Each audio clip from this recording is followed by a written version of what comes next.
Maggie and Perloff on the Infinity Sports Network.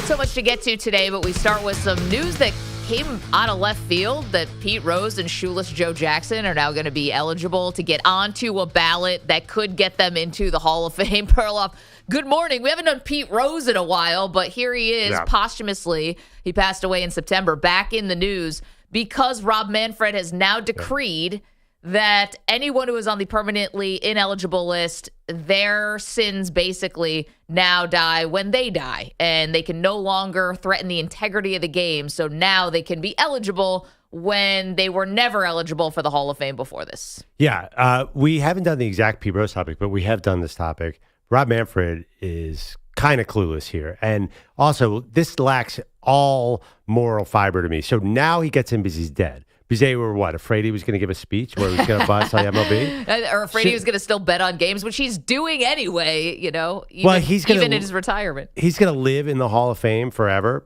and they just had to wait until he died so he doesn't get to see it. Like, if you are going to allow him in despite the gambling, you should do it while he's alive, right? Like, all of a sudden, the morals of the gambling change because he's dead? I don't understand. Yeah, I mean, I think it's a weak argument that I think what actually happened, if you're asking, like, what really happened behind the scenes, because Rob Manfred had a chance to do this in 2015 when there was no way that Pete Rose was going to be able to hurt the game or the integrity of the game at that point, and didn't do it. And I think it's obvious that the president clearly put some pressure on Rob Manfred to do this, and then he came up with this idea, hey, anybody who was on the permanently banned list, this isn't just Pete Rose, this is anybody. So we're going to go back to 1919 with shoeless Joe Jackson and just, and have to make now this sweeping thing. It does seem very, very thin and flimsy for Manfred, I'll give you that. This is a Donald Trump thing? Actually, I was today years old when I learned Donald Trump cared about whether Pete Rose was in the Hall of Fame. Oh, you don't remember when he tweeted that he was going to pardon Pete Rose, but no one knew exactly what for? What year was that?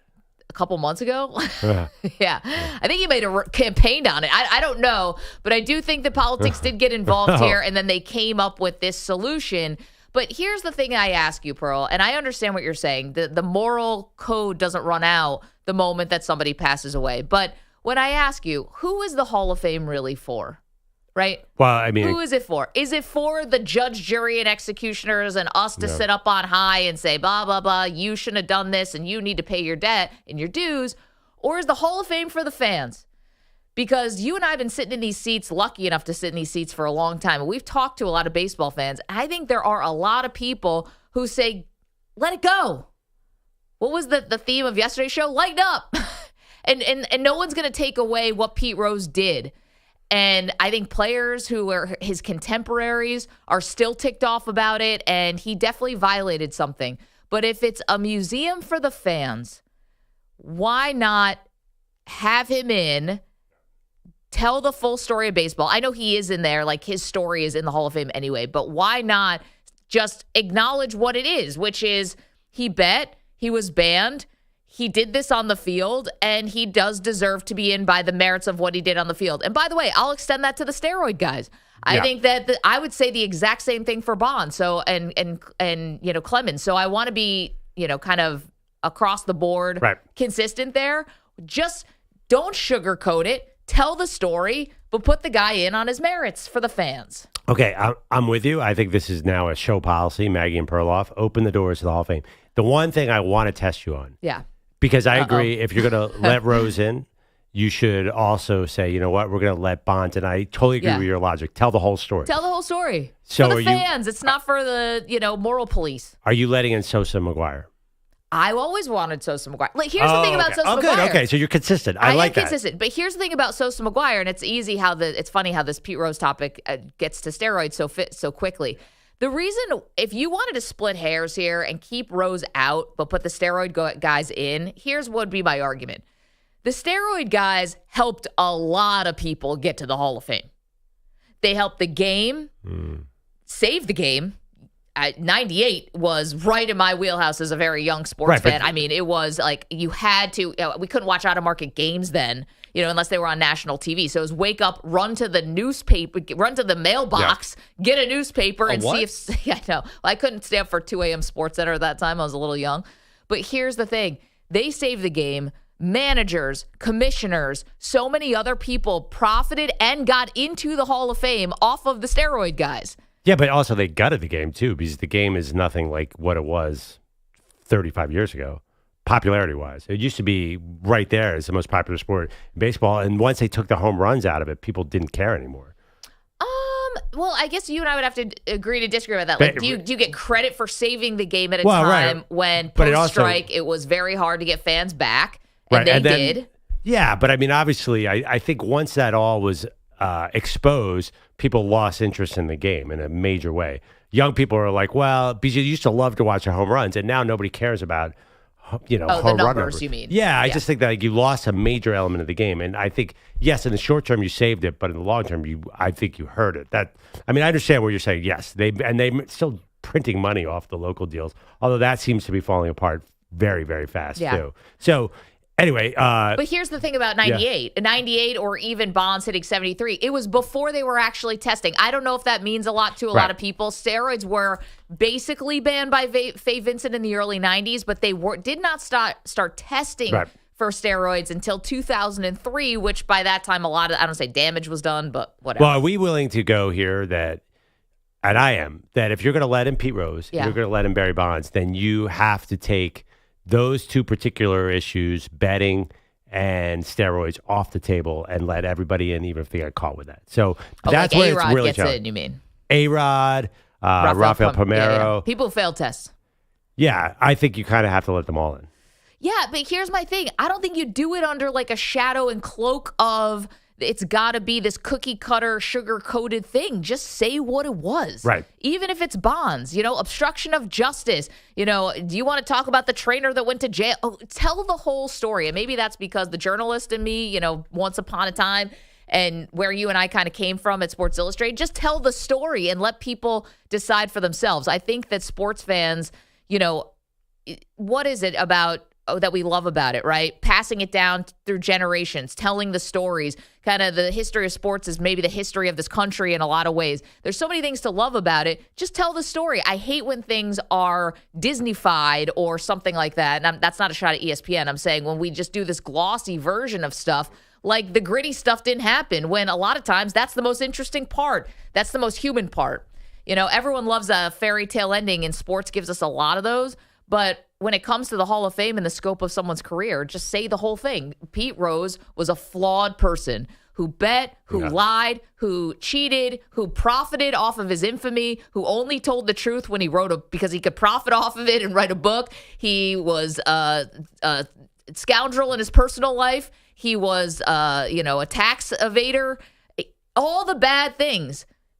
What did he do on the field? Did he not exist? Like, he existed on the playing field, and he had a Hall of Fame career in that way. Just tell the whole story. How about Curt Schilling? Schilling is a crazy one. Schilling has to be in. That one, by the way, he's just an unlikable person. Unlikable person, said really horrible things. Yeah. You're talking about if they're worried about us giving a speech. I think they'd be worried about him giving a speech. Well, I do think, bottom line, too, back to Rose for 1 second. Yeah. This waiting until he died to put him in really bothers me for some reason. He called it, by the way. He said that was going to happen later in his life. I mean, who knows? He might have been manipulating, secretly telling people not to put him in so he could stand outside the Hall of Fame and sell cards. He didn't just want to be another Hall of Famer.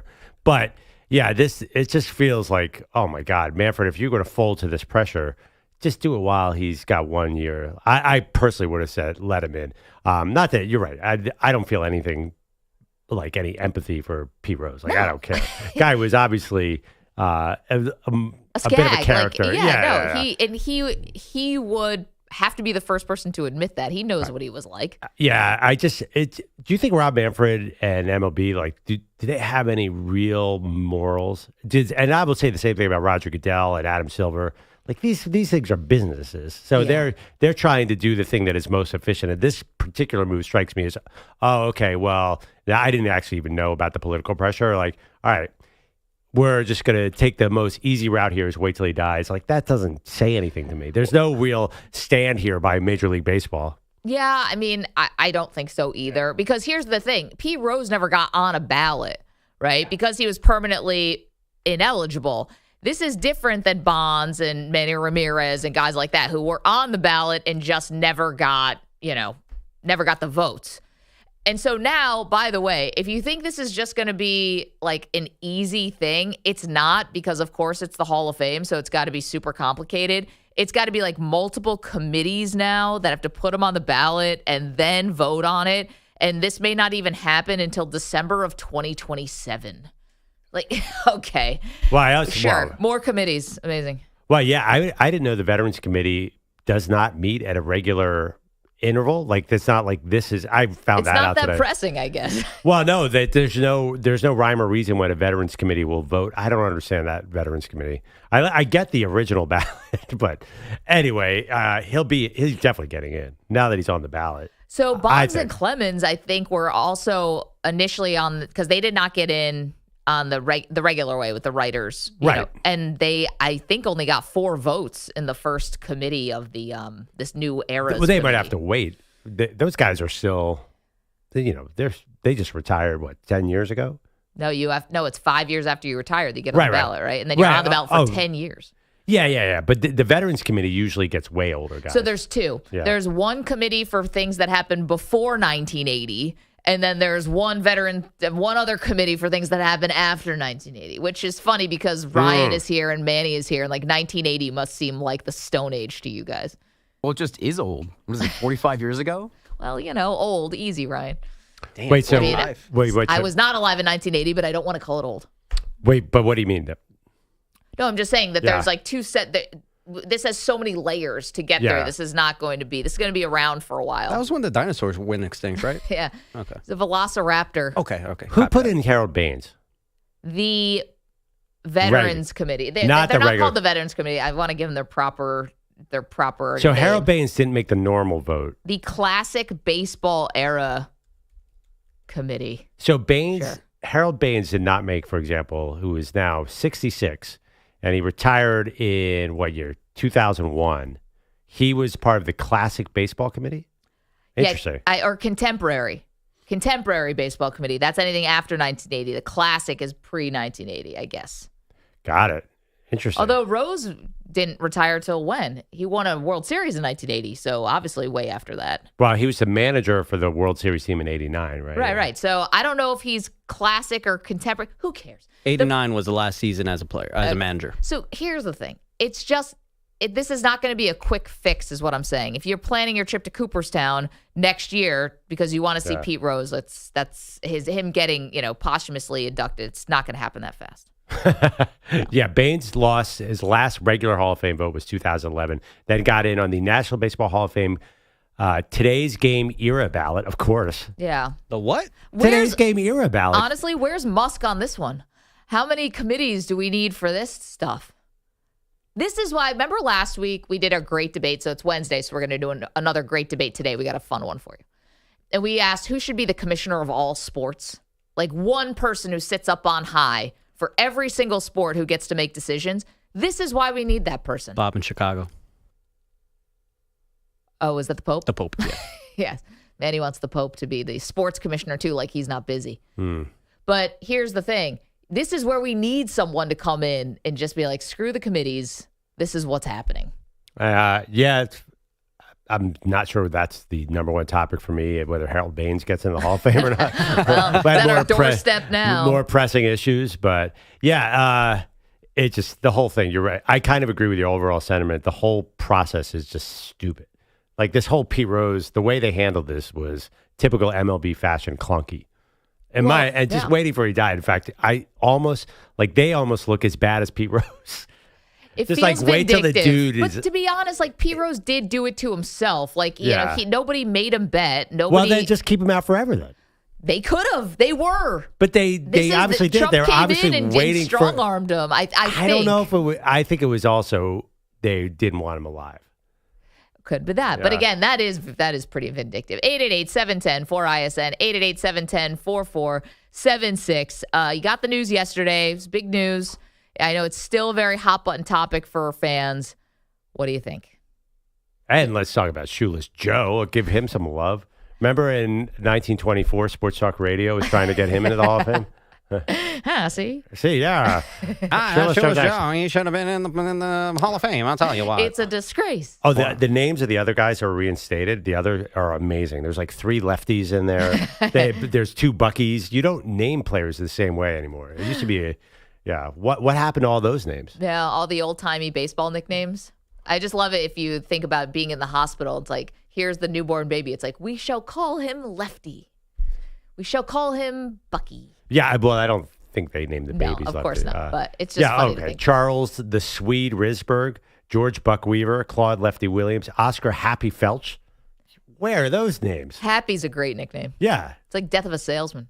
Yeah, Anyway. we are not doing a good job in that front at all anymore in modern baseball. That is what your sports commissioner should work on. Nickname committee? Yeah. Let's bring back the Pee-wees. Yep. Aaron Judge is just Aaron Judge. It is kind of lame. Yeah. Shohei doesn't even have a nickname. It's showtime. Lakers kind of had that, didn't they? 888-710-4ISN, 888-710-4476. See you guys on the phones. You want to talk about this? So do we. Also have a fun question for you off of last night's NBA games. It's the Maggie Perloff Show. Let's go. You're in a 5-minute break.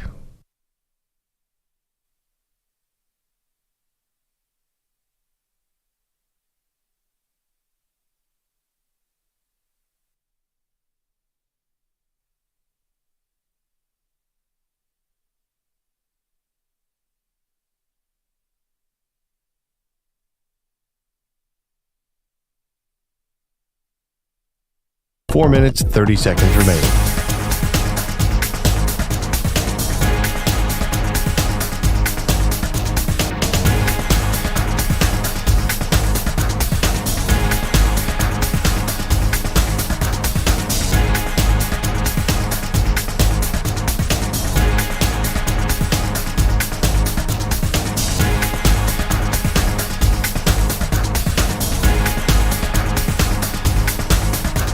Four minutes remaining.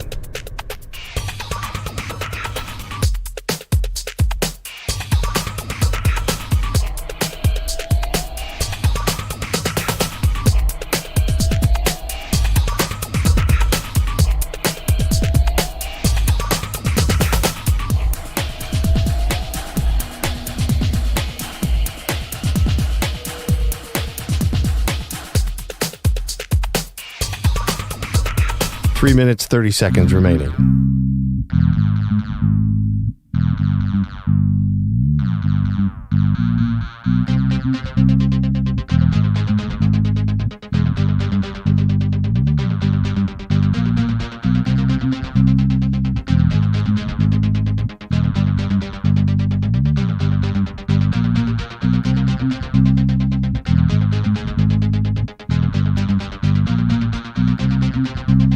Three minutes remaining.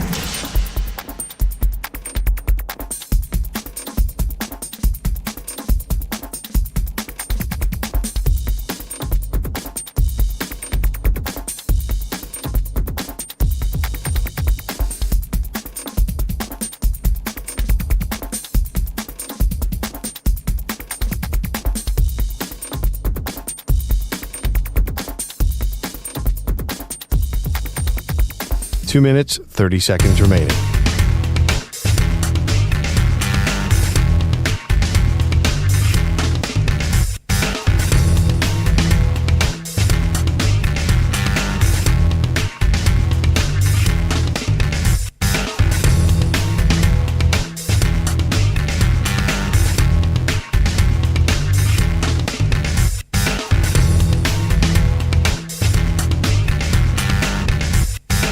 Two minutes remaining.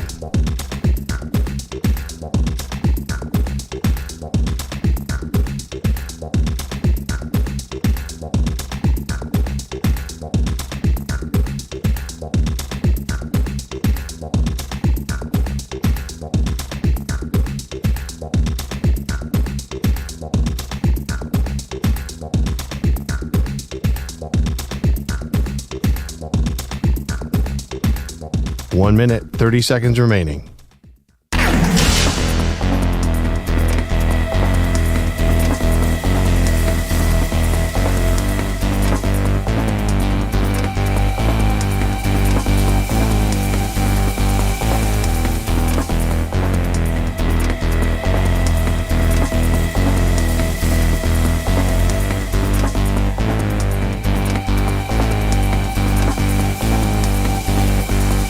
1 minute remaining.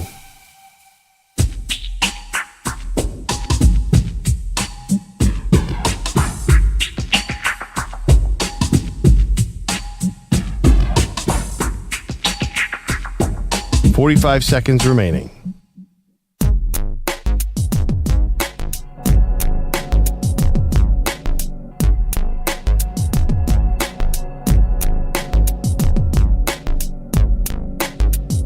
"30 seconds remaining.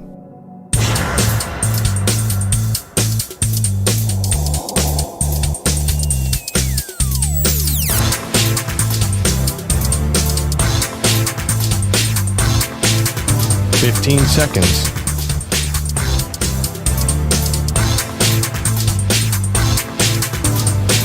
Break ends in 5 seconds.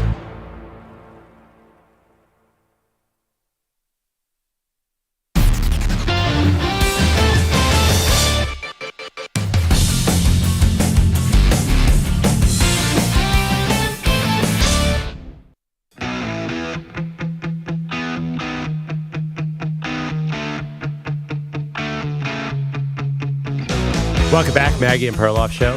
Can I share one real-world thing about this Hall of Fame? Yeah, Baseball Hall of about Fame. Pete Rose and Shoeless Joe and anyone on the permanently ineligible list is now eligible again as long as they have passed away. So my uncle ran a restaurant in Cooperstown. Really? And in the summers, baseball is way too picky. In football, 5 to 7 guys get in every year. Baseball, there would be years where there was no one or one relief pitcher. It's like you are not going to draw crowds up for Bruce Sutter. I'm sorry. Bert Blyleven. Baseball has got to open the doors and let all these guys in for the sake of the game. Just as a businessman, I would have put Pete Rose in. I would put Barry Bonds in. I put A-Rod in. I like your solution. The first segment, just tell the entire story. But the reality is, baseball kind of needs this. I think. You kind of want these guys to be ambassadors of the game. So put in A-Rod's on TV all the time.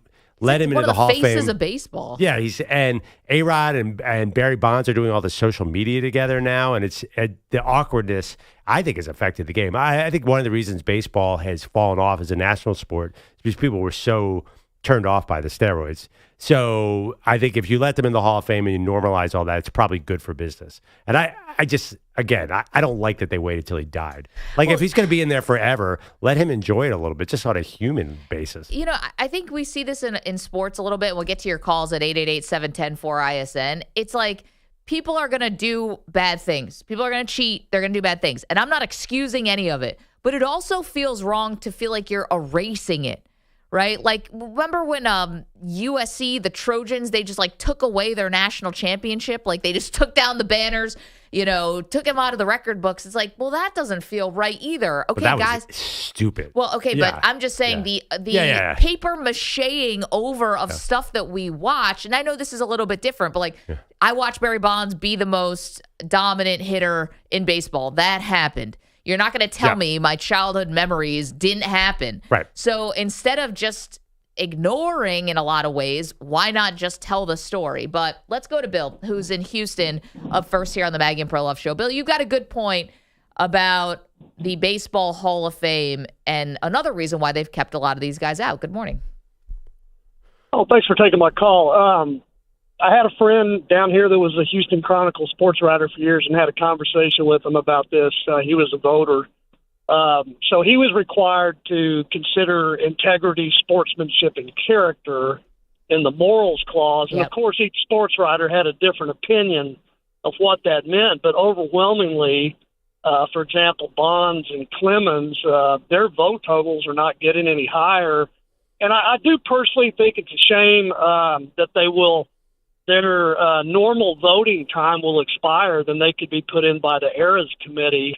And I like your solution. To me, is the best one, that you could have their plaque in the Hall of Fame with maybe a smaller plaque underneath it explaining the controversy and the differences of opinion on those 3 topics. And you could have those guys in the Hall. Because I personally feel like Pete Rose, with everything he did on the field, it would be worthy to do that. That's just my opinion. Yeah, Bill, thank you. And, maybe this is a point where there's no perfect solution on voting because the players are biased against guys that they played with or against. The owners can be biased. The commissioner can be biased. Everyone can be biased. And the sports writers can too, but there's not like a perfect. I'd love for the players to really weigh in on this. Like if you current players or older players, the contemporaries of Pete Rose, they all love him. I thought. I mean, I see Mike Schmidt is lobbying hard. For example, that's a one that I see. Is there an active player who had an issue? Because I feel like the old players are good with him. So I was listening yesterday to Tim Kirkjian from ESPN. He was really good friends with Frank Robinson, who I was lucky enough to cover the first time I was ever a stringer for the Associated Press covering the Washington Nationals first season. He was the manager. It was amazing to be around him. And he played with Pete Rose, and he thought Pete Rose should never get in the Hall of Fame. So I think there were guys. He played early with him. Right, but I'm just saying there are guys who I think felt like he really did cheat the game. So while Mike Schmidt probably loves him because they won together, but Frank Robinson had a different thought. And you're never going to get a consensus, but. I feel like the old Reds support him big time. Well, again, and they're biases. very influential. Right? Yeah. No, I mean, I know the old Phillies support him and the old Reds support him. So I actually haven't seen. I bet you if you put it up to the older players, they would say put him in. Because they probably were gambling too. Well, I don't know about that. But let's not take out everybody. But I was thinking about that when the more recent cheating scandal happened, which was the Astros banging on the garbage cans and using the technology and stuff. And I was really surprised how ticked off the other players were. Usually guys don't call each other out because everyone's kind of doing it when you talk about spider tack, sticky stuff, stealing signs, things like that. It's like, well, don't call anyone out because, we're also kind of doing it over here too. The players were so ticked off about that. I was like, well, maybe they deserve to have a say here. JT's in Atlanta. JT, what do you think? Hey, I think that this is exactly what's wrong with baseball, man. They're holier than thou, sanctimonious attitude. Especially the sports writers that they're the gatekeepers that kind of like want to keep the old rules and the old guard and all this stuff. It's kind of ridiculous to me. It's kind of like nowadays where, you've been arrested, you have someone that's in jail for possession of marijuana, but now marijuana is illegal in like almost every state, and you can go buy it at like corner stores and gas stations and all of that stuff. But this person's still like being judged based off of something else that happened before. Right, and it's like no one thinks that way anymore. Like, can we get past that? Can we get over it? And for anybody that wait, hold on, JT. Though I got to stop you there. Though, like baseball and sports don't even test for marijuana anymore. Gambling is still very much not allowed. It's very much part of the contemporary rules. That's not like an old school thing. You can't gamble now. You'd get banned. Yeah, but I mean, they're not allowed by the players, but they endorse it. Like they're draft dueling it, they're drafting it, like. They're all in the gambling right, JT, now. You're not allowed to throw a game in the FanDuel lounge of the whole sport is sponsored by DraftKings and FanDuel. But Aaron Judge can't get caught betting on a game, or Aaron Boone can't be betting on the Yankees. They would still get in trouble. But the attitudes are so different, right? Like gambling runs the sport. No, you're right. And it used to be. Remember, Tony Romo couldn't hold a fantasy football thing in Vegas. Like so it's totally a different ball game now that the sport is sponsored by gambling. Oh, I get the attitudes towards gambling have changed. The rule still exists in the clubhouse. You cannot bet on the game if you are part of the game. Right. So Calvin it's Ridley different style. than marijuana. Nobody cares anymore if you smoke. But again, everybody's saying like he wronged the game. So he ruined had this thing against it. But he was only, according to all accounts, betting for his own team. We honor people that are like, don't sign that contract and bet on themselves. That's all he was doing. He was betting on himself. Well, yeah, figuratively and literally. JT, one thing about that, though, and because you and I have talked about this before, and the idea that he only bet on his team to win. In a vacuum, that sounds great. But you have no idea about the games that Pete Rose did not bet on. Was he using his best players in high-leverage situations?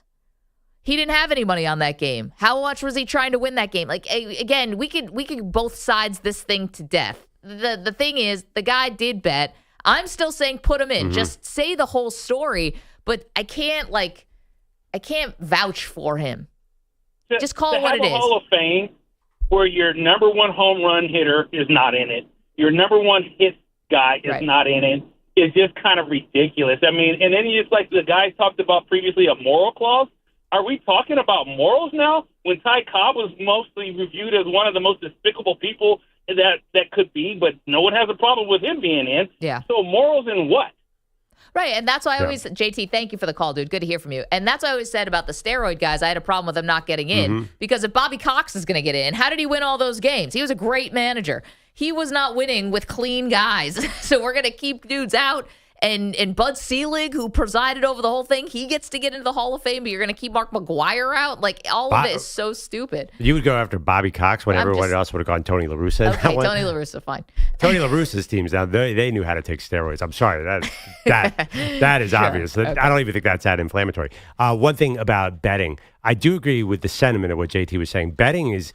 I'm borrowing a line from our friend Mike Golick Jr. I would hope in the year 2025 you're having a different conversation about betting than you were in the year 1990. You can't ignore that betting has become this mainstream sport. This came up when Calvin Ridley got suspended for a year for betting on parlays. Like, yes, in 1985, when you were doing with some shady gambler, I just think it's a whole different discussion. I think you have to erase all your old discussions about gambling and talk about it differently because it is now such a mainstream sport. And I do have a problem that basically the leagues, and together with the gambling, are pushing gambling to young men, and then they're suspending players. I understand what they're doing, but they can't have it infiltrate the game.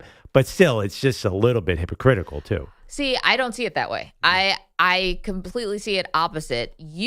This is a new revenue stream, and the attitudes like in our country have changed towards gambling on sports. But there are still rules that if you are lucky enough and have the privilege of competing in that sport, you can't bet. And it doesn't matter to me how the attitudes, like we have a thing called payola, plugola, like our bosses can make all this, we can make all this money as a company off of advertisements. I can't endorse something on the air that I'm being paid for on the side and not disclose that.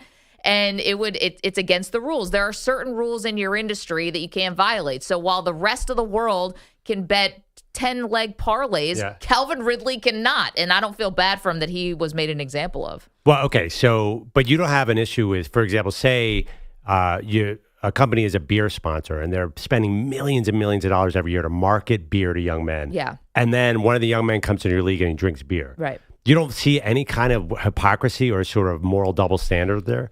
That the owners can bring in all this gambling money, and then you're going to judge a guy for doing a parlay that doesn't even affect his game. Well, I understand what I totally understand your point, but it is like kind of ridiculous. Well, but is there not people who say it's your personal responsibility? You know, the fact that the NFL makes money off of Budweiser, it does not. Is it the league's fault that someone becomes an alcoholic?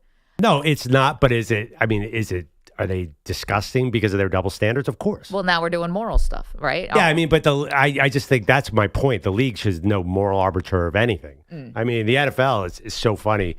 Well, what was this story? During the draft, everyone was getting upset about Shador. Meanwhile, like head injuries is the biggest problem in the sport. And the league's like, let's not talk about that. Let's talk about these little minor things over here. Just like the league, who is baseball to ban Pete Rose? By the way, they've been. To your point, they've been just as evil as he has. Bogusch, you'll think you want to say something. Yeah. Well, I was going to say, like, to use your beer comparison, would you sit here and say that a league couldn't punish somebody for drunk driving because they have beer sponsorships?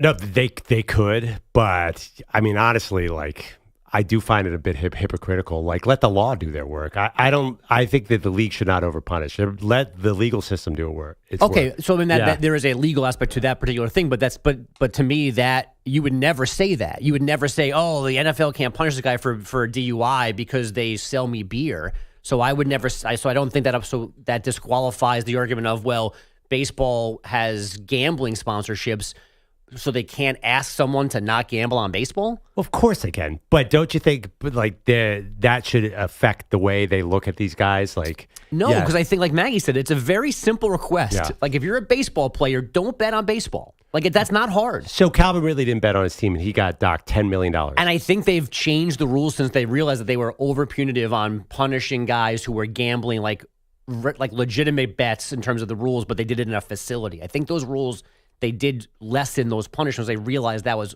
a little over the top.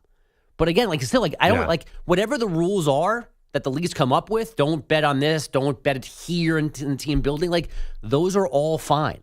But don't you think it's different now than 1989, the last or whatever year? No, because here's why: sports still has to be on the level, right? Like, it's kind of like more important now than ever. And I know the salaries are so crazy and out of control, you'd be dumb. But look, it happened in the NBA. It's happened in the NFL. Yeah. College, it can be rampant when guys aren't making as much money. So college is bad, by the way. That's the next.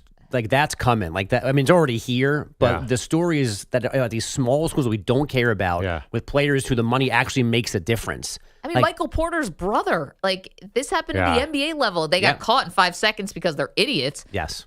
And the guy faked diarrhea to try to hit it under on a rebound prop. This is not exactly Mensa. Well, I think actually it's much safer now because it's all kind of state run. Like, Pete Rose was getting into gangsters, right? Like, that's what happened. Yeah, but you could still get in the hole. You could, look at eBay. But it used to be a much more dangerous game when you were gambling. Like, those guys had you. Sure, that's very possible. I think it's better to be up front.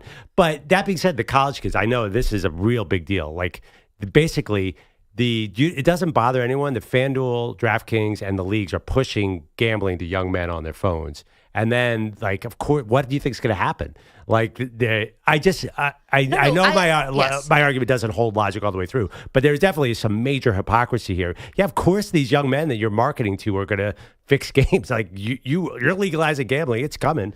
Gambling is increased tenfold. I know, but the then state said it's legal. It is through the roof. So these college kids are going to definitely run into trouble. Oh, I get it, but that could have happened long before FanDuel and DraftKings got involved in sports. And I understand you're right. Like, the optics are not awesome, and we know the effects that gambling can have on young men, and you get into way in over your head and all of that stuff. But at the same time, you do have a personal responsibility. Yeah, and just because Iowa might be making money doesn't mean that you can, throw a game. So Purdue Pharma, they were fine with the Oxy thing? Oh, my God, Pearl, you want to go? But we're talking about sports. Like, Well, yeah, but I think there are some connections. Like, yes, there's personal responsibility.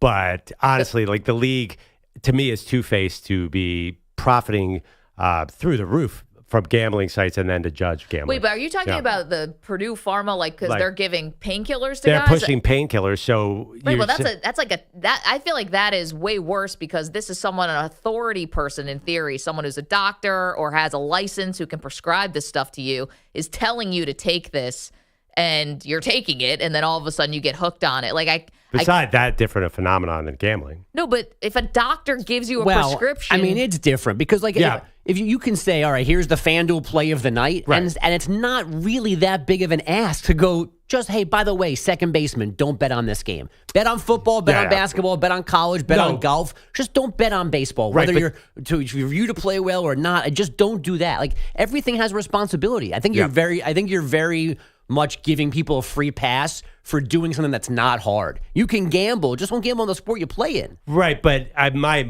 my logic was, these companies are culpable because they're pushing an addictive product. Just like gambling is almost as addictive. So then we shouldn't have cigarettes. We shouldn't have alcohol at all because there's a negative end game of that. Like, why don't we like anything that could possibly turn negative? Then we need to get rid of it.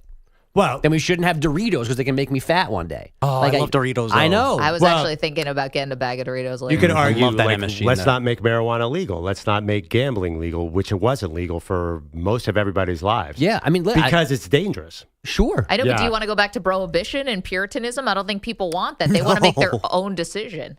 I hear you, Manny but doesn't know a world where he can't bet a 5-game parlay. And the three of us are sitting here. We're all old enough and doing this long enough. Like, when we began, couldn't mention spreads, point spreads, no way. Oh, let's bet pretzel sticks on. Like, you couldn't even possibly do it. And now, like, I'm the minority that I'm not betting on something every single day. Yeah, what's right. wrong And with then you're going to sit here and you're going to judge a kid at IUPUI for throwing a game, and you're going to sit on your soapbox and say that guy is evil. But you pushed him the drug. I'll say Pete Rose is evil. I'm not going to say a guy at IUPUI is evil, but I'm going to say he deserves to be punished for gambling on his IUPUI game. It's also a difference when you're the manager of the Cincinnati Reds versus the small forward at IUPUI. Yeah, but in my opinion, it is all part of the story. Like, you're absolving MLB. Like, hey, we can make all this money, but I don't know. But we can be the authority. They're not authority on anything. That's but Bay's profited off steroids more than anybody. Sure, but in the time of Pete Rose and before Pete Rose, like this was always the thing you couldn't do in baseball. Right, and I know baseball. it's hoity and whatever, and they're on their soapbox, but this was the thing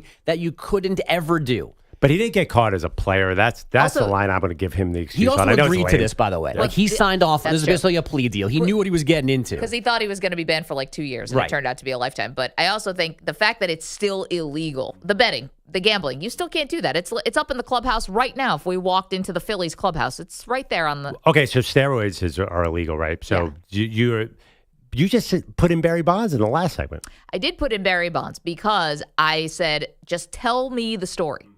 Tell me the story. Just don't gloss over it. But I watched Barry Bonds be amazing on a baseball field, and I also watched his head grow 3 sizes, and I also watched someone go to jail for him and the obstruction of justice and the whole Balco case. So just tell me what I lived. Yeah, I just to restate my case one more time. I do think that there is an impact of the sports being partners with the casinos. Like Sure. they can't just say culpable. Hey, if this kid bets on the sports, like they're part of the story to me. I just think that there's some hypocrisy there. I mean, will you give it like a little bit of hypocrisy? You'll give me that. Well, I give you a little bit. 888-710-4ISN. 888. We'll give you hip, not the hypocrisy part. 4476. Top of the hour, David Samson is going to join us. He's the former president of the Marlins. He actually signed Barry Bonds as a hitting coach. That's right. Yeah, so he knows Barry, so that's interesting. But also his thoughts on Pete Rose. He spent a lifetime in baseball, so curious to get his thoughts on this whole thing. I'm also curious to get his thoughts on our conversation from yesterday about the NBA draft lottery being rigged, because obviously baseball is very different in how they do their draft. But They have a lottery system now. they do have a lottery now, don't they? Yes, they do. The only the NFL is holding out on the lottery. Which I That's think right. will come at some point. I don't think so. That's right. I think the NBA is going to move off this lottery, if anything. They think it's working. They do think it's working. Yeah, because the Dude. team that is like the teams that are intentionally tanking are Are not not getting the getting pick. the number one pick. So they're like, haha, problem solved. I'm like, all right, but Utah has trouble getting free agents. So how do you want them to get better exactly? Right. They think it's working, but I think this year was, and I disagree, that was a bit of a disaster. Like with the fact that all the bad teams got, like 3 teams moved up. I think, I don't know if it's working because I think half the league is going to be irrelevant, right? It's called the Eastern Conference. Oh my gosh. Go Knicks. Yeah. You're going to say You Giannis. don't do it now, Manny. You're never doing it. Yeah, you're sending Cooper Flagg and Giannis out west. Like, what is going on here? Sure. 888-710-4ISN. Bogusch, hang with us because we do have a lot of headlines to get to from last night. And a fun NBA question for you that we want to ask. It's MVP. You're in a 5-minute break.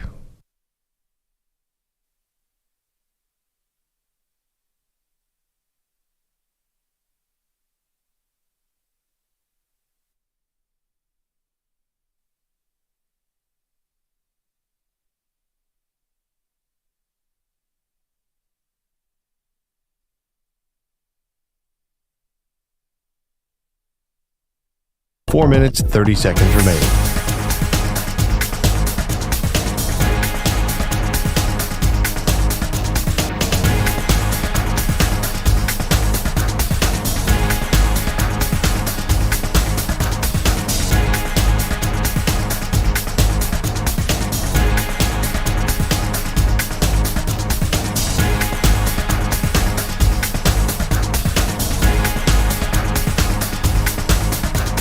Four minutes remaining.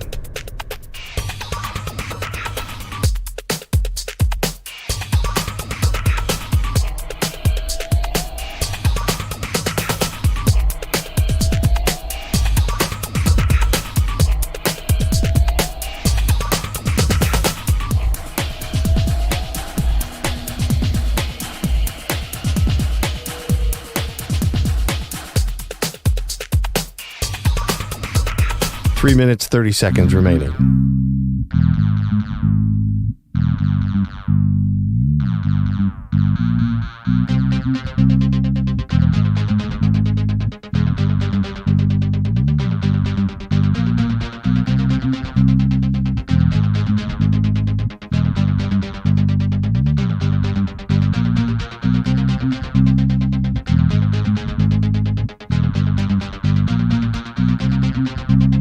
3 minutes remaining.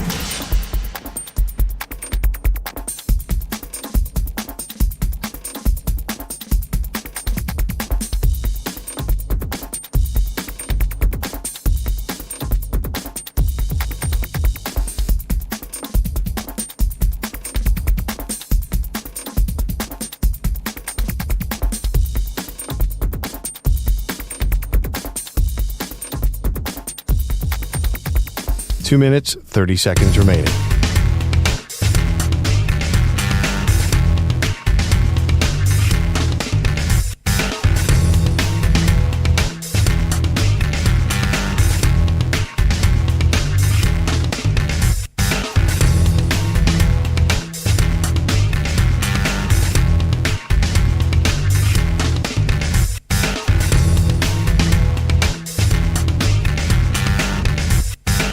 Two minutes remaining.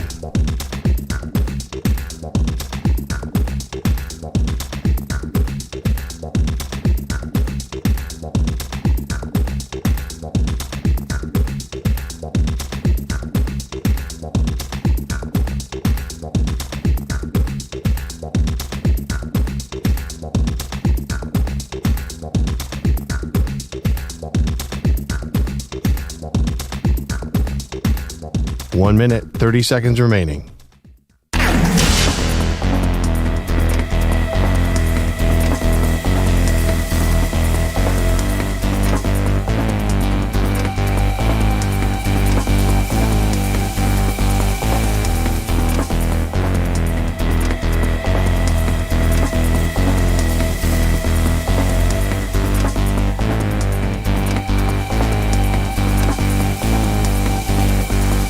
One minute remaining.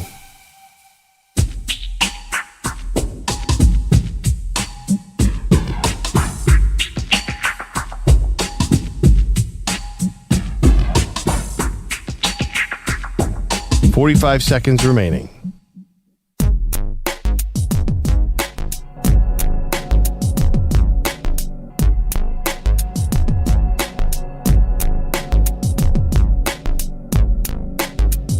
.30 seconds remaining.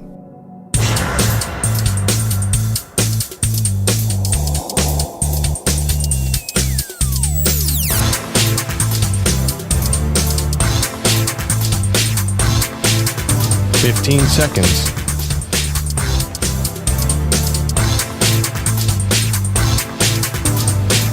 Break ends in 5 seconds.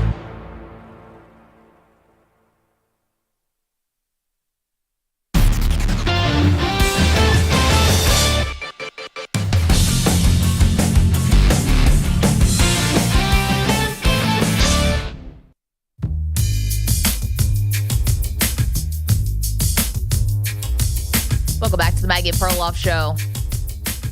Got into a morals and sports debate. Thank you, Pete Rose. And the decision by Rob Manfred to take him and anyone else who was on the permanently ineligible list for the Hall of Fame, they're now going to be removed from that list once they have passed away. So that's going to be a blanket sort of rule now. Do we put up a poll question? Is it as simple as should Pete Rose be in? Will he get in? Will he get in? Should he be in? Sure. I mean, why don't you go to should? I think should he get in? I'll bet you 65% say yes. I think people are cool with it now, right? Well, it's not about being cool with it. I think it's about you're not trying to erase history. I just think that who's the Hall of Fame for? If it's for the fans want to see his career be honored, even though he disgraced himself. Yeah. Still want to see his career honored. I also think over time you forgive people and the crimes seem less and less and less. I mean, in the heat of a scandal, right? It feels bad. I think enough time has passed. He's paid his dues. And unfortunately, he won't be there. I'm a little upset. I kind of would have liked to have seen him get in before he died. Not because I'm a Pete Rose fan. Yeah. It just feels kind of tragic. The 2 years after he dies, he gets into the Hall of Fame. And he's been waiting for 50 years. Well, I mean, he did the crime. You know, Yeah. I get what you're saying, but he did the crime. So at least now his family and fans of his do get to see it. Bogusch is here. He's got headlines for us. We went a little late with our conversation. Your headlines are sponsored by Progressive Insurance. Your small business keeps you on the go. Progressive Commercial Insurance keeps your policy within reach with our easy-to-use mobile app. Learn more at progressivecommercial.com. Thunder Nuggets appears to be our only hope for a long series here in round 2. Tied at 2, entering Game 5 in OKC last night. Denver up 8 through 3, just 12 minutes away from going home with a 3-2 lead. But Hartenstein screen, Shea jumped out by Brown. Gildas Alexander 5 to shoot. Angle left fires a 3 that's online. Got it! King of Thunder money ball. Thunder by 6. Oh, baby! 47.4 left. Matt Pinto on Thunder Radio. Shea Gilgeous-Alexander, 3 of his 31, helping close out a 34-19 fourth quarter for a 112-105 win. So it's OKC that's 1 win away from the Western Conference Final. Head coach Mark Daigneault. To hang in there the way we did and get back on track was impressive. And then I thought we closed really well. You know, both ends of the floor, high level of connection. Guys played great. Nikola Jokic, 44 points and 15 boards in the loss. No Game 6 for the Cavaliers and Pacers. Indy closing out that series with a third win in Cleveland, 114-105. Despite a 19-point hole in the first half, Tyrese Halliburton finished with 31 and 8 helpers. We knew they were going to throw a punch. You know, we talked about that. We knew that they were going to, throw a haymaker there, but I thought we weathered the storm the right way and got going from there. So really proud of our effort and, proud of this group. And, interesting. And now Indy in back-to-back Eastern Conference Finals for the first time since 2013 and 14. They wait on the Knicks-Celtics winner, which could be New York after Game 5 in Boston tonight. Jason Tatum has already had surgery for his torn right Achilles. The Celtics say he'll make a full recovery, but there's no timetable, at least publicly, for that recovery. Should we be sitting here ripping the Cavs today? How is that? Why is that? No. Well, the number 1 seed, and I don't know. Like normally, when number 1 seed gets killed in the second round, are we going to give them a full pass? Like, what's the story with the Cavs? I mean, I do think they deserve to be criticized. The one thing that makes it hard to just say, oh gosh, what a horrible ending of the season. They didn't have a lot of their team for the beginning of the series. And then clearly Donovan Mitchell and Garland were not themselves throughout the series. So they weren't at 100% strength. We use that as an excuse for some people and not for others. But, I mean, they got whitewashed in this series. It feels like they're never getting over the hump. Well, the question is someone going to come help them? You talked about this weeks ago. Oh, LeBron? I mean, you brought it up. That's your best. You were the first person who ever floated this, and now everyone's got it. But you were the first person who said it. Is there now a rumor that LeBron's going to go to Cleveland? I thought that was just in my head. No, it's not it's not a rumor. We're making those are it my a rumor. demons. No, it's like, would LeBron be smart to maybe, is the Luka thing going to work? Does he want to get to the Eastern Conference? Does this kind of close the circle on his career, going back to Cleveland again? Yeah, I don't. Could he actually help this team? Yeah, I don't know. I just think that they do not feel close. And during the season, they were the team. They were the favorite. I just don't understand what the Cavs need to do. I think there's an element of this with all postseasons now. Like we talk about in baseball, it's like, do you really want the best record or you just want to be hot the last month of the season? And I'm not saying the Pacers are just that, but even Rick Carlisle said it last night. It's like we are the hotter team right now. They're the healthier team right now. The Cavs had a great year, but they just didn't peak at the right time. Oh, you said that they're the healthier team? No, the Pacers getting by again. The other team just getting injured, and Pacers back in the Eastern Conference Finals. Look at that. You're gonna have to deal with it, man. Lucking into it again. You got a lot of help from injuries this time around. There's no Tatum. That happened in Game 5, Maggie. In Game 4, Maggie. It's not like he got hurt in Game 1. Jason Tatum getting hurt. I know, it's not like that happened in the 3rd minute of Game 1. I know, but you're getting a gift now. Like people think you're going to close out the series. Okay, so why killing the Pacers about it? Because this is the second straight year that the Pacers are able to get to the Eastern Conference Finals just based off of luck because dudes get hurt. All right, well, it sounds like someone's a little nervous. worried about the Pacers. A little nervous. Two-tones tie? Get out of here, brother. I don't know. Two-tone Manny over there. It's not even 7 a.m. Yeah. Pacers got lucky last year. Last year was pure luck. This year ain't luck. This year they're pretty good. Us 5 could probably take down the Cavaliers with a hampered Darius Garland. I And disagree. I don't know. Sorry for believing in you. Sorry for believing in you, Bogey. You'd cover Strus. I'd get Jared Allen. Garland looks easy to cover. We can just drive into the paint. Perloff just hangs out in the corner. Splash. 3-pointer. Did you guys see that Max Strus apparently sent a text message to the whole team? If you don't want to win, don't show up today. And he went 0 for 9 and they lost. Oopsie. Okay, David Samson, the former president of the Marlins, Now, his podcast is very good. He's going to join us next to talk about this whole Pete Rose situation. Does he think that Pete Rose will get into the Hall of Fame now that he's eligible? It's the Maggie Perloff Show.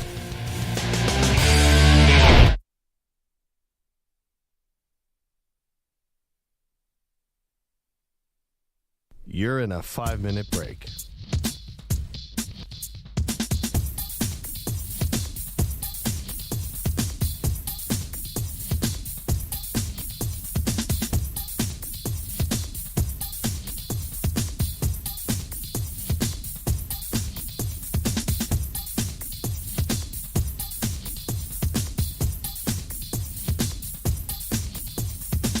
Four minutes, 30 seconds remaining.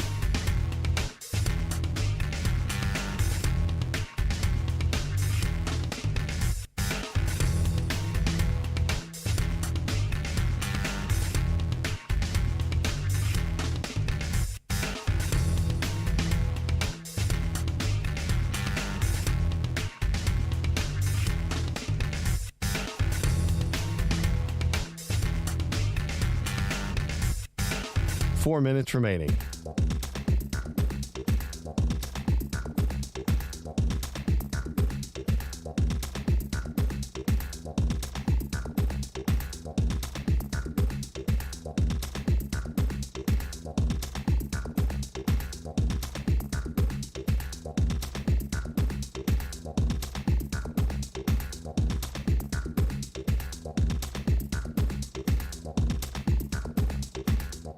Three minutes, 30 seconds remaining.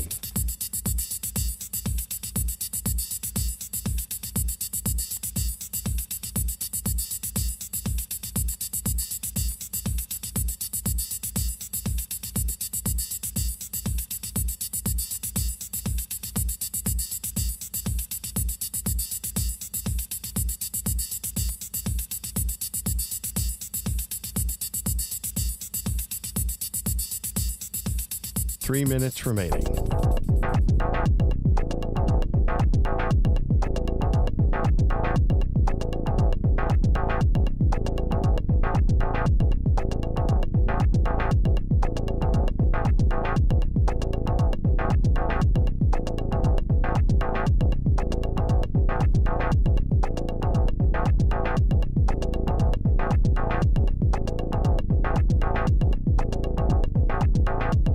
Two minutes, 30 seconds remaining.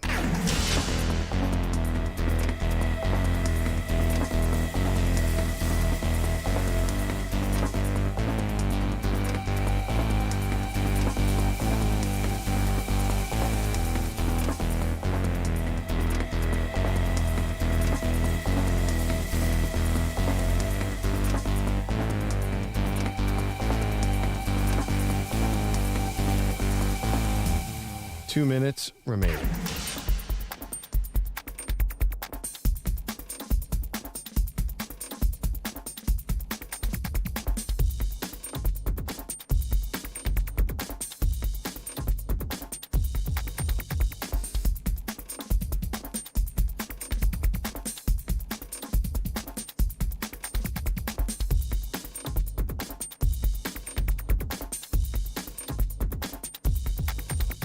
One minute, 30 seconds remaining.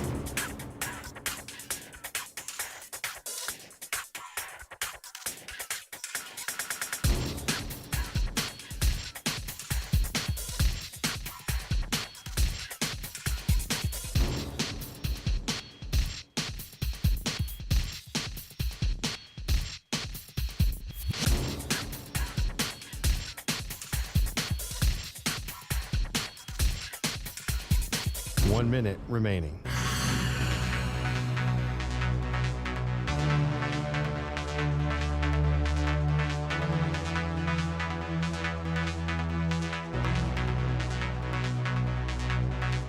Forty-five seconds remaining.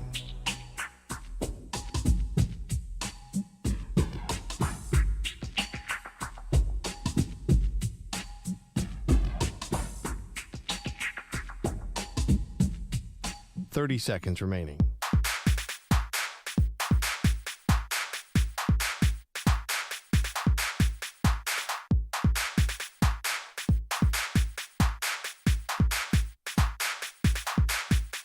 15 seconds.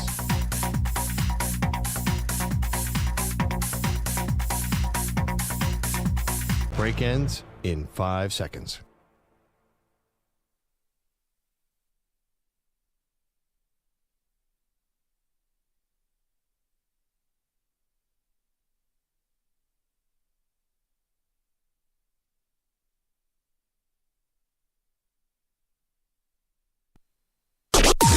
Maggie and Perloff on the Infinity Sports Network. Big story dropping yesterday that not only Pete Rose, Shoeless Joe Jackson, anyone who was on the permanently banned list by Major League Baseball, if you have since passed away, you are now eligible to be put on a ballot that will get voted on, Pearl, by a committee where you can get into the Hall of Fame. You got all that? Oh, yeah. Can't wait. Let's get the thoughts of someone who's spent a lifetime in baseball. It's David Samson. He's the host of the Nothing Personal podcast, The Sporting Class. We watch him on CBS Sports HQ talking about baseball. And, of course, he was the president of the Marlins and a World Series champ. David, thank you so much for the time. How are you today? I am good. Quite a news drop yesterday. It feels good to be dead, I guess. I guess. So you saw this news come by and you thought what? I thought that this is something that Commissioner Rob Manfred and I had been talking about for over a decade. And when he was being voted on to become commissioner, the Pete Rose issue was an issue, figuring out what to do with him. And this was such a great solution that had been worked on for quite a while, about what the definition of the permanently ineligible list should be. Does that end at death or does it not? Again, this has been talked about for a very, very long time. It just so happens that the announcement was made yesterday. Had you talked with the commissioner about reinstating Pete Rose while he was alive? Was that part of the conversation? Oh, absolutely. Those conversations happened often, and there was a lot of layers to it. And you go back to how it happened with Bart Giamatti, and go back to the way he passed away at just 51, about a week after Pete Rose got suspended. And Bud Selig had no interest in reversing that, ever. And Pete Rose didn't exactly show remorse. He didn't actually do anything that one would do in order to be reinstated or to have an application for reinstatement accepted. He kept doing things incorrectly. All of that said, of course, it's always a conversation, much like there are 30 topics that are constantly discussed with the commissioner and with the owners. But what changed now is a decision to make a new policy that some people say makes sense, some people don't. I could easily argue that death does not end a permanently ineligible list, because permanently ineligible is permanent to the end of time. It's not permanently to the end of your time. But the commissioner said that his view is that once you're dead, that's it. There's no more ability to violate a rule. There's no more ability to hurt the integrity of the game. Therefore, we can change the definition. But you can't change it just for Pete Rose. You have to change it for everyone. And that's when you get to Shoeless Joe Jackson and every member of the 1919 White Sox. They're all back to being able to be Hall of Fame eligible. David, two questions here, and I want you to answer them, if you will, your personal view. Should Pete Rose be in the Hall of Fame? Will Pete Rose eventually be in the Hall of Fame? So Pete Rose is in the Hall of Fame. People get very confused about this fact, all the fans, the media. The Hall of Fame is a museum, and Pete Rose is in the Hall of Fame museum. He's not in the plaque room. Yeah, the plaque. So, should he have a plaque? Right. So, no, Pete Rose should not have a plaque. Pete Rose bet on baseball. Pete Rose hit the third rail before the third rail was as third rail-y as it is today. And today it's even more third rail than it was. And when you have no remorse and you cut to the integrity of the game in a way that is worse than PEDs. So from the writer's standpoint, when you're evaluating PED use, you're then evaluating gambling on baseball. As a manager, it's not even comparable. And the PED guys don't get into the Hall of Fame. And I'm talking about Clemens and that group of people.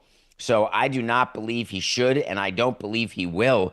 What will happen now is there will be a discussion by the Hall of Fame whether or not his name can even be put on the ballot that will be considered by an ERAS committee in December of 27. Do you expect him to get in the next, say, 10 years? I do not. I do not expect that he will get into the Hall of Fame at all. David Samson's joining us. He's the host of the Nothing Personal podcast. He was the president of the Marlins. And, David, I can't help but connect a couple dots here. We're not a political show, but it'd be silly to, ignore the fact that President Trump tweeted about Pete Rose. He was going to pardon him. We're not sure for what. Certainly not betting. That was not something that would be pardonable. Maybe his tax evasion, stuff like that. But it feels like President Trump wanted this to happen. Rob Manfred met with Trump. Now it's happening, or at least where the runway is now clear for it to happen. Let me put it that way. Do you think that the president would apply any kind of political power to this committee and try to put hand on the scale and try to influence them? Boy, it's impossible not to think that, given what's happening with other things in Washington. But I would just add one thing to you. This has been going on with presidents well before Trump, and will go on well after Trump is no longer president, whenever that will be. Meetings between commissioners and presidents happen. There is always business to be done in Washington. There's an entire lobbying arm of these sports leagues because there's business before the Capitol. Whether it's the antitrust exemption, whether it's tax issues, there's a lot of more detailed business issues. People are always in front of legislators and the executive branch, so it's not out of the ordinary. However, it's hard not to put these things together from a timing standpoint, except for me to tell you that Rob Manfred's been working on this Pete Rose situation before Trump 45. So forget Trump 47. It just so happens the timing is such, just like, Pete Rose Day today in Cincinnati, or Pete Rose just died within a year. So obviously all of the lines could be connected, but I would just tell you that I know for a fact that this was being discussed well before Trump and death and all the other things. David, do you think the Pete Rose decision will have an impact on the PED guys and their chances of making the Hall of Fame? So you're talking about frame of reference. You're saying, well, writers say, but again, the BBWAA is not going to have Pete Rose on the ballot. It's not up to them. They'll have some seats on the committee if the committee actually of 12 gets a chance to vote on Pete Rose in December of 27. I don't think that writers will say, oh, it looks like that gambling's okay, therefore we should say that steroids are okay. I don't think that's how writers would take their vote, and it's a serious thing to have a Hall of Fame vote. I don't think it will change anything about the trajectory of the guys who are still on the ballot, who have a chance, who will eventually just fall off the ballot. David Samson's joining us as a former president of the Marlins. His podcast is Nothing Personal. Also does the Sporting Class, which is really cool. If you like the business of sports, he and John Skipper, the former president of ESPN, has done a lot of other things too. Kind of talk about, this is where the idea of having a pay-per-view Super Bowl, John Skipper floated that, which is always very interesting. We can talk about that in a minute. But a couple of things, David. You also worked with Barry Bonds. So you've up close, you had a relationship with him. Mentioned that, Pete Rose didn't exactly live an apology. In fact, it took way too long for him to even admit that he was betting. He did it for profit, to sell a book. It's hard to back the guy as a person, even if you loved him as a player. Do you think the same thing happened for Bonds? Like, if Bonds had come clean, if he had been, contrite, do you think because of his accomplishments on the field, there would have been any difference in how he was treated if he had just been if he had actually, just shown a little contrition? Boy, you'd like to think so, because there are a bunch of players who did just admit it and then they were forgiven. We're a pretty forgiving society where we just want you to tell the truth and show that you're human and that you have an ability to grow. And I don't think Barry Bonds ever did that. I don't think that Barry Bonds ever wanted to admit what he did, and it was beyond dispute. The other thing that's beyond dispute is he was a Hall of Famer before he started taking performance-enhancing drugs. And the irony of all of it is he'll tell you, oh, everybody was doing it, how could I not, in order to keep sort of the distance that I had between me and other players. In order to do it, I had to do what other players were doing. But that's not right. There's a bunch of players who chose not to do it, who chose to be okay with maybe the distance between themselves and Brady Anderson being significant in one particular season. So these are all understandable things that a person could think, but there are consequences to what you think and what you say and what you do. And Pete Rose learned of the consequences. Barry Bonds is learning of the consequences. Alex Rodriguez, in a lot of ways, is still trying to recover from the consequences of what he did and what he said. This is all very normal stuff in the real world. And people think that if you're in sports, that you're somehow immune to any sort of real world mores, but you're not. David, have you noticed that younger people and younger media members care less about PEDs than older members? And I'm wondering, is that going to affect the future of how people think about Barry Bonds and A-Rod, for example? Well, they'll be off the ballot by then. But I would say that young people care about different things than old people every step of the way in the history of man. So, yes, of course, young writers have a different view of it than older writers. But I have a different view of, my prostate than younger people do. So I view it all as, again, I view it all as totally normal. And but that's why there's the 10-year rule. And in 10 years, there's not enough turnover to actually effectuate that type of thought sea change that would be required to get to the 75%. Why do you think people don't care about it? Why? I don't totally get it, because I'm closer to your age. It feels like young people are like, he did PDs. Who cares? So again, if you didn't live through it and you didn't see it and you just look at stats or your analytics, it's a big difference between how analytics are versus what, scouting with your eyes or using your brain. Analytics has everyone doing something for you, the people who write the code and then the results of the code. When you look at numbers, when you look at the overall career, you say, wow, Barry Bonds is a Hall of Famer. He had a Hall of Fame career. Well, that's true. There's no doubt. However, when you've lived through and witnessed firsthand what went on in those years, it's different. Go back to 1998. It's different when you were living through the renaissance of baseball, through the juiced ball and the juiced people of McGwire and Sosa and what that meant to everyone than if you're reading about it now. It's the same thing. Listen, you don't want to get political, fine, but talk about the Vietnam War.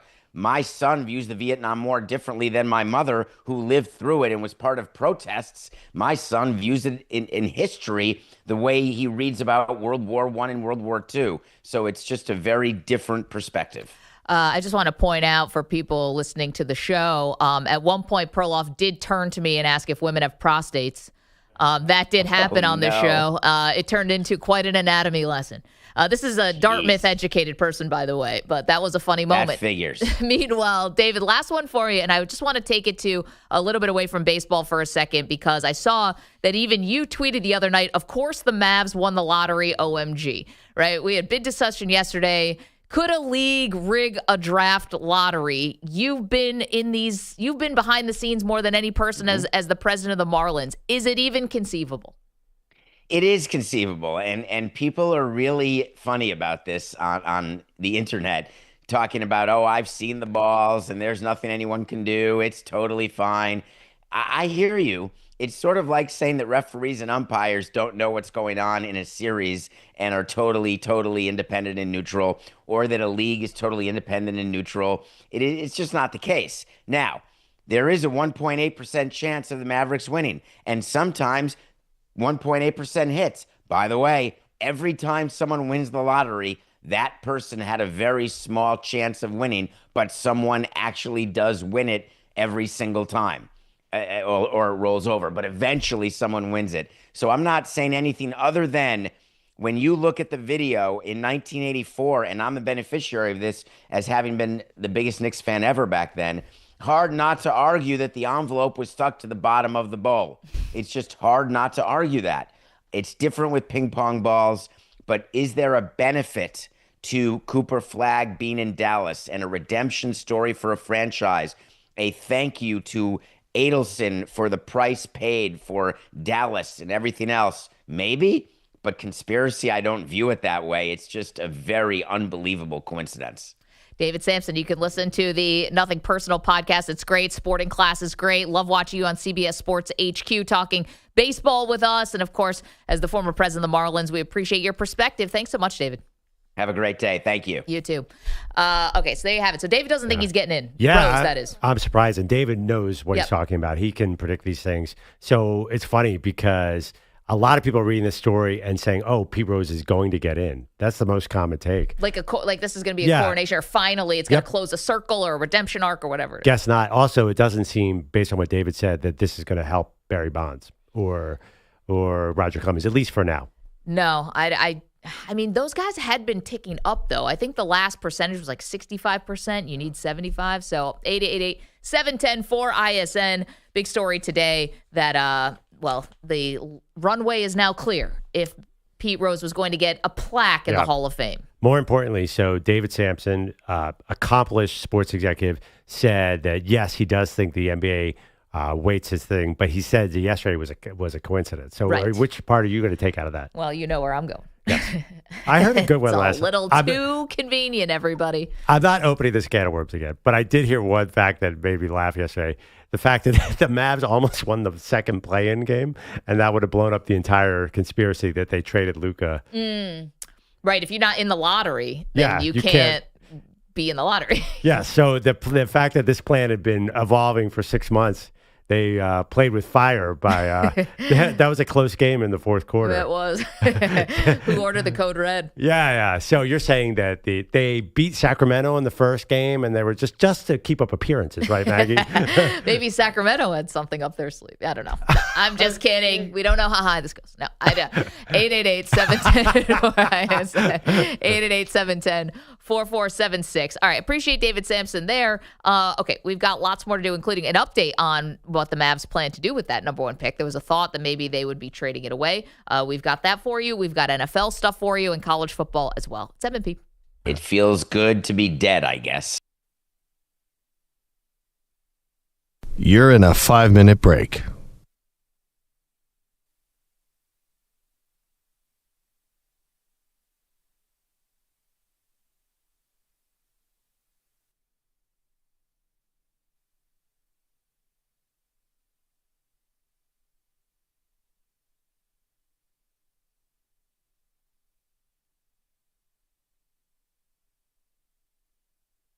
Four minutes, 30 seconds remaining.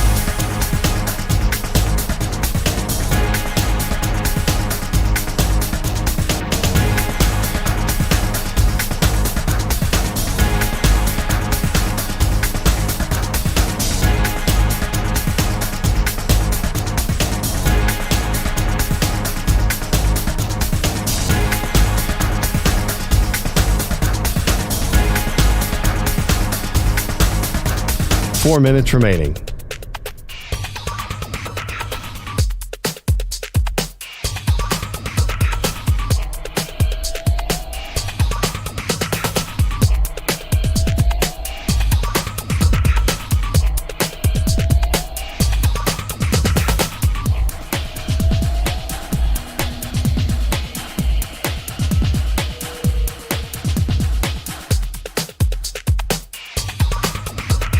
Three minutes, 30 seconds remaining.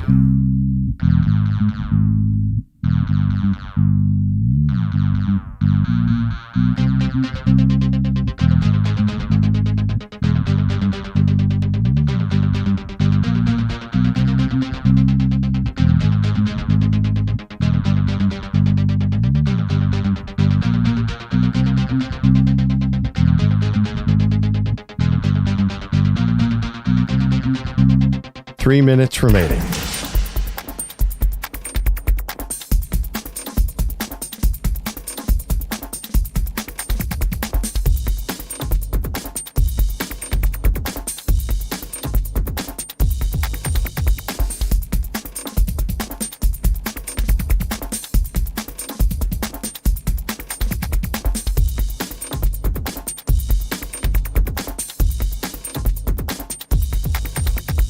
Two minutes, 30 seconds remaining.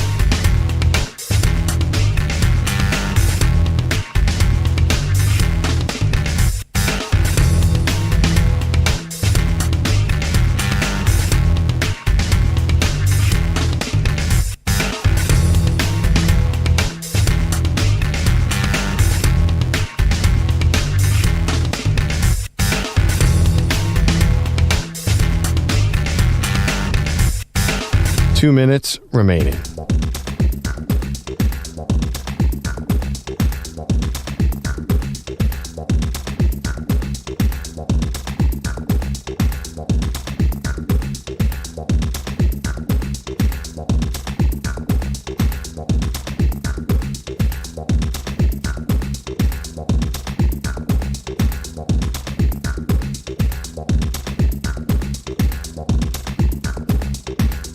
1 minute, 30 seconds remaining.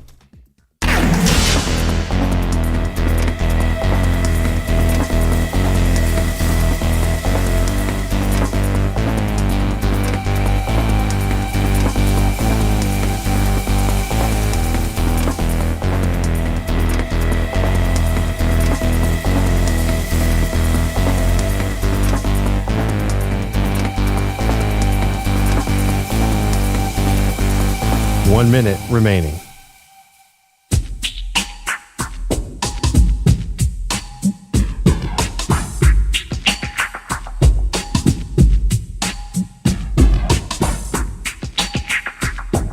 $45 seconds remaining.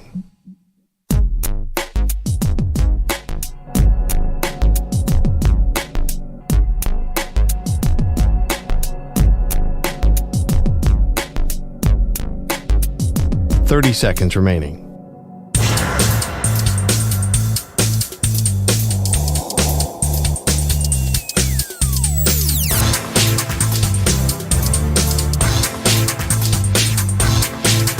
$15 seconds.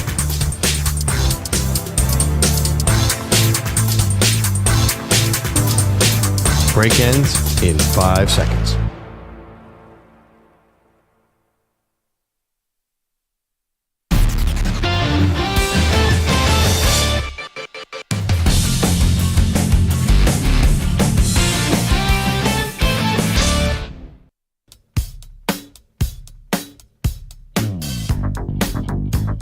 Welcome back, Maggie and Perloff.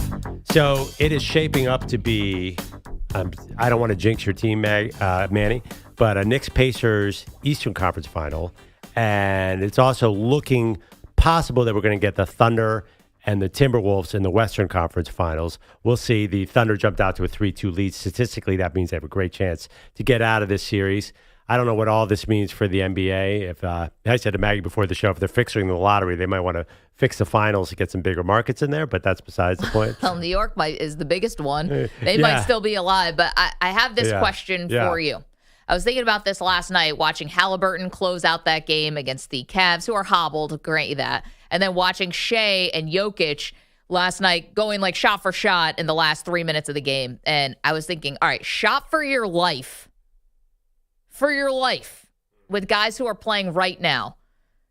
Jalen Brunson, Tyrese Halliburton, Jokic, Shea. I'm not putting Steph Curry there. He's kind of like emeritus, and he's hurt right now. When you say shot for your life, you mean fourth quarter game is ending because, or just you're going to a court and you get to have one guy shoot for you. Yeah, it's like Brunson. Think about it. You're in a court of law. You're facing the firing squad, and you've got Brunson, Halliburton, Jokic, and Shea. I want Iguodala. Well, I would go. And you have LeBron's going to block from behind. Fourth quarter, Brunson's the best player in the planet. It's Brunson. But Jokic is the 3-time MVP and has also hit some incredible shots. Like, Are you really going to go? I know Brunson is the clutch player of the year. That's that was an award that was invented 5 seconds ago. Still an award. Right. And but Tyrese Jokic, Halliburton has been amazing in these playoffs closing games. Not a clutch Yeah, player but award. I mean, Halliburton and Jokic have played well the first 3 quarters, too, where Brunson is just. He's right. Magic Johnson combined with Michael Jordan combined with Larry Bird in the fourth quarter. Okay, but I'm sitting in front of the tribunal. You don't know if it's the first quarter or the fourth quarter. Oh, see, I thought when you said shot for your life, you meant fourth quarter, 1 minute left in the game. Let's do it that way. Okay. You can't just have a guy. You're just walking out onto a random court, and your life depends on one 3-point shot. Fourth quarter, under a minute left. It's Brunson. Game 7? Brunson. Your life. Yes, game 7. You know why, the game too? 7 of your life. Because Brunson feels no fatigue. The man is a robot. He's also strong. I mean, Halliburton's pretty good. He's not feeling a lot of fatigue either. No. I mean, the Pacers looked like a way better conditioned team, but also the Cavs were just hurt. I think it's Jokic, guys. Like, you're taking clutch play of the year. I get that. Again, an award that was invented 30 seconds ago. Or 3-time MVP Nikola Jokic. Yeah, but Shea, by the way, is going to be the MVP this year. I'm not trusting Shea with the 3-pointer. Hit a big one last night. No. I mean, Shea's still learning how to be a 3-point shooter. Also, who said it was a 3? We can make it a 3. Is this like a layup? Layup for your life. If we're doing mid-range shot for my life, it's DeMar DeRozan. Obviously. Mikal Bridges. Kevin Durant. My goodness. Yeah, definitely Bridges. Anyway, shot for your life with those 4 guys. I'm going with Jokic, and I love Brunson. I'm going with the big-headed dude from the Chicago area, Jalen Brunson. Does he have a big head? Oh, it's enormous. Oh, my goodness. Josh Hart always picks at him for it. Huh. Well, I mean, guess he's only like 6'2".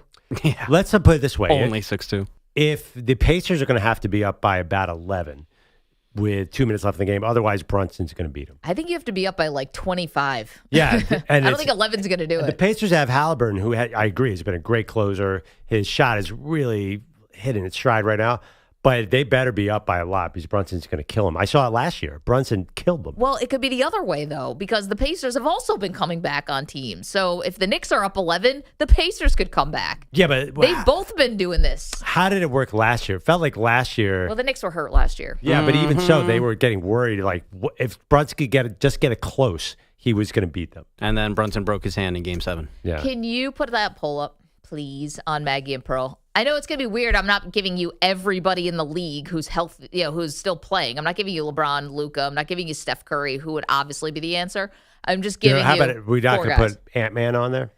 We Probably only not. have 4 spots. Well, Would you pick Ant-Man?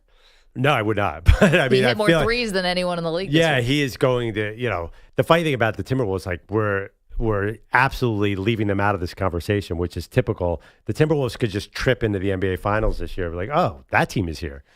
But honestly, it would feel like the right thing. It'd feel like building towards something.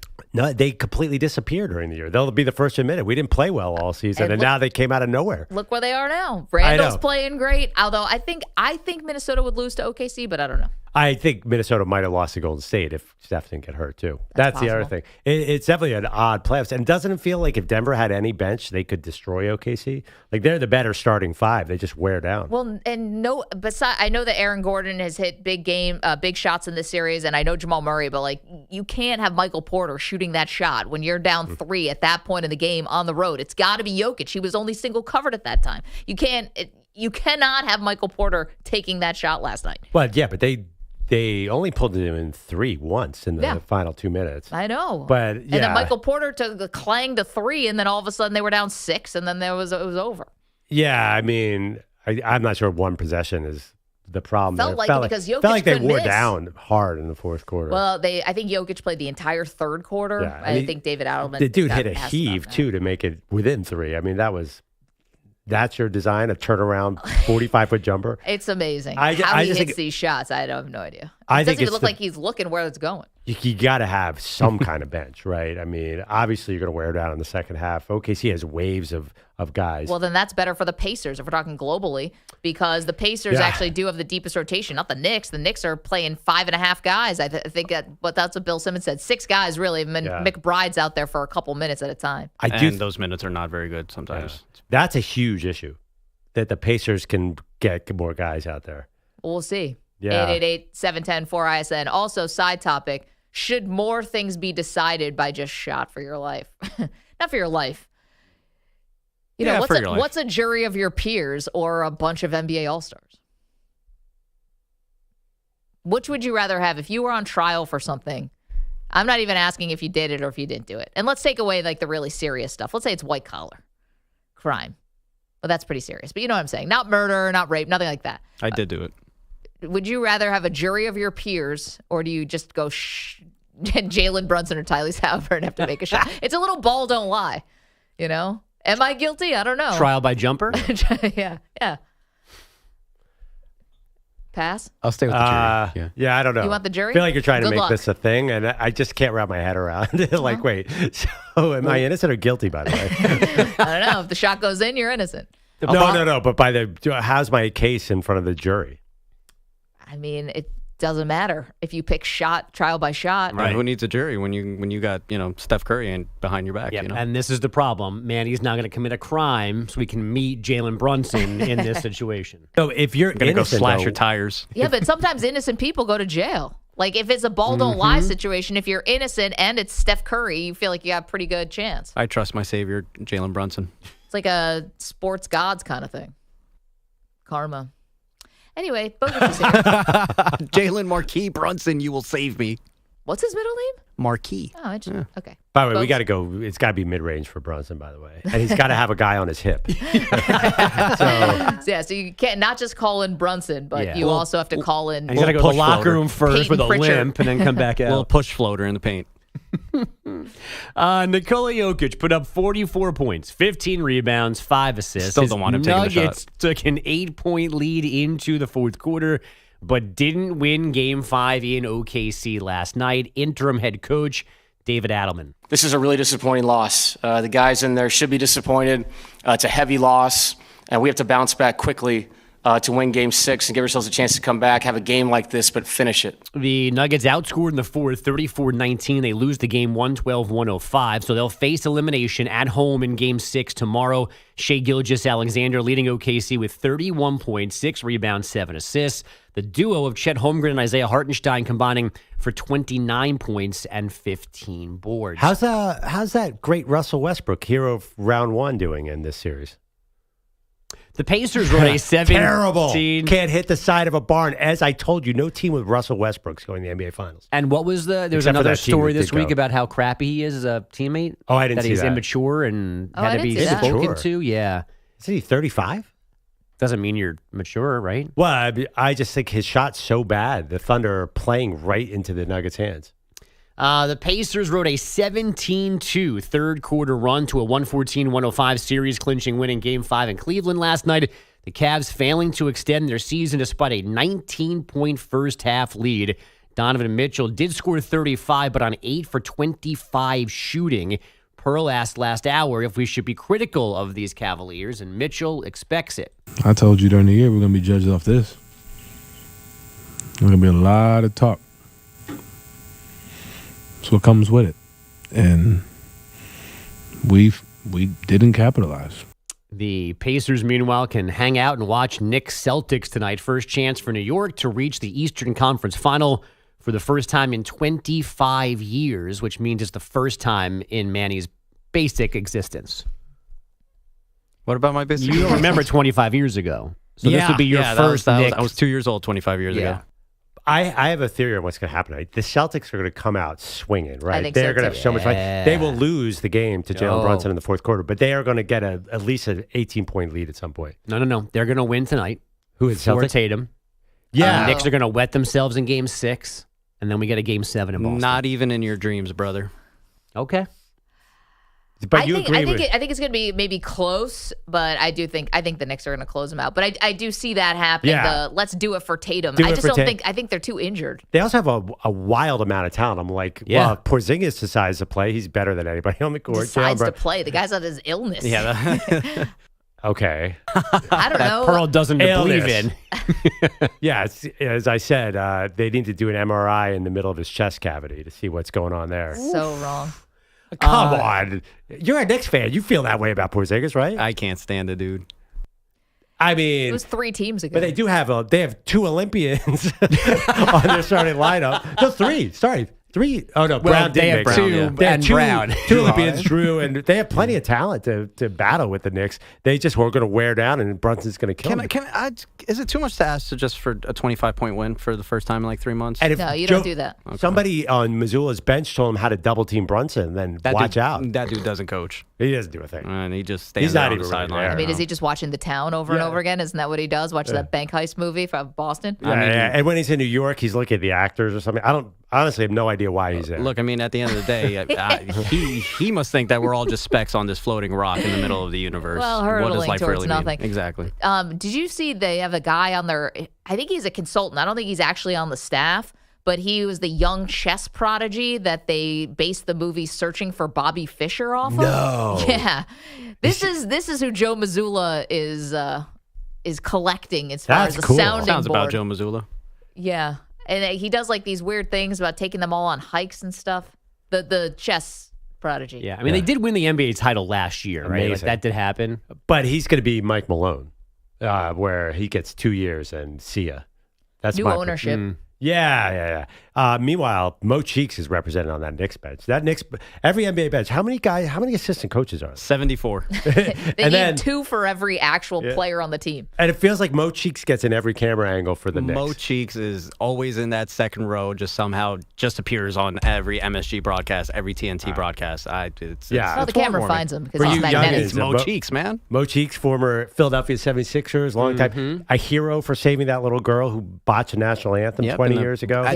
when the Knicks were in Portland this year, they actually brought that girl down to sing the national anthem. Oh, she's an adult now. Yeah, she not was as cute. no, she's fine, but I'm saying the moment.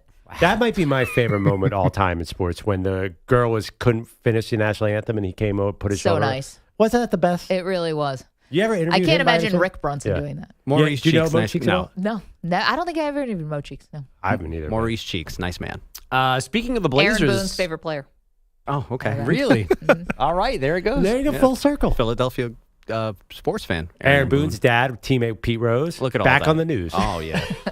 Speaking of news, Bogusch. Yeah, speaking of the Blazers, too, they are for sale, Oh. according to the Allen family, 7 years after Paul Allen passed away. Not for sale, the Seahawks or the family's 25% stake in the Seattle Sounders. That's a soccer team. They play in what field?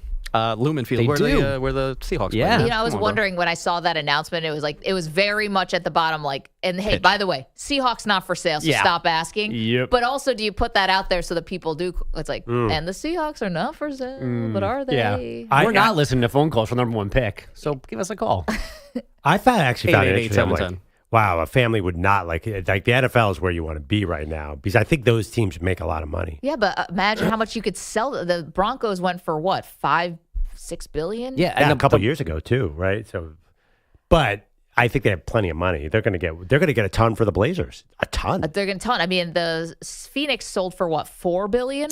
I think I read yesterday $3.6 billion was the last valuation of the Blazers, done by like Sportico or somebody like from the outside. Who's buying this?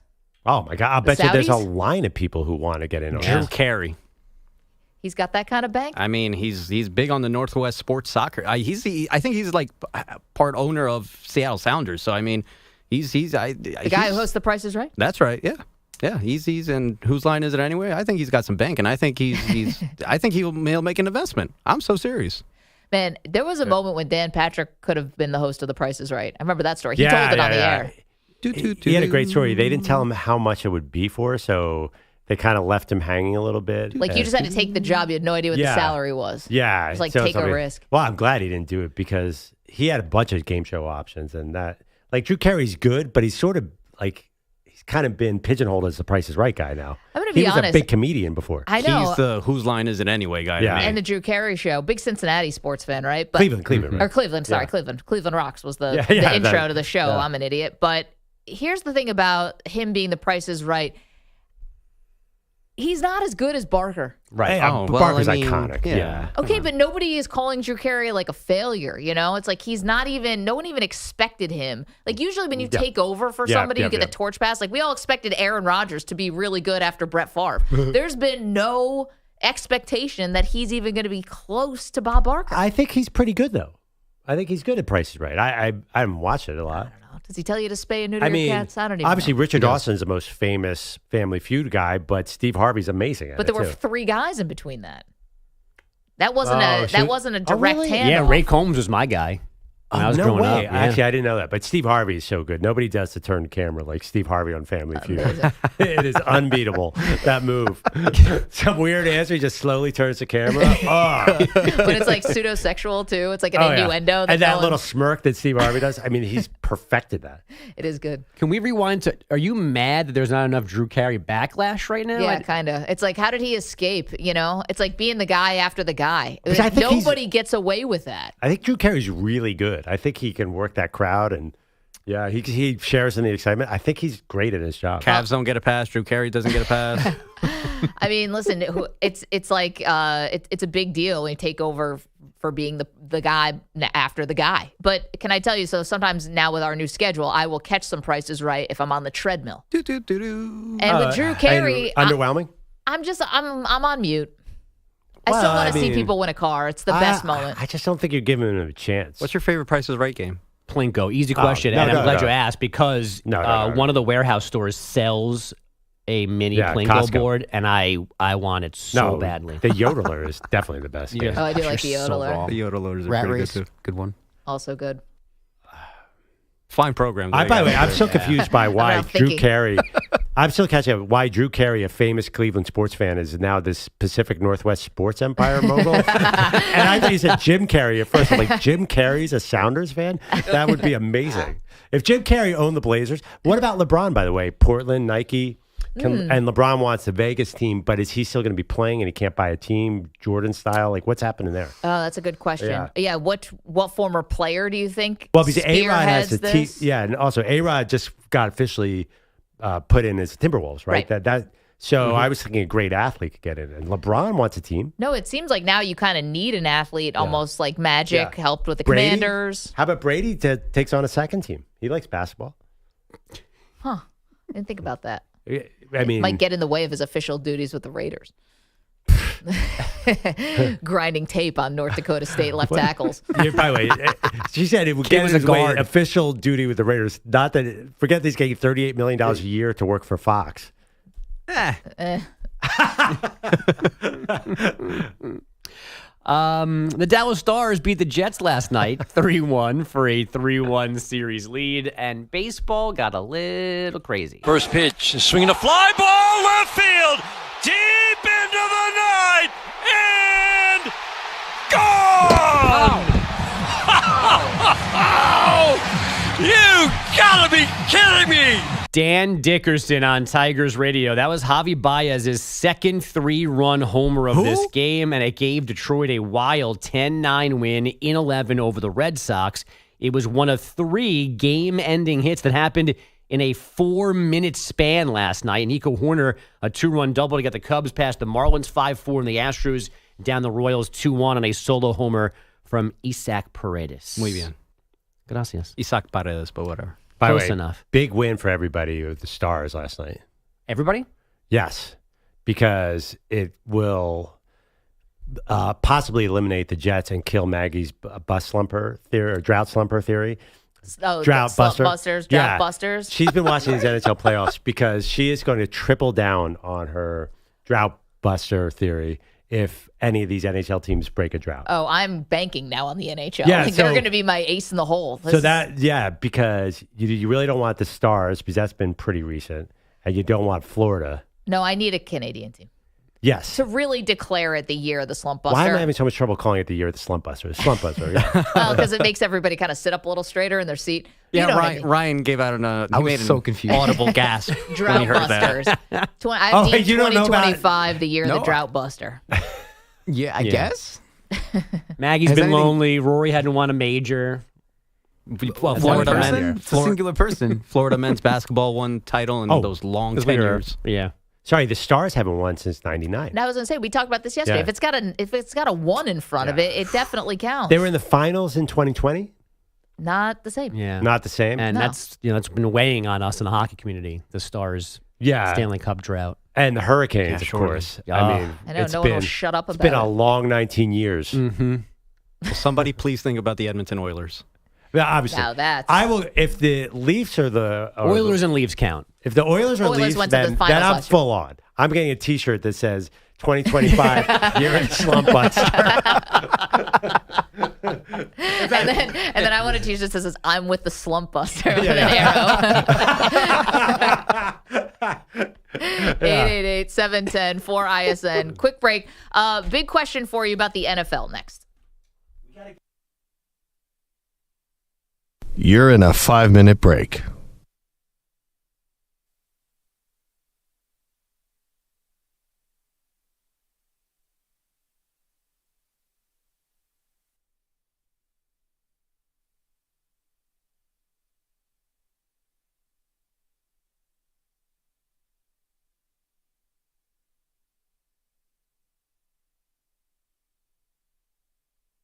Four minutes, 30 seconds remaining.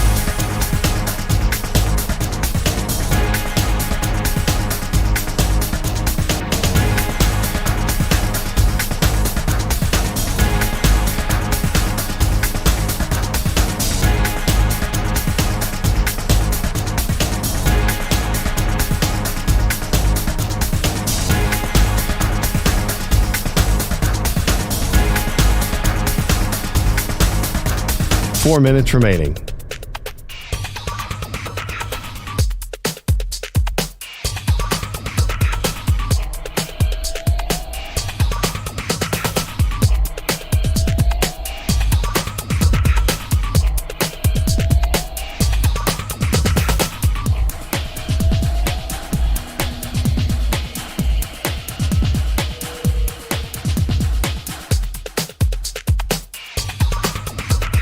3 minutes, 30 seconds remaining.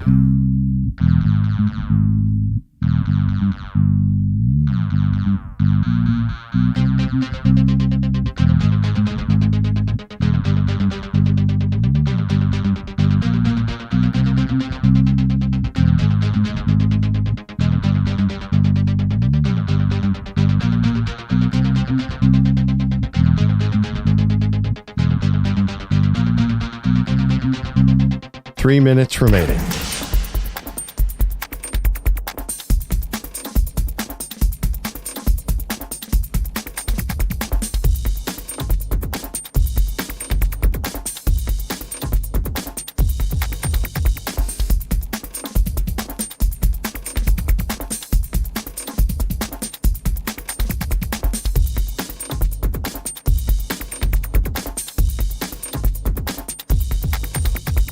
Two minutes, 30 seconds remaining.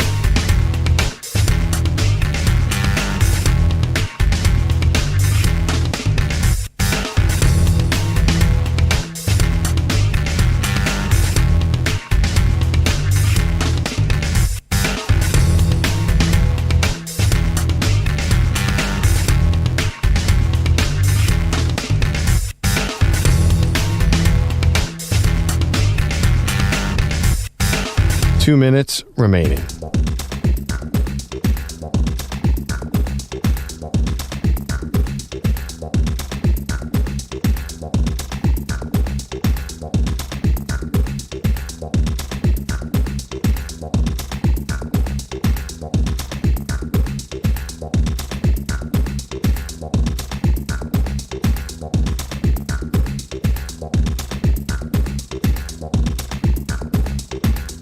One minute, 30 seconds remaining.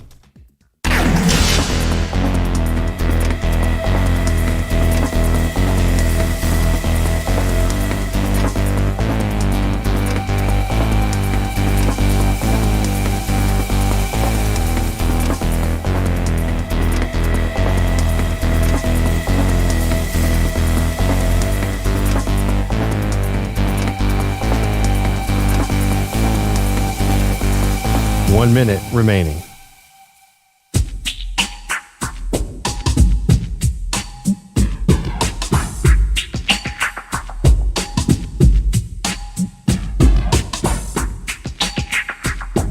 .45 seconds remaining.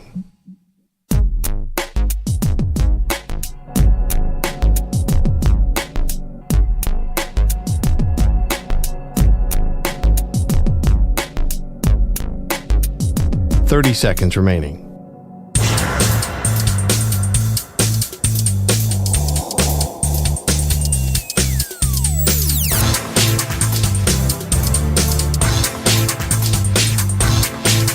.15 seconds.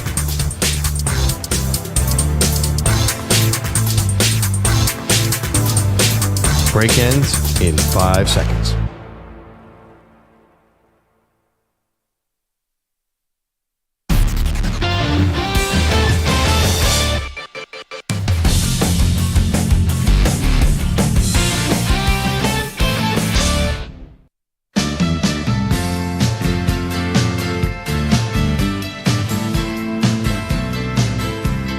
Maggie and Perloff show. Pearl, you sent something to me and Manny yesterday about the air miles traveled this upcoming season for every team. Now, the full schedule release for the NFL is going to be tonight, but they already have been able to clock, because they already have the home and away teams, home and away games, rather, how many air miles. So if you're wondering, the LA Chargers are going to travel the furthest, 37,000 miles. The Rams are next, 34,000. The least, the Cincinnati Bengals, 8,000. So it's a huge discrepancy. And obviously the Chargers are going to be playing in Brazil. So I think that's the bulk of the travel there.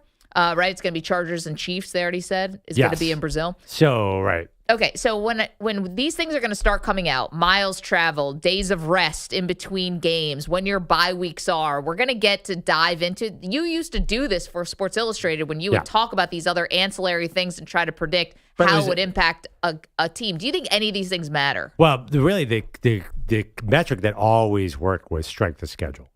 Like based on the last year's win totals. That always I know that sounds. I know every team resets, but generally, if you were lucky enough to draw a bad schedule, then you had a great advantage. And that's the way the NFL did. They designed the schedule specifically for this. That's one advantage the NFL has over other sports. They could create parity by their scheduling. So if you're a last place team, you get a last place schedule. It makes a huge difference. So none of that is really about the air travel.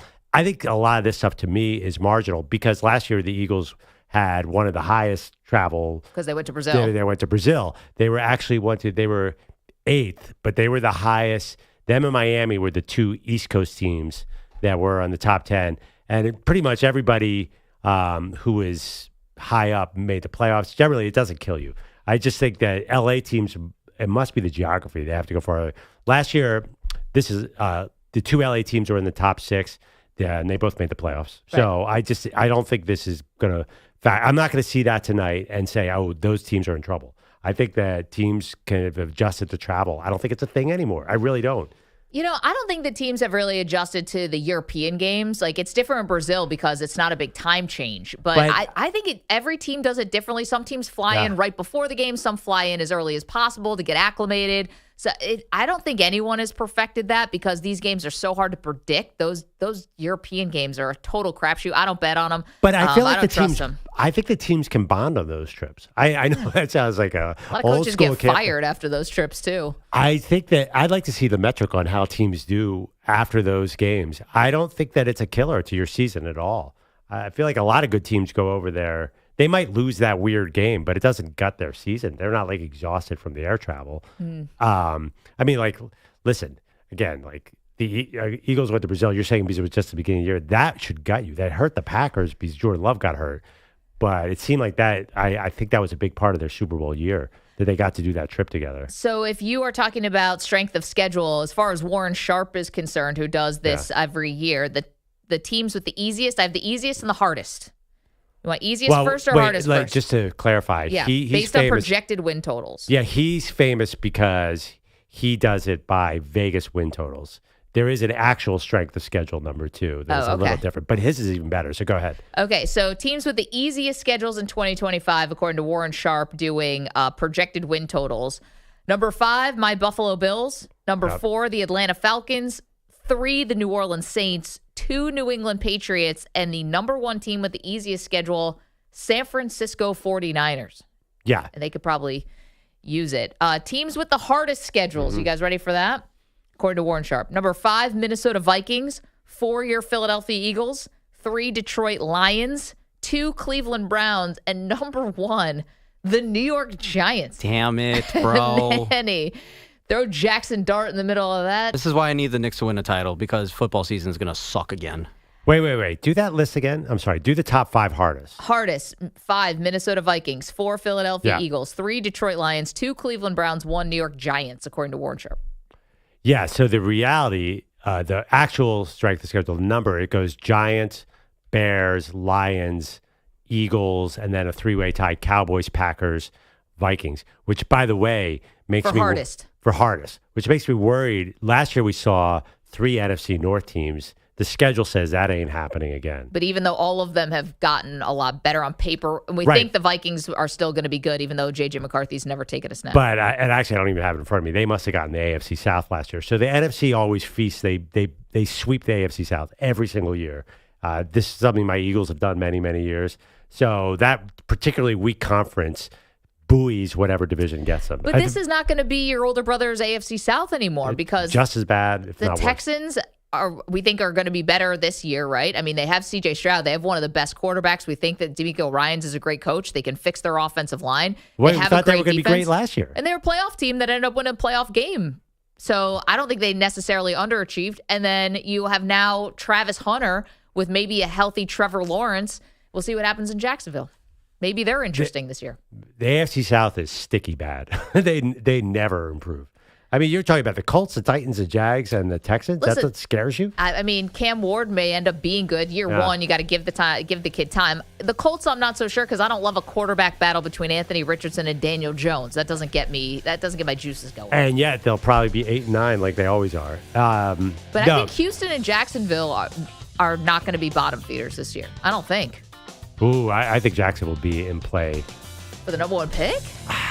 One of those, I don't think the AFC South will be the worst of it. Coming up next, the great debate.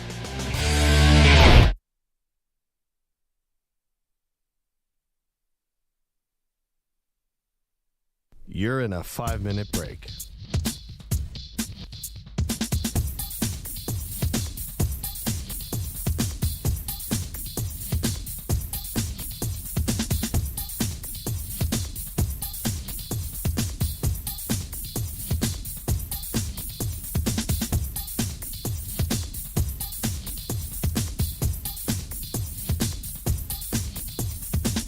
Four minutes, 30 seconds remaining.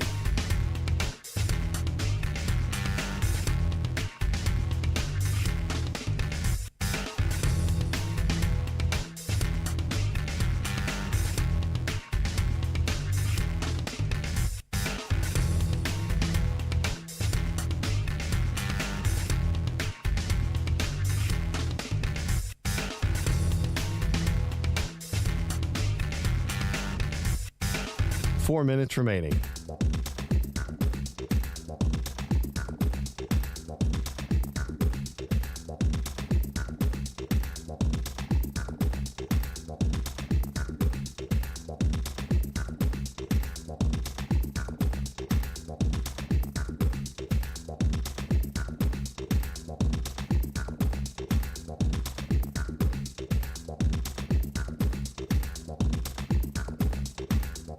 Three minutes, 30 seconds remaining.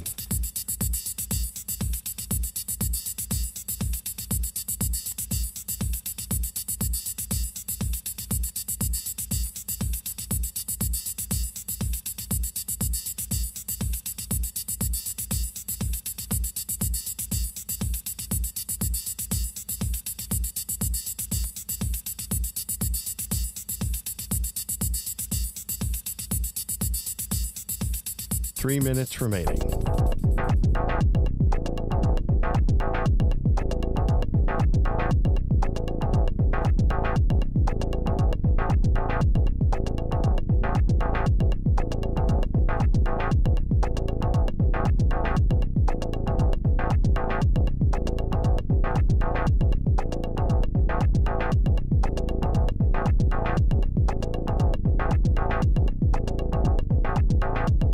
Two minutes, 30 seconds remaining.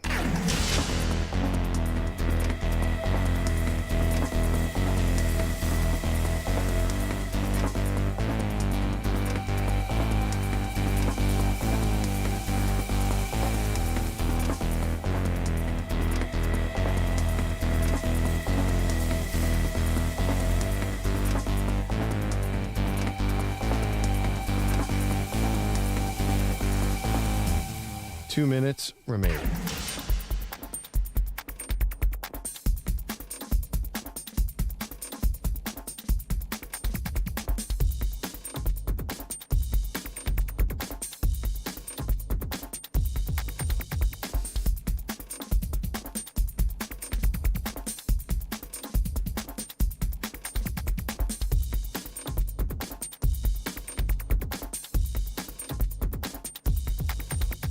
One minute, 30 seconds remaining.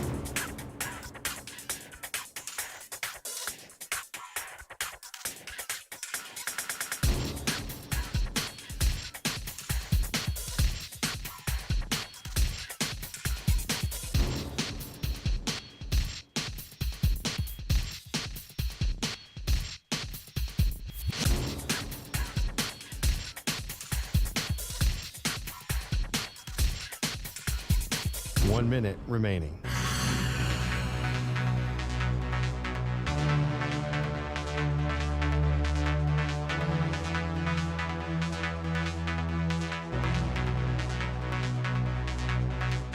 Forty-five seconds remaining.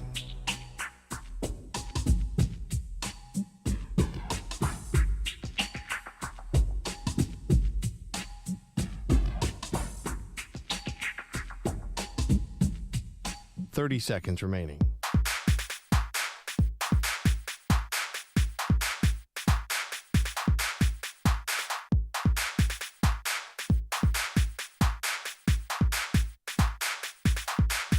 Fifteen seconds.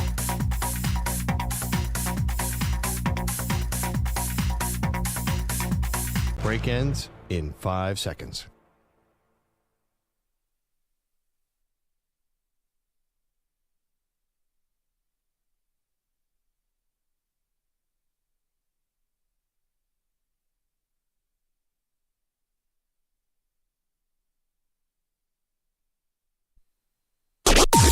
Maggie and Perloff on the Infinity Sports Network.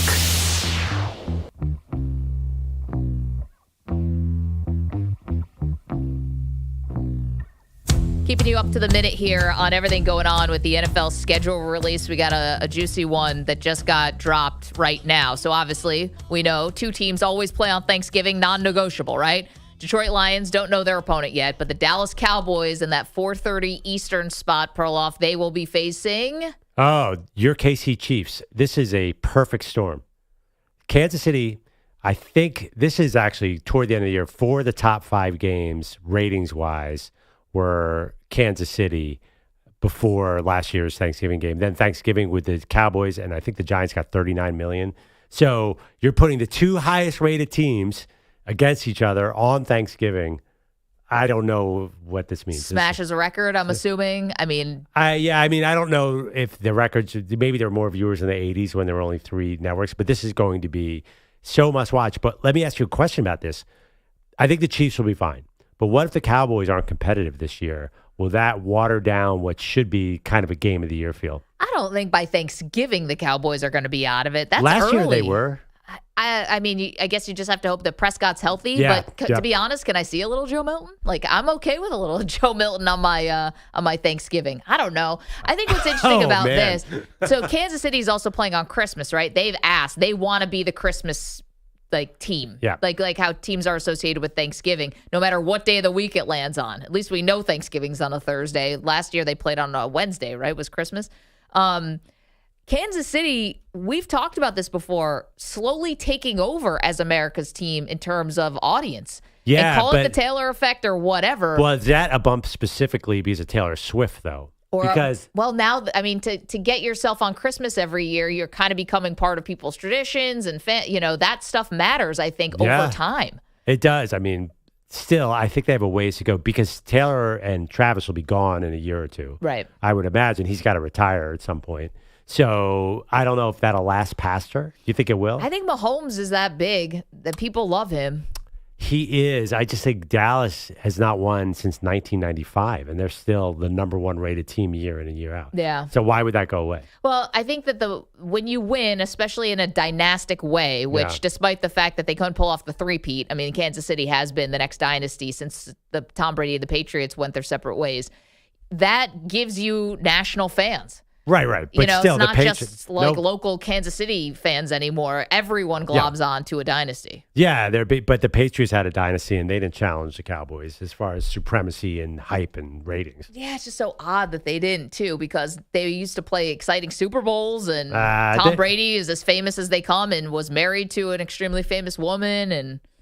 I think it's hard for the country to wrap their head around a Boston team. I think it's specifically an anti-Boston team. Well, also, too, the Patriots are a little boring. They're kind of a San Antonio Spurs, kill you with 1,000 paper cuts kind of team. They had their high-flying years with Randy Moss, but they were a little unlikable. Belichick. Yeah. The Chiefs are likable. Mahomes is wildly likable. Kelsey's used to be very likable. Now some people have an issue with him. Because of Taylor. Yeah, but generally I think they're a likable team. I still think the Cowboys last as long as they are competitive. But again, I worry, can they stay healthy enough? Because they've been really hit by the injury bug that this game is really competitive. The other question I was actually going to ask you, and maybe I was saving it for tomorrow, when is the Chiefs fall off going to come? Not now. I don't know. Who's their left tackle? Like, there's some people out there wondering, wow, are the Chiefs going to let go of the AFC? Are the Chargers going to come up on them? Are the Broncos going to come up on them? I think you have to worry. I mean, they have not been able to fix the O-line. They drafted a guy at 31, Simmons, or 32 rather. They feel young. I don't know. I'm not calling for the premature, that all of a sudden Kansas City is going to be out in the wild card round, out in the divisional round. Yeah, No way. are they going to hand off the baton? They can't do this forever. I think the Mahomes and Andy Reid, the connective tissue there, they always get to keep Steve Spagnuolo. Yeah. They still have Chris Jones. Yeah, they're getting a little bit older, but I mean, it's not like they're ancient. And they did make the Super Bowl. It's not like they, they skid it out in the wild card round this year. But they lose a lot of free agents every year. The normal things that happen to great teams, they kind of have to redefine themselves. Some of their key players are getting older. Lost some linemen. Their defense has had injuries. So again, it does happen. 15-2 last year and still made it to the Super Bowl. You're not tempted to pick the Chargers in the AFC West? I thought you might go that direction. Well, I picked the Chargers to make the playoffs last year. I ended up being right about that. And then don't ask me what happened in that playoff game when they lost to the Texans. But here's the thing. We saw this. The Chiefs got really beat badly in a Super Bowl. Yep. They retooled. That was to Tom Brady. They retooled. They came back, and they ripped off 2 in a row. They got badly beaten against your Eagles. Very much exposed in that game. It was shocking how non-competitive that was from the Chiefs' point of view.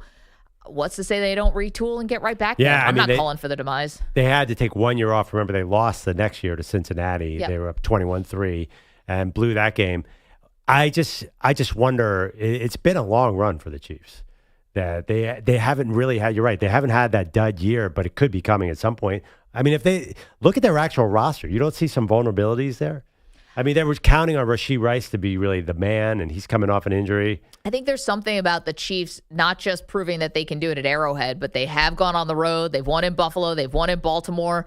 I mean, until somebody comes again and we thought that Cincinnati Bengals were really going to have a shot to dethrone them. And then what happened to Cincinnati? I mean, Joe Burrow gets hurt, then doesn't. The rest of the team is a mess. Trey Hendrickson now is all talking to the media about shark attacks. Some are provoked, some are not. I mean, I want to believe so much in Cincinnati because I think Burrow is so amazing, but they've got their issues. So who's really taking them down? Well, I'll tell you who's this year's Cincinnati, Buffalo.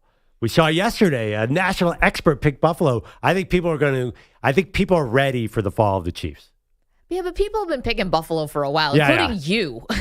No, I feel like you pick them every year. No, I think I picked the Bengals last year.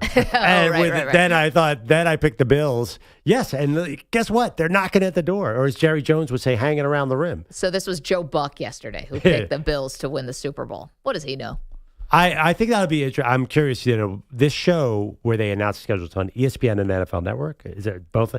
I'm curious if some of the experts are going to say, well, is there vulnerability here? Because you're right. The Chiefs are getting every big game. They're getting Christmas. They're getting Thanksgiving. I'm sure they have 6 primetime games in all. They should. Yeah. I'm just curious if this is the year, at some point, it can't last forever. It never lasted does. for 20 years with the Patriots. I know but that they had down years. They had 9 years in between where they didn't win a Super Bowl. They still went to 2, and they were a factor every year. Yeah.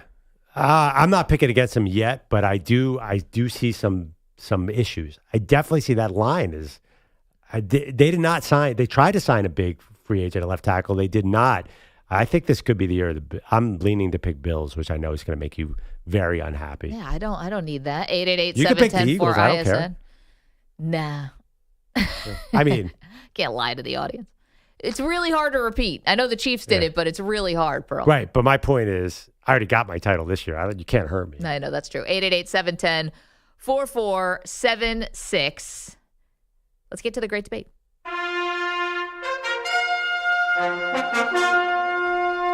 The Great Debate Series.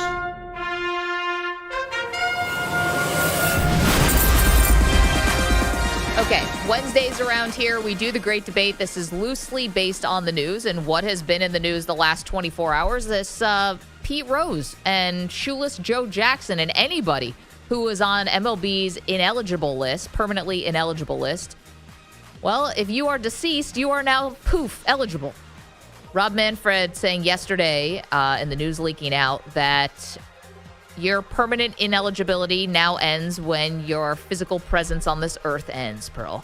And so now That's such a deep way of putting it. Various committees are going to be tasked to see, A, whether Pete Rose gets on the ballot, and 2, whether or not he actually does get an official plaque at Cooperstown. So his physical presence gone. What if your soul remains around planet Earth? I mean, I hear what you're saying. Yeah, let's talk about it. The metaphysical. Yeah. Again, I don't love that they waited for him to die. It feels like a cop-out. So that's the news. So off of that, today's great debate, we are asking you, who is the person who is most deserving to be in the Hall of Fame, who is not?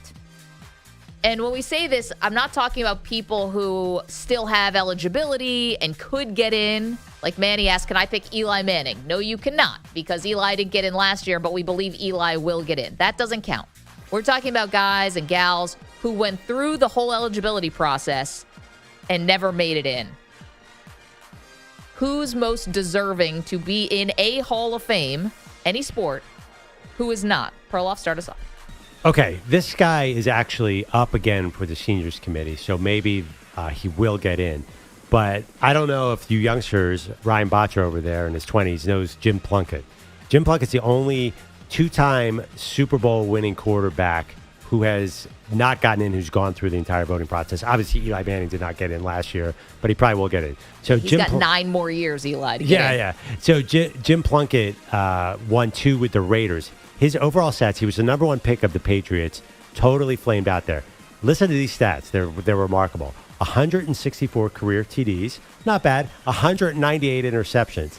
Terrible. But you have to understand, back then, Joe Namath, Johnny Unitas, everybody had horrible interception numbers because the DBs could basically tackle the wide receivers. But he won 2 Super Bowls, 8-2 in the postseason. I think you have to judge him like Julian Edelman, more on the postseason than the regular season. Now, I don't know if you want to count diversity as an issue here. It has been brought up with other Hall of Fame candidates. But talking about diversity, Plunkett is from East San Jose. He's born to blind parents of Mexican and Cherokee heritage who... They were both blind? That's what it says, blind parents. Wow. This is from the San Francisco Chronicle. I don't know if they were both blind. That's a good question. But he definitely is the first non-white quarterback to win a Super Bowl. And he has this incredible life story. He was the man at Stanford, number 1 pick, totally fell apart and had this incredible redemption with the Raiders. So, and I'm sure our friend Amy Trash would agree with this. 2 Super Bowls, I'm sorry, you get in. He beat everybody, Hall of Famers left and right in the playoffs. I know his numbers were bad, but he should be in. You kind of have to tell the story of Jim Plunkett to tell the story of early 80s NFL. Yeah, Jim Plunkett it's a great one. And listen to this. Play fake, Plunkett back, throwing, way up the field, grabs plenty of room, makes the catch at the 35, the 50, the 40, the 30, he's going all the way, 99 yards, touchdown Raiders! Holy Toledo, I'll tell you guys. Holy Toledo? Holy Toledo. What year was that? Good question. It sounded like 1949. It does sound a lot older than the 80s. Holy Toledo. Yeah, that would have been the 80s. That had to be way That was earlier. October 2nd, 1983. That was the 80s? Oh, my gosh. I was born in 1983. I don't want to believe I Holy was Toledo. born in a time when we were still doing Holy Toledo. Uh-oh. All right. We are asking you today, who is the person most deserving to be in a Hall of Fame, who is not in a Hall of Fame? And I will go with the Homer pick. Put it out there. Before you can call me a homer, I am going to acknowledge the homerness of this. It is the one and only Steve Tasker, ladies and gentlemen. For the Buffalo Bills and their fans in their last regular season home game this year, they will say goodbye to all-time great special teamer, Steve Tasker.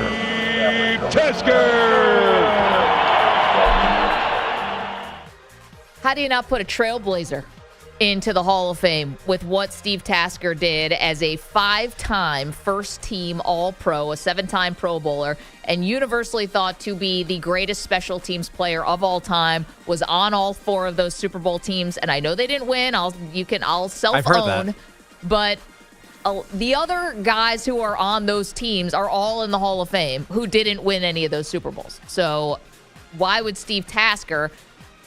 When we're talking all 3 phases here, people, don't forget special teams, and he did it better than anyone, maybe Matthew Slater, who will probably get in, actually, because he actually does have the Super Bowl wins. I don't know. because if Tasker doesn't get in, why would Slater get in? Obviously, he actually has some rings. We know the argument against Steve Tasker.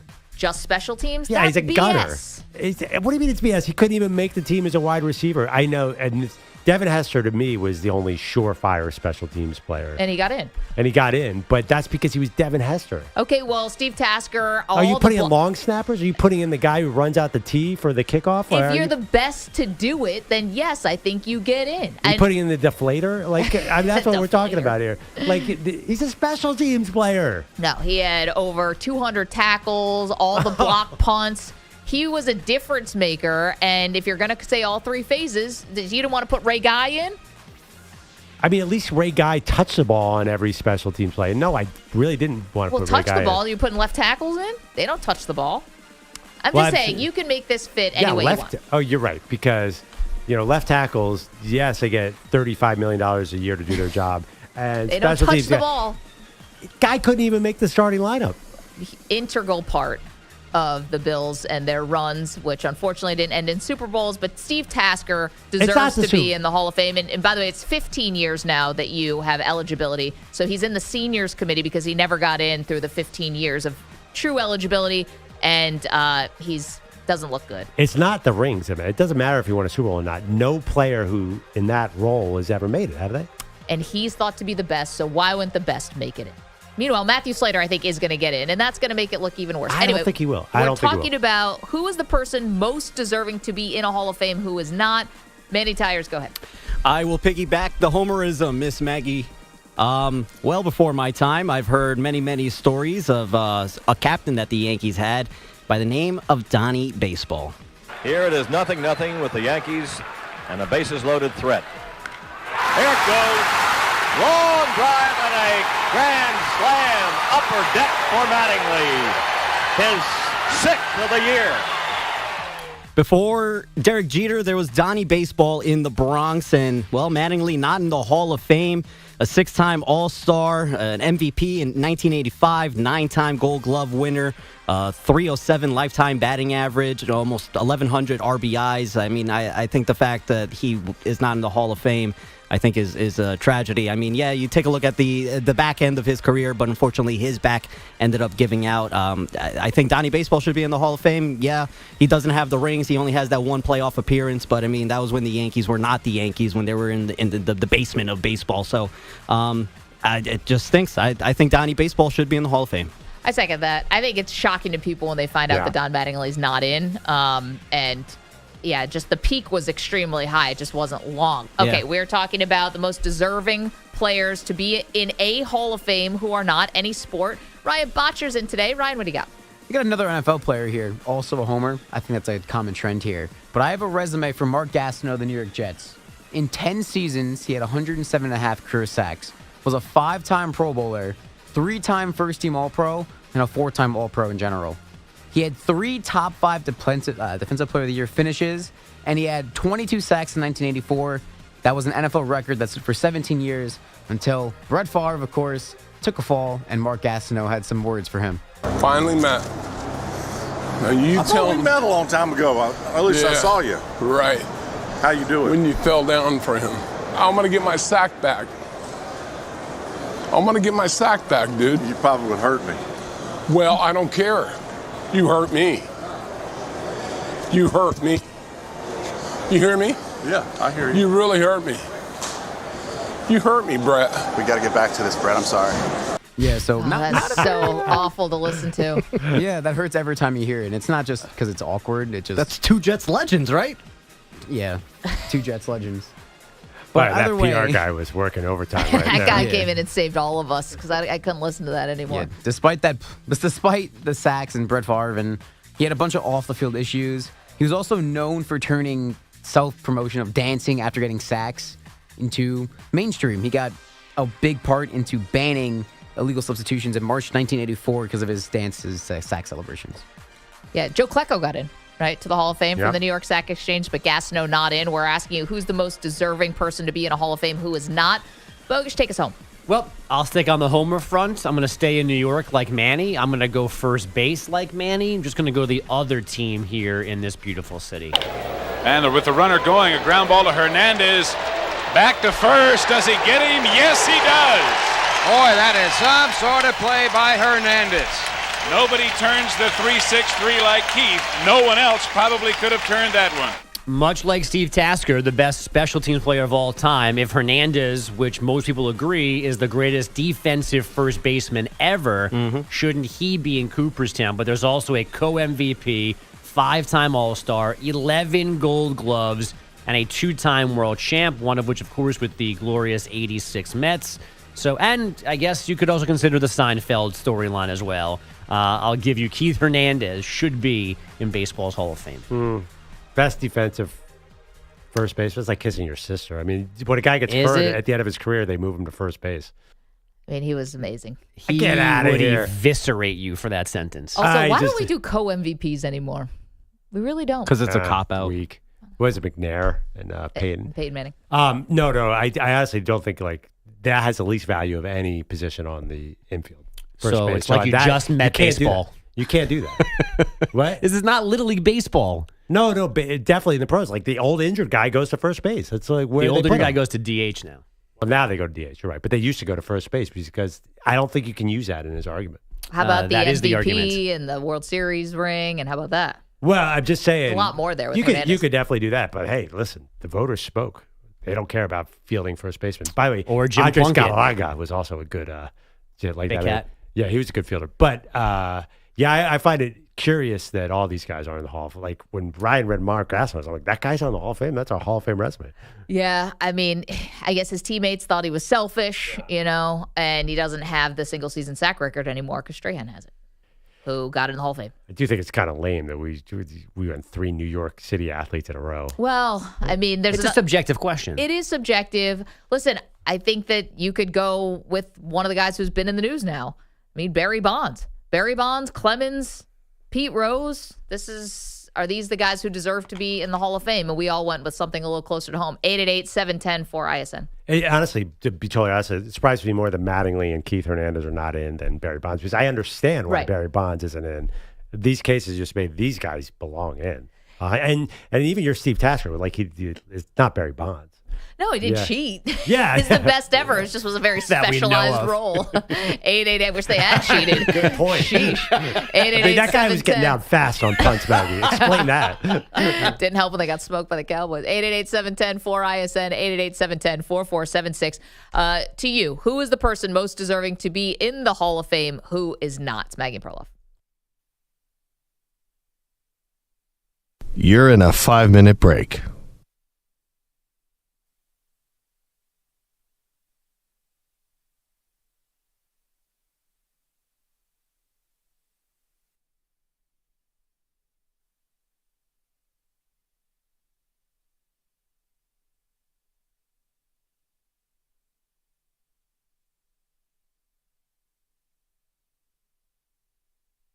Four minutes, 30 seconds remaining.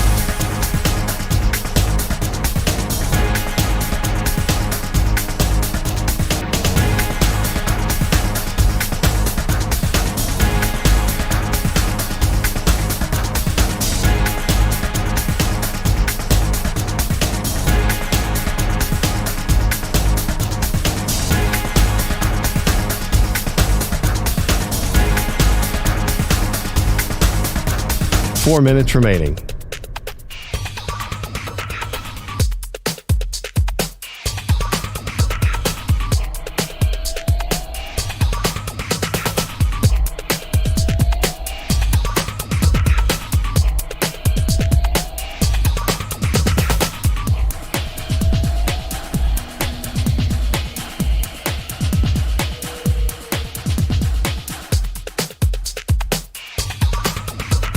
Three minutes, 30 seconds remaining.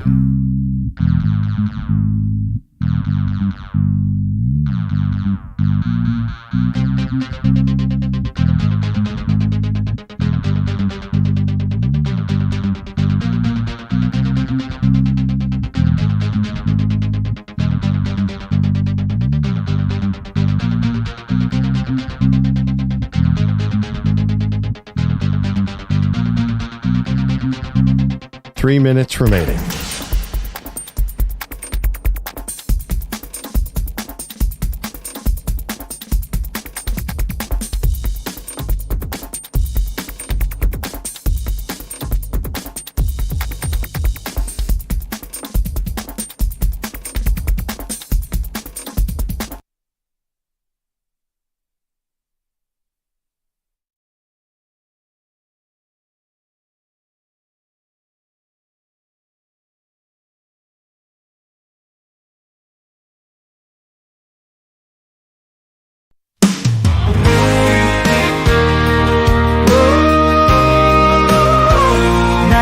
got some giant feet. They're the talk of the town.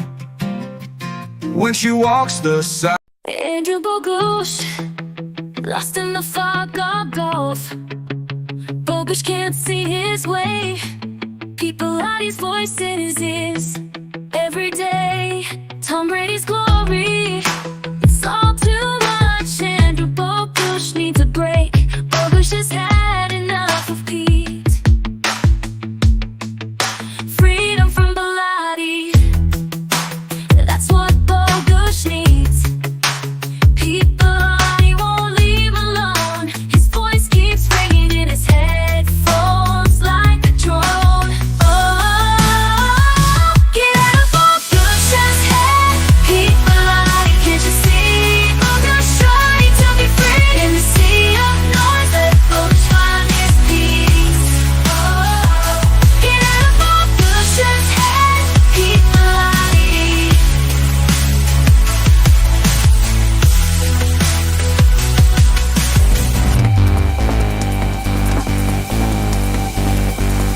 1 minute remaining.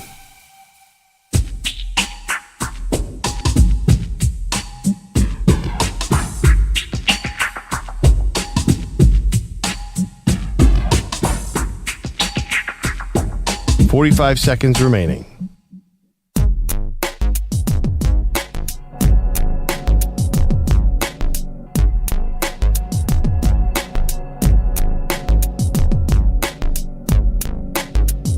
"30 seconds remaining.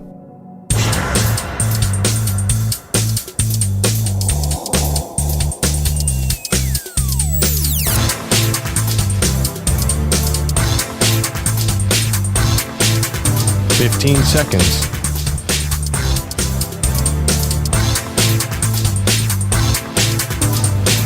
Break ends in 5 seconds.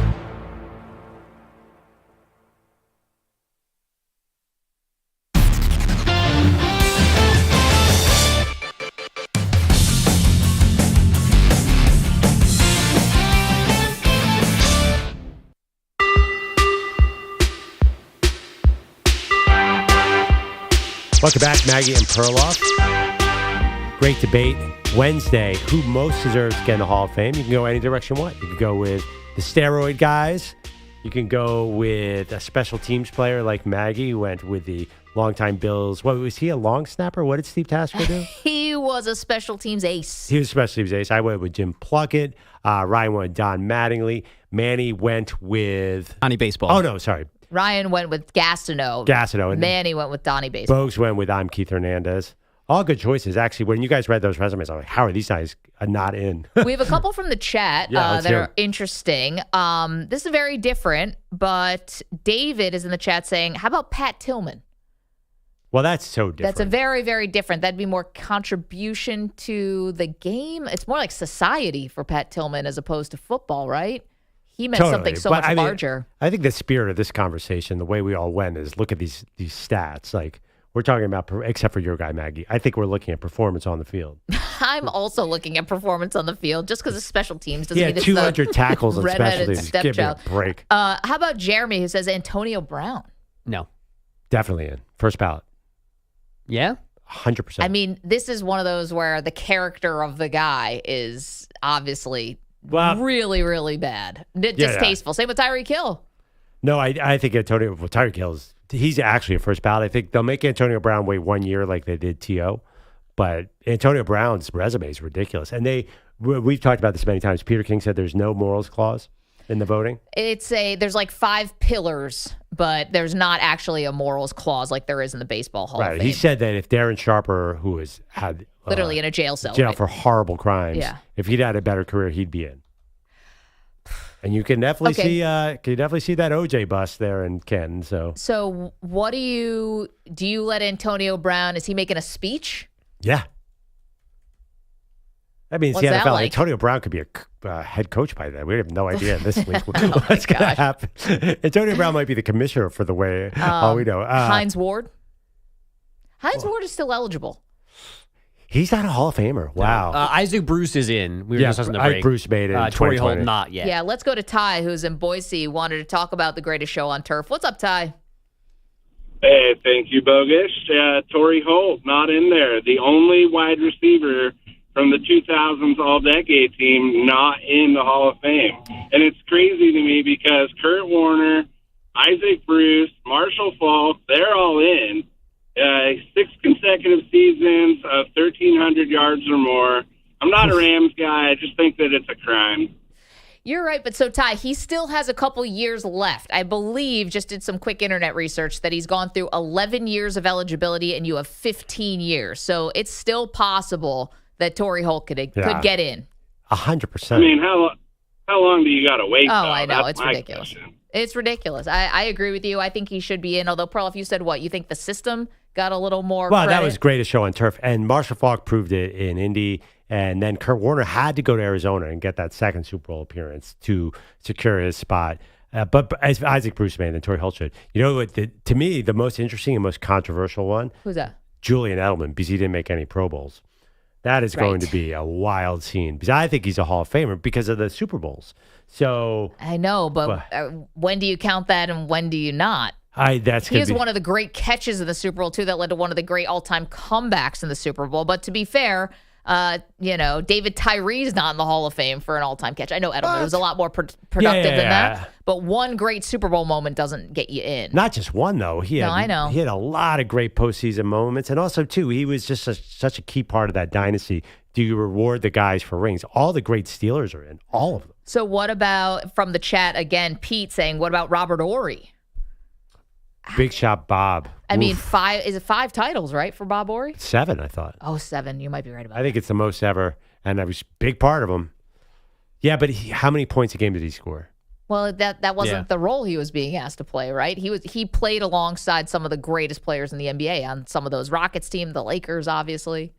Edelman had 105 catches, 92 catches, 98 catches, 74 catches, 100 catches. He was an elite receiver. But no Pro Bowls.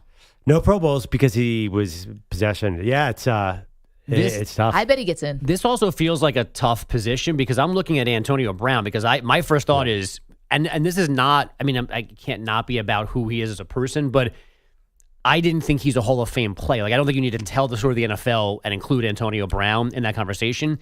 And he's top 30 in catches and yards. Right. But everybody, like, no one after him is in. Like, there are a lot of guys who have better careers than him that are not in still.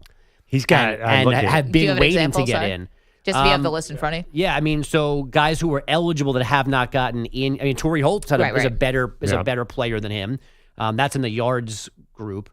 Let me go back to better catches. player, but no, he had more longevity. I think if you go by peak, Antonio Brown was better. Yeah, I mean, 4-time All-Pro is legit 5-time. for Antonio Brown. 4-time first-team All-Pro and at wide receiver, which is a hard spot. That's a huge number. All-Pros, 4-time first-team All-Pro is massive. So he was the best receiver in the game. That Calvin Johnson got in easily.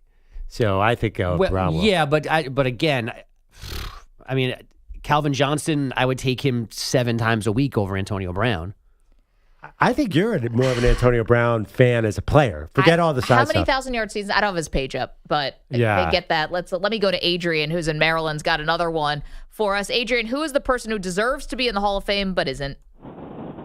Darren Woodson, Dallas Cowboys, 3 Super Bowl rings, was a critical part in their defense. Dynasty team. He's not in the Hall of Fame. Maggie, you're talking about Tasker. He punt returns and special teams, and you're not going. They put in Devin Hester for Darren Woodson, so I'm a little upset about that. There's been a rage going around to put him in, and he's still not in. So from what I can tell, because one of the things, Adrian, and thank you for that because it's a good one, Darren Woodson still has eligibility left. So when we were doing our roundtable, and thank you for the call, we had to go with people who were out of eligibility. Now there's senior committees and all of that stuff, but Woodson, I believe, still has 3 years left. I might not be right about that, actually. Hold on. Woodson may actually be out of eligibility. Hold on. I got to look this up. I mean, he was a finalist again for the 3rd time. He's gotten so devastatingly close. Let me ask you this though about Darren Woodson. Yeah, great player, and he does deserve to get in. When you think of the great safeties of all time, that name he does not jump. We're talking about Ed Reed. We're talking about Brian Dawkins, Troy Polamalu, John Lynch. I don't put Darren Woodson quite there. Okay, but I ask you, sometimes, and I think this is right, you're just talking about Julian Edelman, a postseason bump. When you are that big of a contributor to a dynasty, doesn't that mean something? Yeah, no, you're right. No, Both can mean something. You could be a standout on your own. You could have never made a playoff game, and you should be in the Hall of Fame. And if you are a massive contributor to a dynasty, I think that helps you. Yeah, but again, I don't think he's such a no-brainer like those other names. Because safety's a funny position. It doesn't have the value of other positions, so you really have to be dominant to stand out. So it looks like he was a finalist for the third time, and they're saying his 17th year of eligibility. So, yeah, that's tough. Yeah. Darren Woodson. And the wide receivers that we've been talking about, too, there's also a backlog. So they got to wait for that to clear, too. Because we know with the limited spots with the NFL, you can't put 5 guys in from that one position to kind of catch up. So Edelman and Antonio Brown, you still have to deal with Fitzgerald. We still have to Anquan Bolden, Reggie Wayne are not Hall of Famers still. But I think AB is better than both those players. I don't even think. Better than Reggie Wayne? Oh, yeah. If Antonio Brown was across from Marvin Harrison with Peyton Manning throwing him, forget it. I think Antonio Brown was the best receiver in the game for a 3-year period. I think it's a very good argument where Wayne never was. We're thinking about it. 888-710-4ISN. Ask you the question, who is the most deserving person to be in the Hall of Fame? Who is not? Let us know what you think. Bogusch, what's going on in the world? This. Chiefs v. Cowboys Thanksgiving, period. Thanks with 2 X's. Manny wrote that in my script. Yeah, I just wanted to, get some news across. So. Yeah, that is. I hate Manny. If I can extrapolate off of that, the latest schedule drip from the NFL ahead of tonight's full release is we're getting Chiefs and Cowboys in Dallas on CBS. That's going to be the second game. Wait, hold on. Yeah, that's what I said. Manny has access to your script? Yeah, you don't know how the system works here? Everyone does. Yeah, the update guys know, but not the on here, not the hosts. Yeah. So this whole time we could have had access to Bogusch's script? Well, if you have one of these computers, one of these desktop computers that has Burley. Yeah. Wait, you have a script?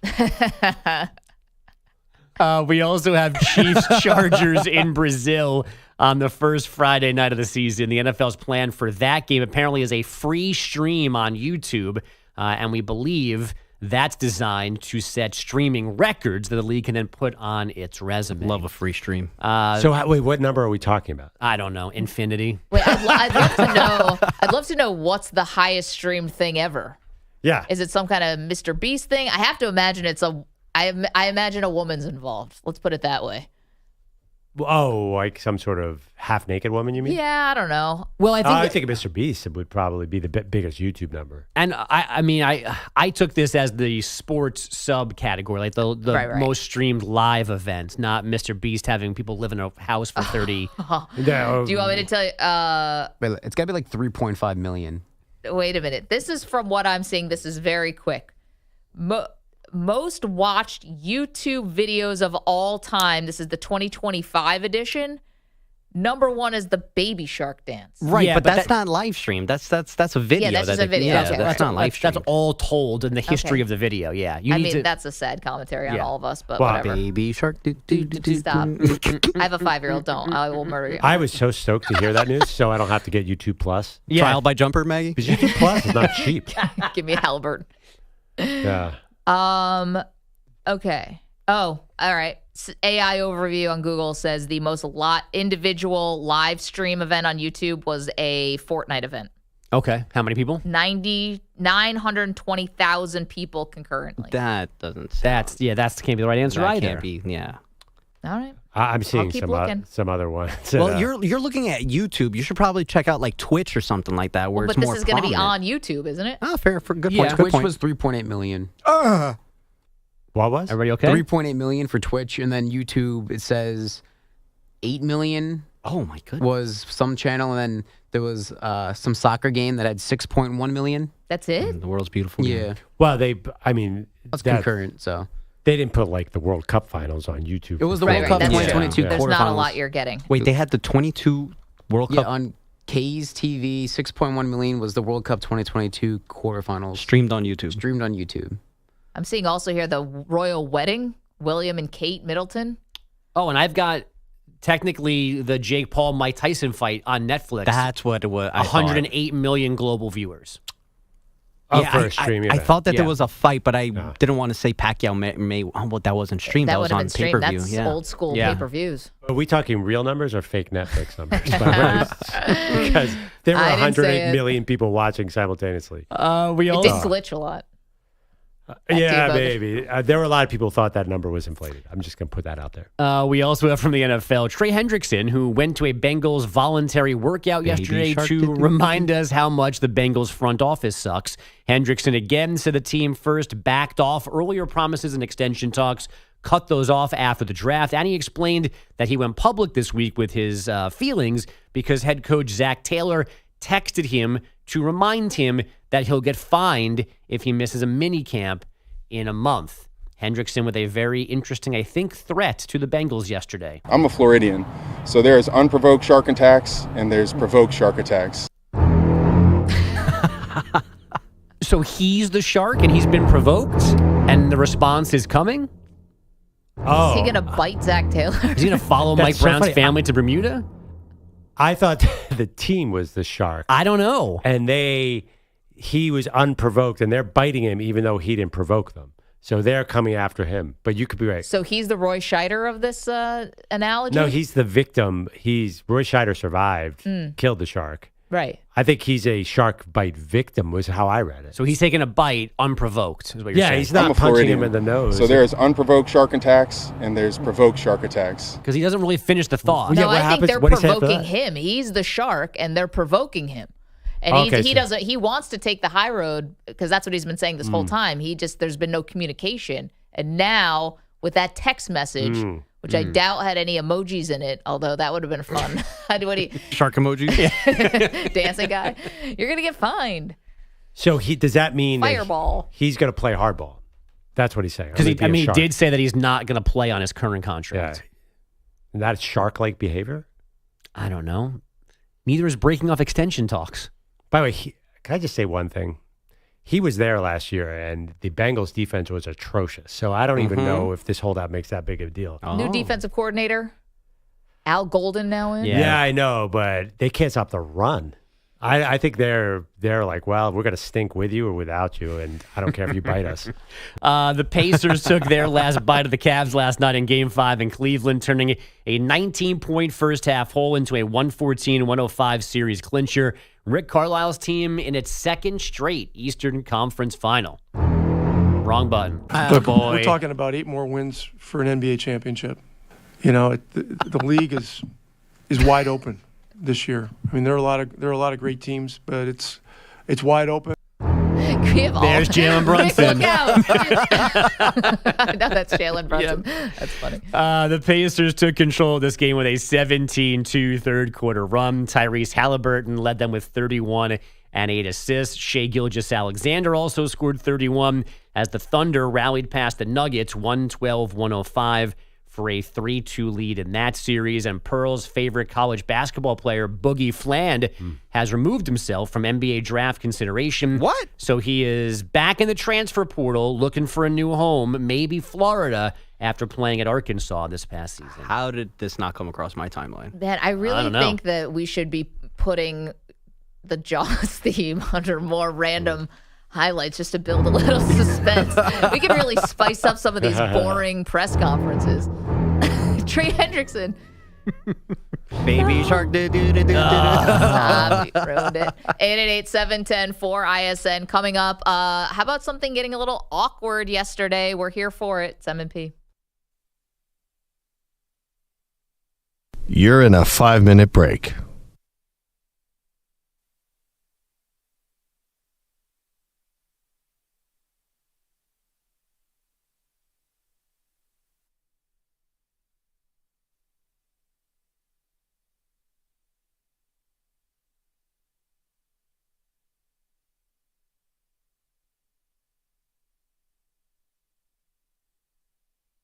Four minutes, 30 seconds remaining.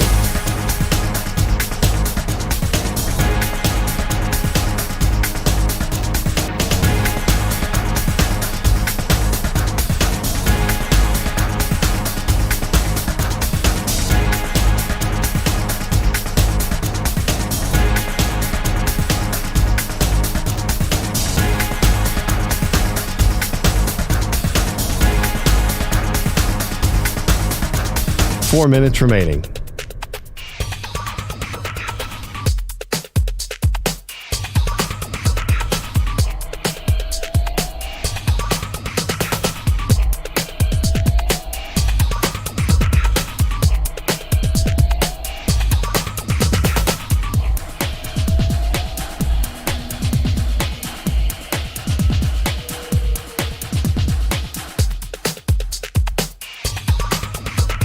Three minutes, 30 seconds remaining.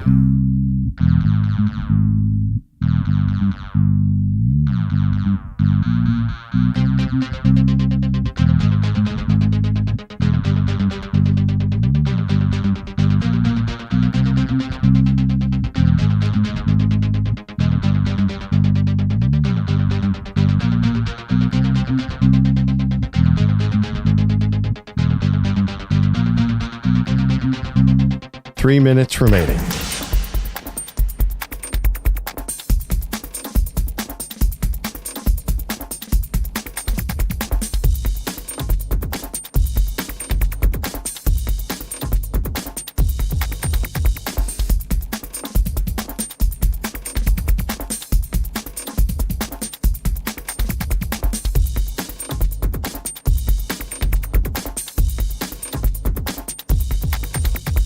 Two minutes, 30 seconds remaining.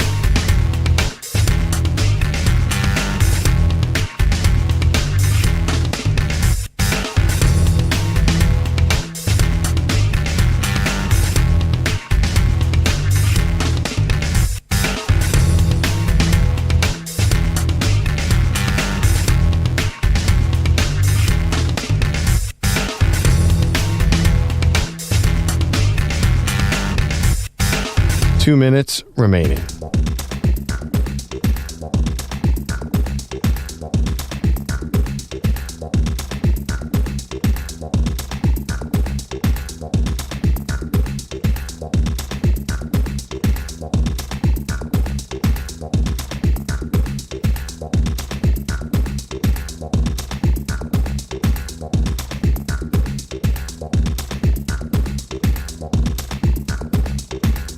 One minute, 30 seconds remaining.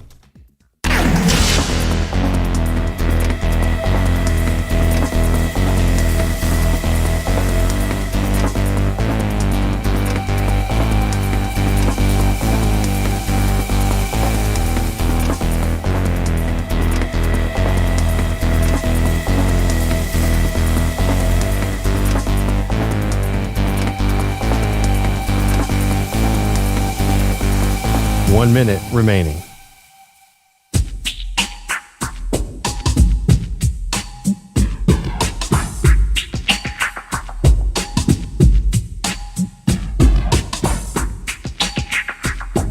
.45 seconds remaining.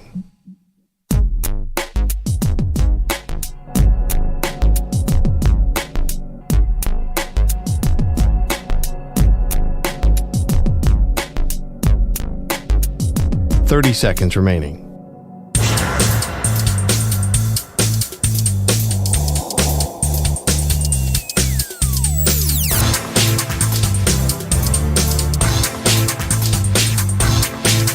.15 seconds.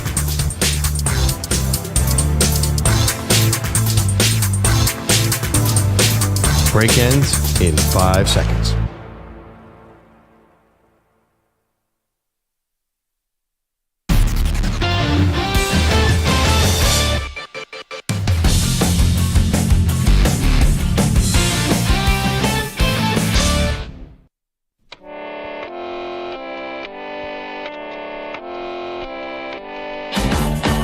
Back to the Maggie Perloff Show. On Wednesdays, we do something called The Great Debate, loosely based off the news. And the news today is that Rob Manfred has cleared the runway, so to speak, for Pete Rose and shoeless Joe Jackson and others on the permanently ineligible list to now be eligible to get onto a ballot to potentially get enshrined into the Hall of Fame. And anyone who is permanently banned who is now passed away, like Pete Rose passed away in September, now they can be eligible. So our great debate is asking, who is the person who's not in the Hall of Fame but deserves to be?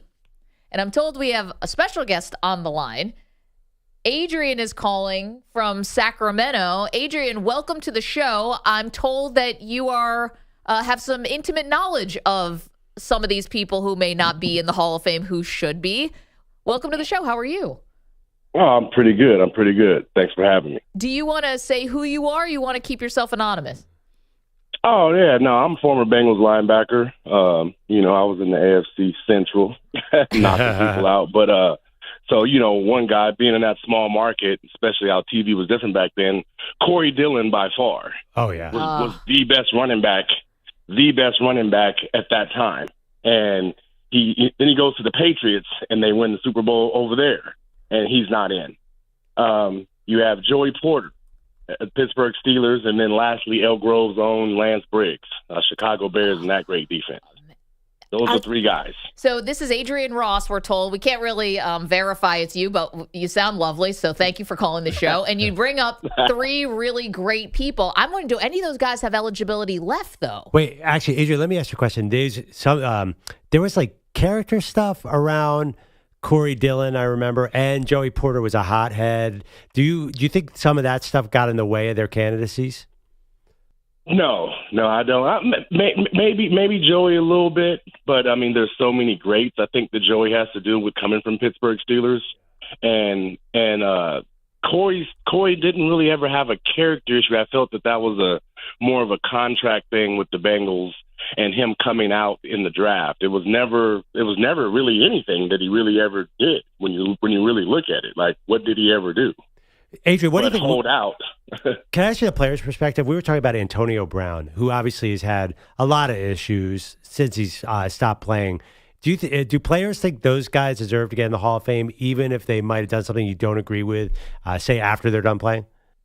Oh yeah, without a doubt. I mean, he was the best wide receiver on the field, hands down. So we all look at like how you play, and everybody respects the player. There's not really too much, off the field stuff. Guys just looking at how good a player is.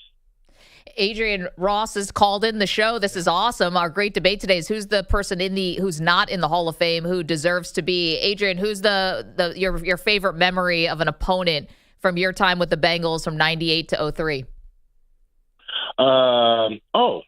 You bring me to another guy. I would say, in terms of playing those tough teams week in and week out back then, that Jacksonville matchup with the big offensive line with Fred Taylor running the ball, just playing those games. But I mean, there was a lot of them. You had Baltimore's huge line. So I always think about the running backs that I had to face back then. Jerome Bettis, Priest Holmes. There was just a lot of good backs in that division, and just the AFC matchups, across the board. You know what's funny? So we're almost out of time here, and this is so cool that you've called in, and thanks for letting us ask you a couple questions. I used to do a show with Bart Scott, who also was a linebacker, obviously, in that same division, who also was going up against these tough running backs. And I always said, who was the toughest guy you faced? And he said Peyton Hillis. And I was like, really? And he was like, that guy will hit you hard. Is there an under-the-radar person who doesn't get enough credit, you think, for how tough and how good they were that we don't talk about them enough? I don't think so. I think everybody that I felt was tough, other than Fred Taylor. I think Fred Taylor amongst those big backs doesn't really get talked about. There's the Eddie George. Yep. There was the Tennessee. There's the Jerome Bettis. But I think Fred Taylor would be that guy for me that really had the size and speed. Adrian, this was lovely. Thank you. We're at the top of the hour, so we've got to take a break. But thank you so much for calling in. We appreciate your perspective. All right, thanks for having me. Don't be a stranger. Fred Taylor, not in the Hall of Fame. So we just said that brought him to another guy who should be in. Yeah, he feels like when you say Fred Taylor, I go, that's Hall of Famer. I want to save this one. I have one running back, and I think you can quickly predict who I'm talking about, who is my number one guy to get in. Okay, so that was Adrian Ross, by the way, who played for the Cincinnati Bengals from 1998 to 2003, who just called in the show because he was listening and wanted to weigh in. Yeah. Can you guess? There's one the first person I put in the Hall of Fame is a running back, and to me, it's not even close. A running back who's not in yet and is out of eligibility? I have to, yes, I don't think he's up anymore. All right, let me think about that. Ahmad Bradshaw. You're pretty close. All right, let me think about that through the break. It's the Maggie and Perloff Show. Don't move.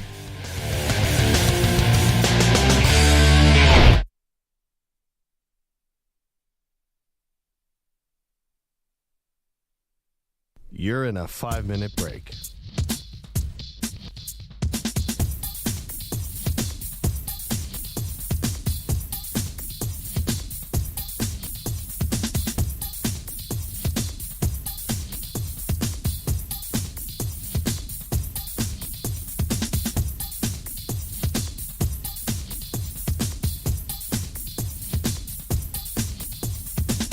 Four minutes, 30 seconds remaining.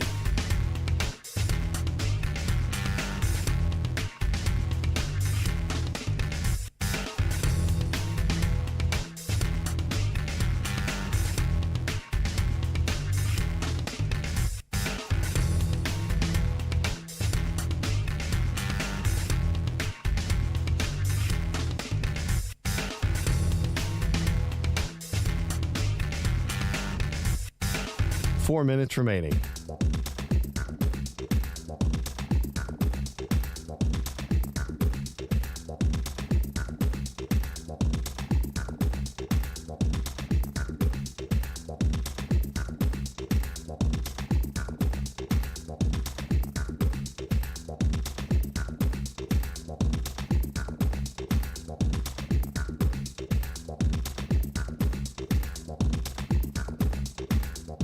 Three minutes, 30 seconds remaining.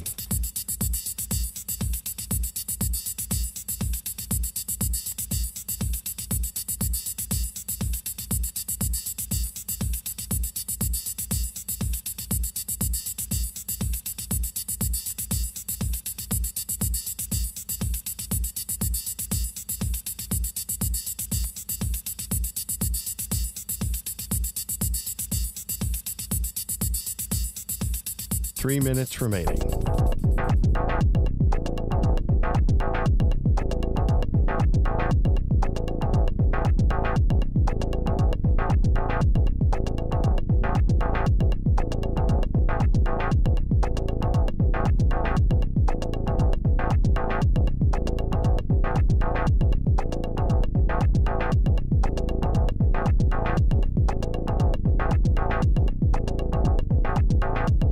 Two minutes, 30 seconds remaining.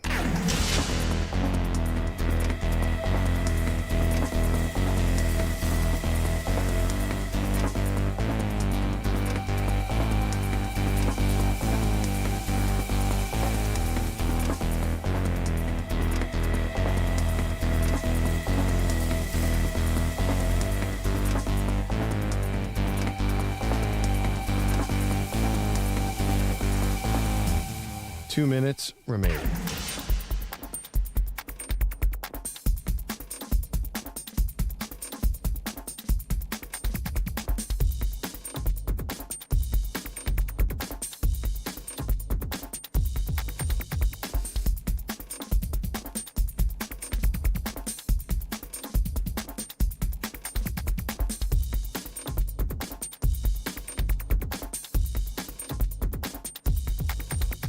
One minute, 30 seconds remaining.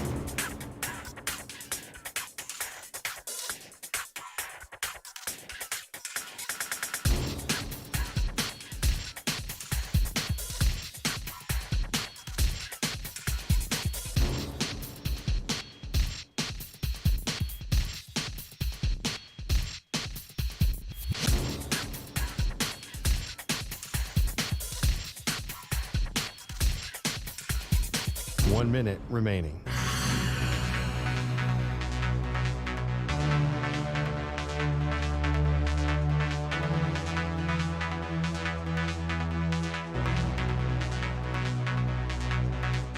Forty-five seconds remaining.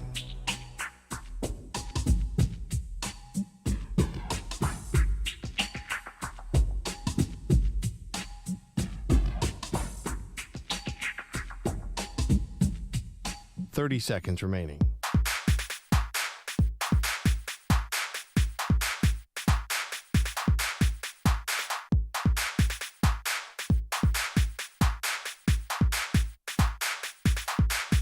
Fifteen seconds.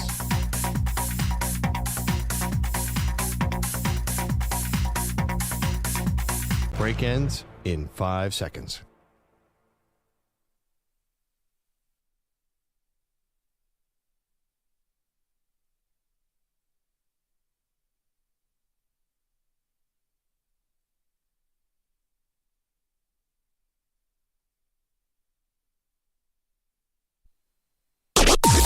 Maggie and Perloff on the Infinity Sports Network.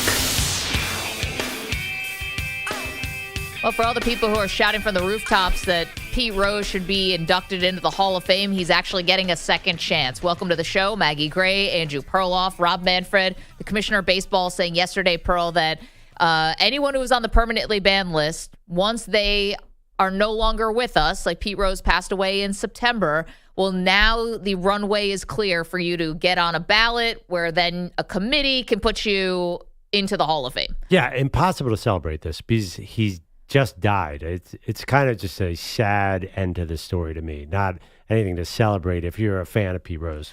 Yeah, here's the thing. If this is the first step towards actually getting to a place where guys who have messed up in a huge way, like Pete Rose, no one can ever deny that he broke the rules, lied about it, profited off the lie, became infamous for so many other things, then profited off of, finally coming around and telling the truth. There's nothing really that was likable or, admirable really about how Pete Rose went about this. But that to me is not what the Hall of Fame is for. And that's why I'd put Pete Rose in and Shoeless Joe and Barry Bonds and Roger Clemens, because just tell the story. Just tell a story and you don't have to be so precious about it. No one thinks that baseball's perfect. No one thinks these guys are perfect. Hell, we know that. Don't meet your heroes. Ever heard of that before? Doesn't mean that what they did on the field didn't count, didn't matter. And why can't we just be honest about the gritty version of what happened? Yeah, I see one thing. I don't lump all three guys together. Shoeless Joe actually threw a game. We don't have proof that Pete did that. To me, that's a difference. Yeah, but it was, and I know people have said when the Shoeless Joe Jackson era, the 1919 Black Sox, right, that it was rampant at that time. He actually hit 375 in that series. So there's a lot of things where it's a little bit different. But, for Pete Rose, it's very clearly against the rules to bet. So but he didn't throw. As far it was never proved he threw a game. And by the way, he's only been proven as a manager, which to me is another distinction. Maybe I'm nitpicking there, but you're not putting him in as a Hall of Fame because of his managing. No, but I can understand why that bled over even into his playing career. You're still part of the game, ambassador of the game. It's very clear you're not supposed to bet. And here's the thing about the games he didn't bet on. Did he use his best players in high leverage situations on those games he didn't bet? Did it actually influence other games, even if he literally didn't call his bookie that morning? But you could argue his managing career should be a separate thing. For example, if a player retired and 20 years later got caught betting on baseball, nobody would care. It's just the fact. So if Pete Rose just stopped playing, never got caught gambling as a player, then he'd be in the Hall of Fame. So it was the manager thing that killed him. Listen, I think that you break the rules, you have to get the consequences. My thing is about the Hall of Fame kind of being this moral arbiter of it when it's just you're never going to be able to get all the inconsistencies out of this. So, and I do lump it in with the steroid guys and it's weird because they didn't even start testing for steroids until 2003. So that's long after McGuire, Sosa, in their home run battle and after Bonds hit 73 home runs. But they did start testing in 2003. I just think so many other people benefited from those steroids guys doing what they did. And so many people got into the Hall of Fame. You said it earlier, Tony La Russa, Bobby Cox, whoever, Bud Selig himself in the Hall of Fame who turned a blind eye to steroids and their use, yet you're going to keep out the guys who did it full of hypocrisy. I just think that you let them all in and just be honest about what their flaws were.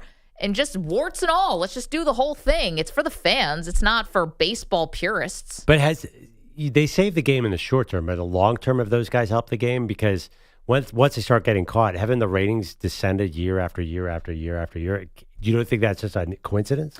I also think, though, the response to it also really hurt the game too, right? The guys actually cheating. You're saying it wasn't the crime, it was the catching the guys that hurt him? No, I think the crime definitely, people didn't believe in the numbers anymore. Right. And how could you, right? The interest in the sport went down. Yeah, it did, but I also think that there was a way where maybe you don't have to get dragged in front of Congress, potentially. That was Congress. That was baseball's fault. Well, but baseball pawned it off, I think, because they didn't, okay. I think they got caught and this happens sometimes with sports leagues and scandals. You see it with the teams. Like when a guy gets in trouble, they're always like, well, let the league handle it. And the league's like, well, why don't the teams handle it? You're going to watch this happen. This happens in football all the time, not to go apples and oranges, or even in baseball. Like why, if a guy gets caught for steroids, why wouldn't the team he plays for punish him? Instead, it's always the league. They're always trying to pawn it off. And then the league, I thought, wanted Congress to handle it.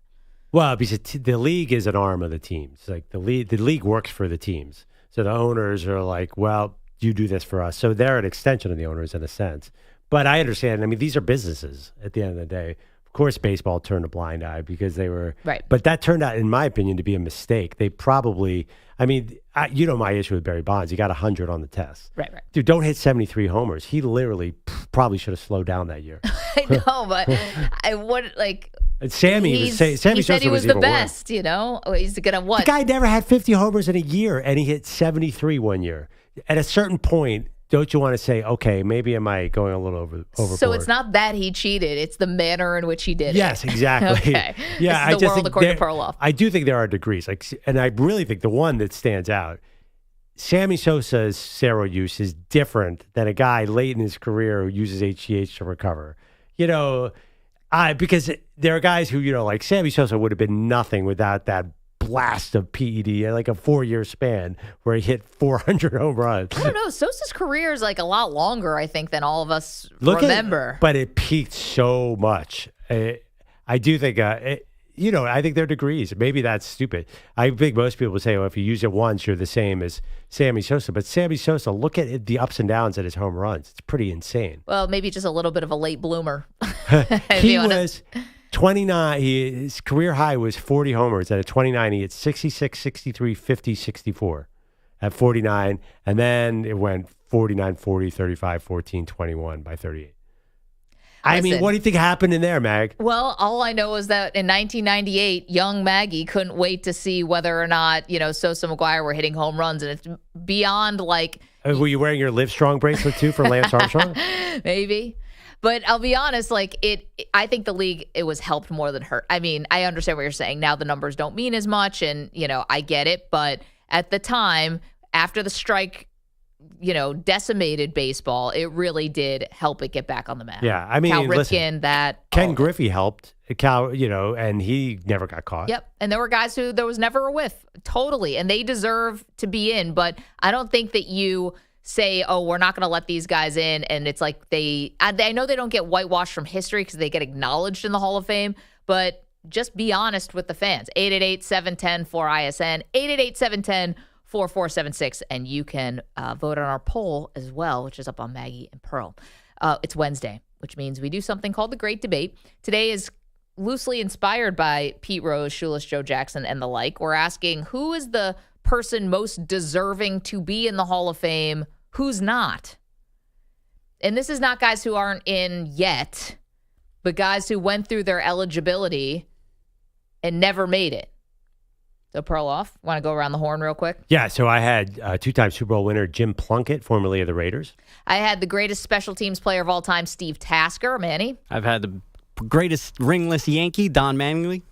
4-time All-Pro, Mark Gastineau. And Bogusch went with Keith Hernandez, first baseman for the Cardinals, and for the Mets, who was a co-MVP and a World Series champ, never got in the Hall of Fame. Derek is in Baltimore. Derek, who's the greatest player who's not in the Hall?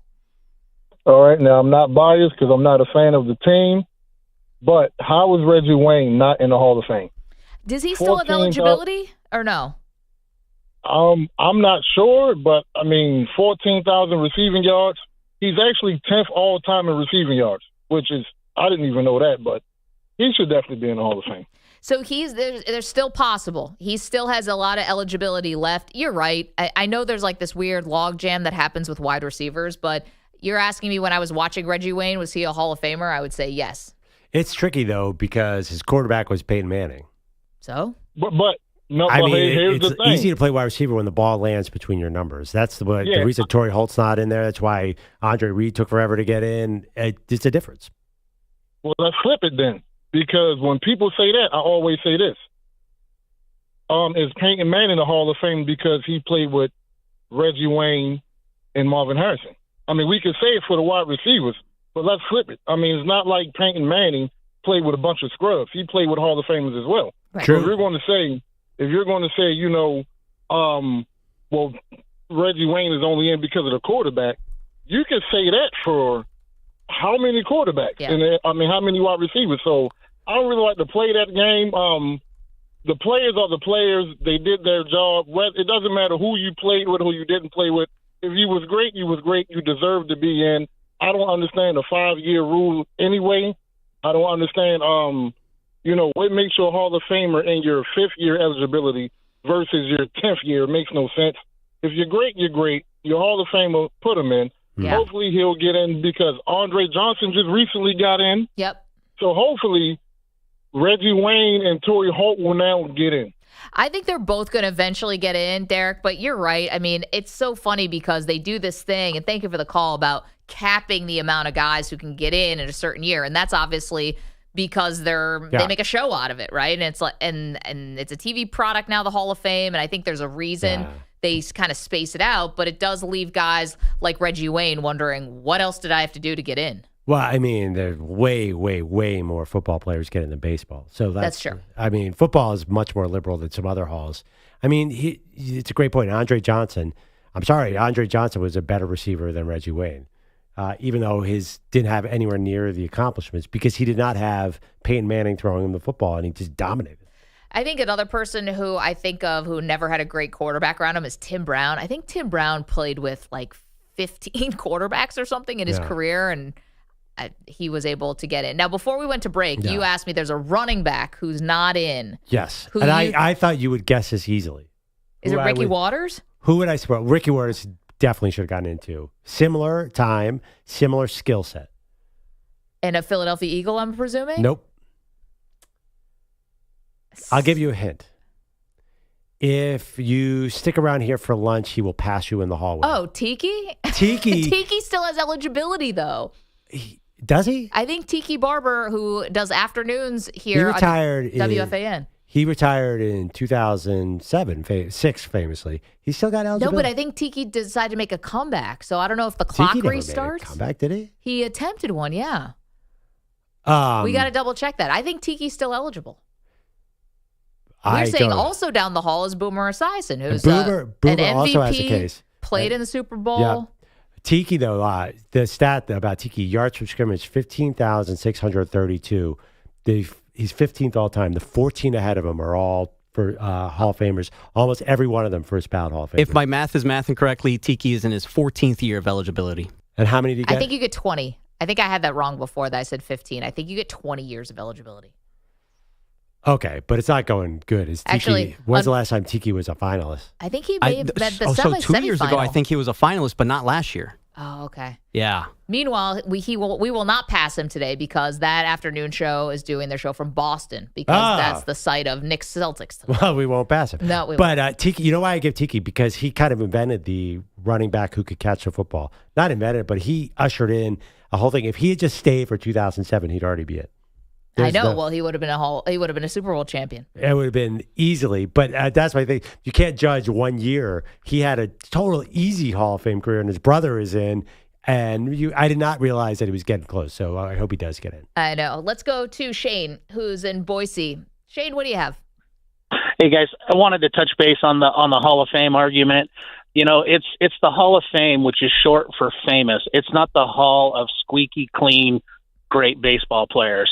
And you can be famous for a lot of reasons other than being a great ball player or anything else. And in my opinion, the Hall of Fame should be telling the history of baseball, the good, the bad, the ugly. If I take my son to Canton and I want to teach him about baseball and the history of the game, it needs to be the history of baseball. It's the Hall of Fame, not the Hall of squeaky clean, great ball players. And if they need to build a whole new wing, but look, these things are always looking for a reason to build a whole new wing.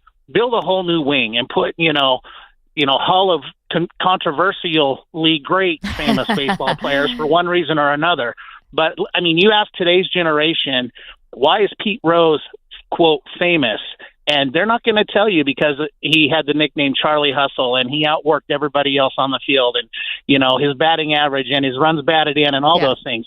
they're going to tell you it's because he bet on baseball, which that's what he's famous for. It's the Hall of Fame. Interesting. Shane, that's interesting. So, thank you for that. I'm thinking about it. So, obviously, the thing about Pete Rose, though, and now, him posthumously being able to be put on a ballot that could get into the Hall of Fame, is that his on-the-field career obviously deserved it.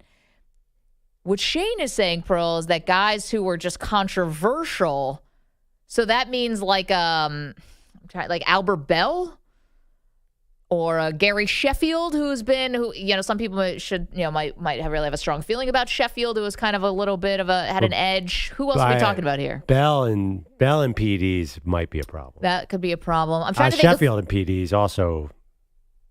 I'm right. Sure, That's whispers. So I think he was involved. So who's who would be the Hall of Infamy? I don't think anybody. I don't think being a jerk makes the slightest difference. Good dudes, good players that were jerks. Well, no. I'm just he's saying it should be the Hall of Fame, like your fame, not your what are you known for, like almost famous or infamous. Like Josh Hamilton was really good. Yeah, but he had, of course, the off the field issues. That could be a good one. Ryan Braun was a big one. So we're trying to come up with a Hall of Infamy. Like a hall of bad people? Yeah, it's like who is it? Also just a hall of interesting people. Who's the guy who married Anna Benson? Rodman for baseball. Yeah, right. Well, you actually made the call. Don't you notice that we have not said a basketball person because it seems like they let everybody in? Oh, our friend Ryan Botcher, well, he had somebody for the least deserving to go into the Hall of Fame. He's been gearing to go at this dude for whatever reason. Okay, we'll talk about that in a second. We are going to do the flip side of this. The most deserving to be in the Hall of Fame who's not, and then the least deserving who's actually in. Our pal Mike is in California. Good morning, Mike. Hey, guys. How you doing? We're doing great. How you been, pal? I've been doing pretty good, just working away. What do you have for us? So I got one. I mean, everybody was doing what he got busted for. I think Lance Armstrong, nobody ever dominated a sport. Everybody was doing the blood doping. He gets stripped of all 7 titles, basically reduced to nothing and will never see the Hall of Fame. But you can't think about cycling, and even to this day, and not think about Lance Armstrong. So I would definitely think he's somebody that is deserving, should have gotten in. I think the punishment was probably also deserving, but probably a little bit more extreme than it should have been. Mm-hmm. And because of it, he'll never see the Hall of Fame. Yeah, Mike, I mean, we don't have as many robust debates about the U.S. Cycling Hall of Fame, or I guess this would be like the World Cycling Hall of Fame? Yeah, well, it's World and U.S. both. He got banned from both. Did he get banned from both? I mean, yep. The one thing about Lance, Mike, and thank you so much for the call. Great to hear from you, man. Lance was so vindictive about how he went about this, right? It's like, it's one thing because like Mike has a good point, Pearl. Everyone was doing it, and it does feel like a sport where everyone was doing it, but not everyone was so lying about it, ruining people's lives and careers to cover up their lives. Not everybody had maybe the most famous charity in the entire country and raising money for supposedly a good cause. Well, it was a good cause. Yeah, he actually did have cancer and overcame it. Yeah. Yeah. But then again, people are wondering, did the PEDs play a role in cancer? So, I mean, Lance Armstrong, you're right. He ruined it by the way he reacted to it.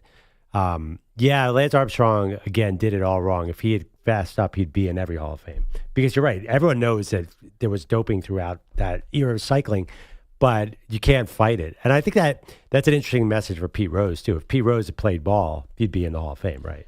I think David Samson told us this. If he didn't keep fighting it, and if he just fessed up earlier and said, I made a mistake, we easily would have given him another chance. Yeah. Do you know where the U.S. Bicycling Hall of Fame is? Anyone want to guess? Columbus, Ohio. Nope. Wichita, Kansas. According to my internet research, it is in Davis, California. Oh, yeah, where UC Davis is, sure. Yep. There you go. Next trip out there. Dated a woman who lived in Davis, California. They Look have at a that. great place called the Hot Dogger. Is that right? And they What have do they an sell? amazing farm stand there, too. What do they sell at the Hot Dogger? Oh, it's a hamburger joint. Oh, wonderful. I was going to make a joke there, but I'm going to leave it. 888-710. No, Show I'm us not. something. 888-710-4ISN. 888-710-4476. Keep them coming. If we're going to do the people who most deserve to be in the Hall of Fame who are not, how about the people who least deserve to be in the Hall of Fame who are in? Think about that next. You're in a 5-minute break.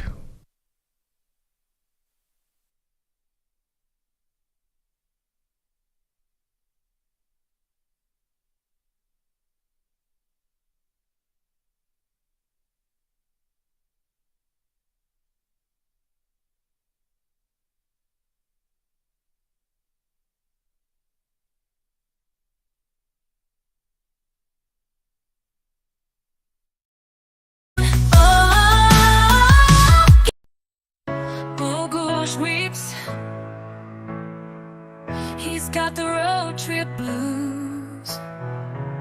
Left behind, feeling like he's bound to lose.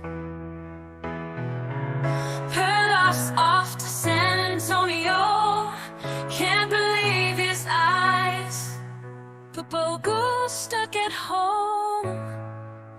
His heartache amplifies. Betting against Wembyama, Perloff took the fall. But it's Bogusch left behind, feeling 10 feet tall. A loser in his own right, can't catch a break. Road trip dreams shattered, for goodness sake. For goodness sake. Bogusch counting the minutes, ticking like a clock. While Perloff's cruising highways, Hilarion talk. San Antonio shining, the city's calling their names. Bogusch sitting home, stuck playing life's cruel games. Bogusch weeps, he's got the road trip blues. Left behind, feeling like he's bound to lose. Perloff's off to San Antonio.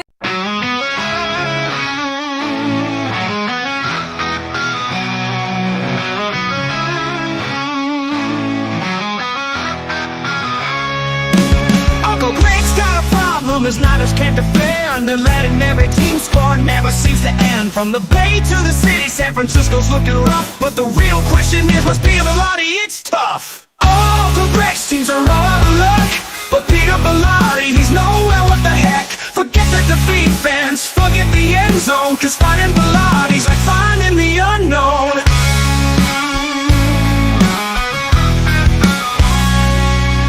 The Warriors ain't winning, the Giants fall apart. The Niners can't tackle, it's breaking Greg's heart. But while they miss tackles and while they drop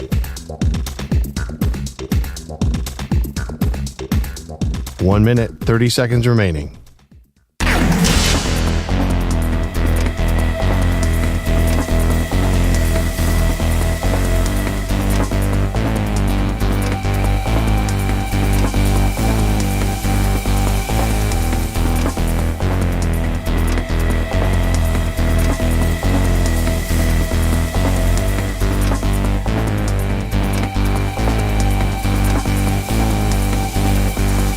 One minute remaining.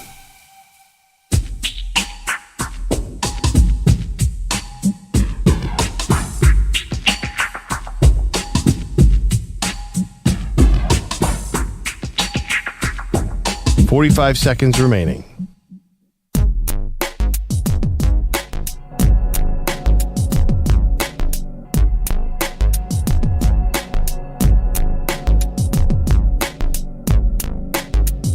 "30 seconds remaining.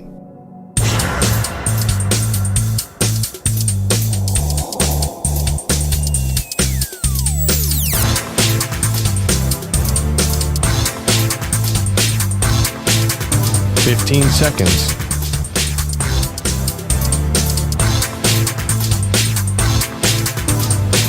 Break ends in 5 seconds.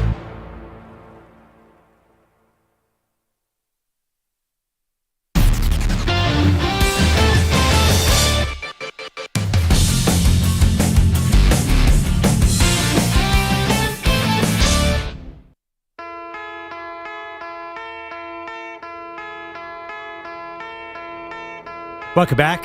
Maggie and Perloff Show. Great Debate Wednesday. Who should get in the Hall of Fame, who is not yet? Pete Rose will be on the ballot likely in the coming years. But we had David Samson on earlier in the show, former MLB executive, says he does not think Pete Rose will get voted in. He convinced me. I feel like the headline, I read it yesterday, was like Pete Rose reinstated. My immediate take was he's going to the Hall of Fame. I just thought it was a given. He'll be a Hall of Famer. And now that is clearly not so obvious. I'm actually not that surprised that he might just never get it. Now, is this going to go in perpetuity? Is there are we doing sports talk radio in the year 2050 and we're still talking about this? The Hall of Fame's not going anywhere. So now, is there a statute of limitations on these next committees? I have no idea. But, I mean... But when you saw that headline, did you think the same thing? That didn't cross your mind? I immediately said, Pete's going to the Hall of Fame. Well, one of the reasons why I think so is because, and I know, again, we talked to David Samson, who's the former president of the Marlins. If you missed that interview, Maggie Perloff podcast is there for you. The rewind function on the Odyssey app is really easy to use and great. We're also on Sirius XM channel 375, new station. Who dis? But one thing also to mention, I thought that it was the political pressure that maybe had put the hand on the scales here, right? So President Trump was tweeting about this not that long ago about how he was going to pardon Pete Rose. We know that Trump and Manfred met recently, and now here we go. A couple weeks later, all of a sudden we get this announcement. I wasn't sure if the political pressure would even go to some committee that they're trying to get Pete Rose in the Hall of Fame. I don't know why this is so important to the president, but it is. I just wonder, is that going to be the thing? Because gambling is still illegal. Our attitudes toward gambling may have changed as far as the public is concerned, but not for the players or the managers. It's still very much against the rules for them. So nothing has really changed to me in that respect. Yeah, but then there's the other take was, they were just waiting for him to die because they don't want to hear him give a speech. And they also put now shoeless Joe Jackson, who died probably in 1930 something. Well, no, I mean specifically, 40s? They didn't want it. Manfred just didn't want the optics of having Pete Rose inducted. There's a lot of people think that was what the real issue is. Well, he'll still get his day if he does get inducted. It'd be family members who would be there. Yeah, to accept but that's in a his lot. Behalf. It's a lot different than having Pete go up there and just tearing apart every Bud Selig and just axes to grind. Yeah. Doing a Michael Jordan style Hall of Fame induction speech. I mean, but Michael took out his family. I wouldn't want to be you. Pete Rose has a lot of enemies, and the other thing about Pete Rose was not a perfect person. He definitely could have been a wild card. Maybe Samson's right, but you bring up a good point, Sarah. It is a long, long time being the future, hopefully, if the world survives. Jeez, Pearl. I know you're a doomsdayer, but the rest of us aren't. Dominic is in San Francisco. I'm sorry, you're a prepper? You're a doomsday prepper. What's up, Dom? Hi, how are you? Thanks for taking my call. Yeah. It's a pretty heated talk. If Pete Rose gets into the Hall of Fame, and to tell you the truth, I've always liked Pete Rose. You're kicking the door open. The biggest record in all of sports is the baseball home run record. Mm-hmm. Barry Bonds isn't in there because of a test. I don't know how they arrived at how Pete Rose gambled, whether he admitted it. Yeah, he did. Whether he didn't for a long time until he did. Yeah. All tests have false positives and false negatives. And you've got to be 100. How many people have been sent to the gas chamber that were innocent? Yeah, but Dom, I mean, let's not conflate real life and death situations here with Bonds. You don't know for sure. If you don't know for sure, you can't keep him out, especially if you're opening the door for Pete Rose. Okay, so Dom, I'll agree with you that I think, I actually do think they're kind of linked up. People who had bad behavior, but clearly had Hall of Fame careers on the field. Should they be kept out? Should they not? But I don't want to turn that this is not life and death. Pete Rose profited off his infamy more than he would have if he had just gotten inducted in the Hall of Fame like anyone else. Dom's talking about the steroid test, right? Right. Well, now he's talking about the steroid test, but let's not be naive here. Well, that's what he's saying. He's saying that just because you saw Barry Bonds get pumped up doesn't mean we know it absolutely. Right. It's funny. I mean, and I understand. I of course, like everybody, I have a problem when there have been executions of guys who later DNA evidence shows are innocent. Yeah, of course. But it's hard for me to buy Dom and probably most people in the Bay Area's theory that he was doing steroids. Come on. I mean, he was convicted on a felony count of obstruction of justice when he was asked by a grand jury about the Balco case. And if you really are innocent, do you let a friend of yours go to jail for you for not, for hiding things? Like, listen, you want bonds in. What's that? Well, that logic, if you're really innocent, then you would say my friend shouldn't go to jail. I'm just saying you could have saved him. By admitting you did it. Or if you had anything to exonerate him. Like, clearly there was somebody who was keeping a secret for Barry Bonds who went to jail, right?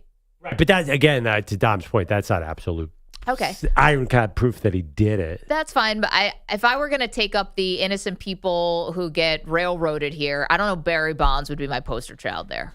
Yeah. I mean, totally. But he does have a point. If it's not 100% proof, then you're opening up an interpretation game. That's an argument. I'm not saying I could buy it. And it is. There's guys that are really tricky, like Big Papi, who was originally on the, wasn't there some involvement in the Mitchell report with Big Papi? Then his name got expunged. Like, oh, God, now we're playing this game. It's a hard one for baseball. This is why I say let everybody in. Yeah.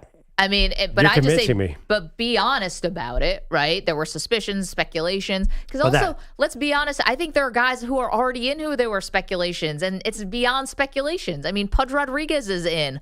Our pal Mike Piazza's in. Yeah. And more. Wasn't there some whispers about Jeff Bagwell? I mean, it was the era, man. The tell the whole story sounds like such a rationalization now that you say it, though. It's like, oh, okay, that sounds like a political answer, like a politician. Did I steal the money? Yes, but there was a good reason. Like, come on, yeah.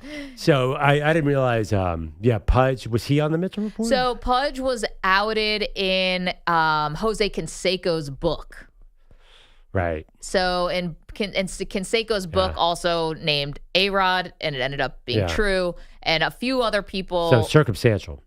He said that he injected Pudge Rodriguez. So I actually got a chance to interview Pudge Rodriguez, and I did ask him about it, and it was extremely uncomfortable. Oh, yeah. Yeah. Did he say, you got me, Mag? Nope. Yeah, it is hard. Well, also, too, I mean, what minor leaguer wouldn't take steroids back then? Because you were fighting to get into the game. I think most people admit this. I think all of us probably would have taken PEDs. If it wasn't even illegal in 1995 and you're trying to make the big leagues, why wouldn't you?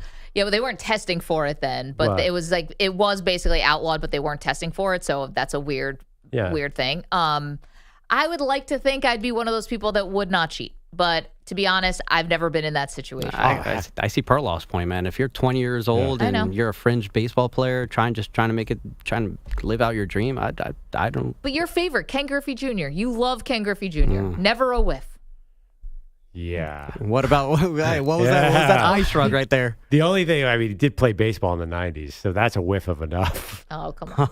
You don't think anybody was clean? Anybody who balled anybody who played baseball in the 90s was a little injection, little here, little. I gotta tell you, I almost wish I could have gone back and taken steroids in high school too, just so I wouldn't be such a nerd.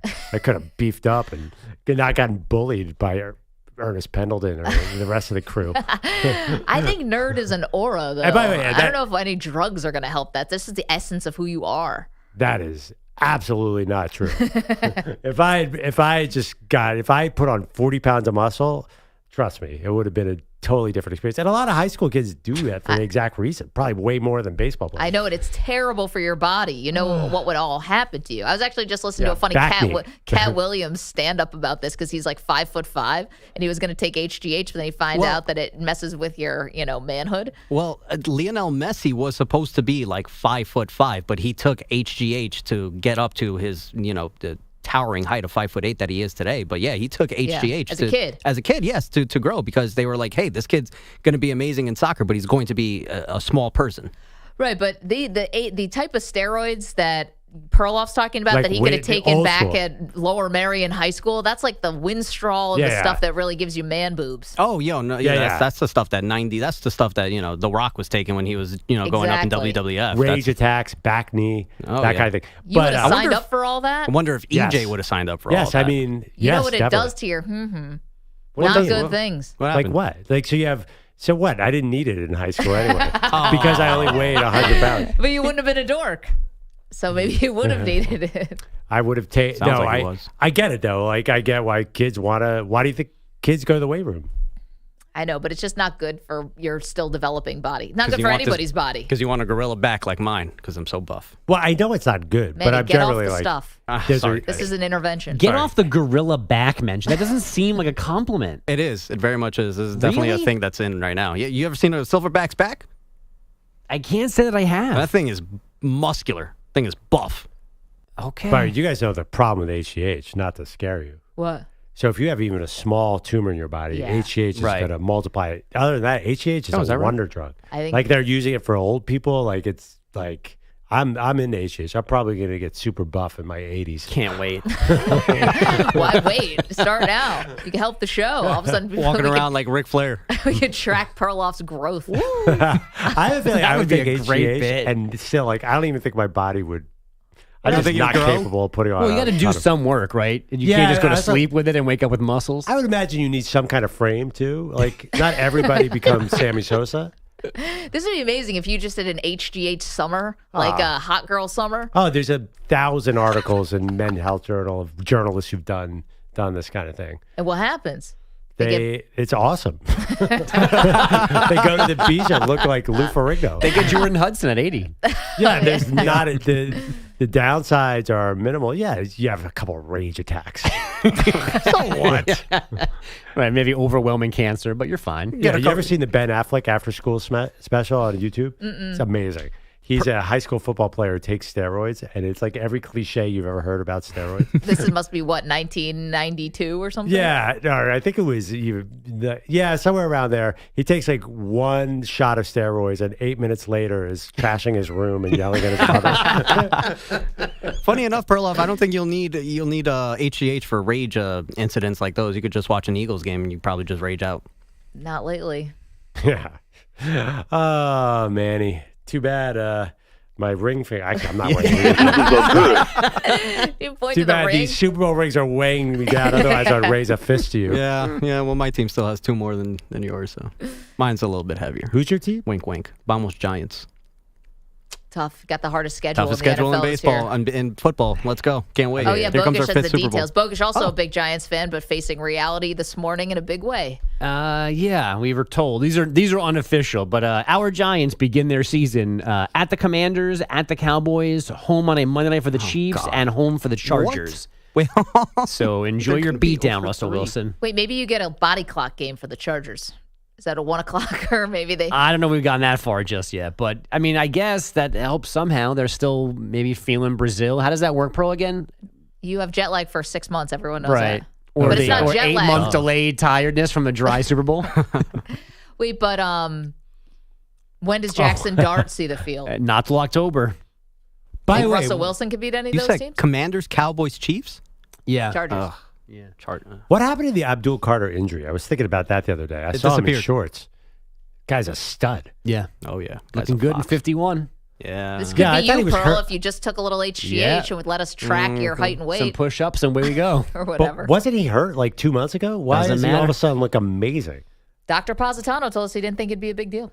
I'm not saying he's on HGH, but he's giant. Dry hit the dump button. Yeah, I'm just kidding. I'd like to see his splits. Bogues, got anything else for No, us? That's the it? Cleveland. I mean, I haven't even started yet. Technically, the Cleveland Cavaliers were the best team in the East this season, partly because they went 34-7 at home. That's why they beat the Heat like no team had beaten another in postseason history in round 2.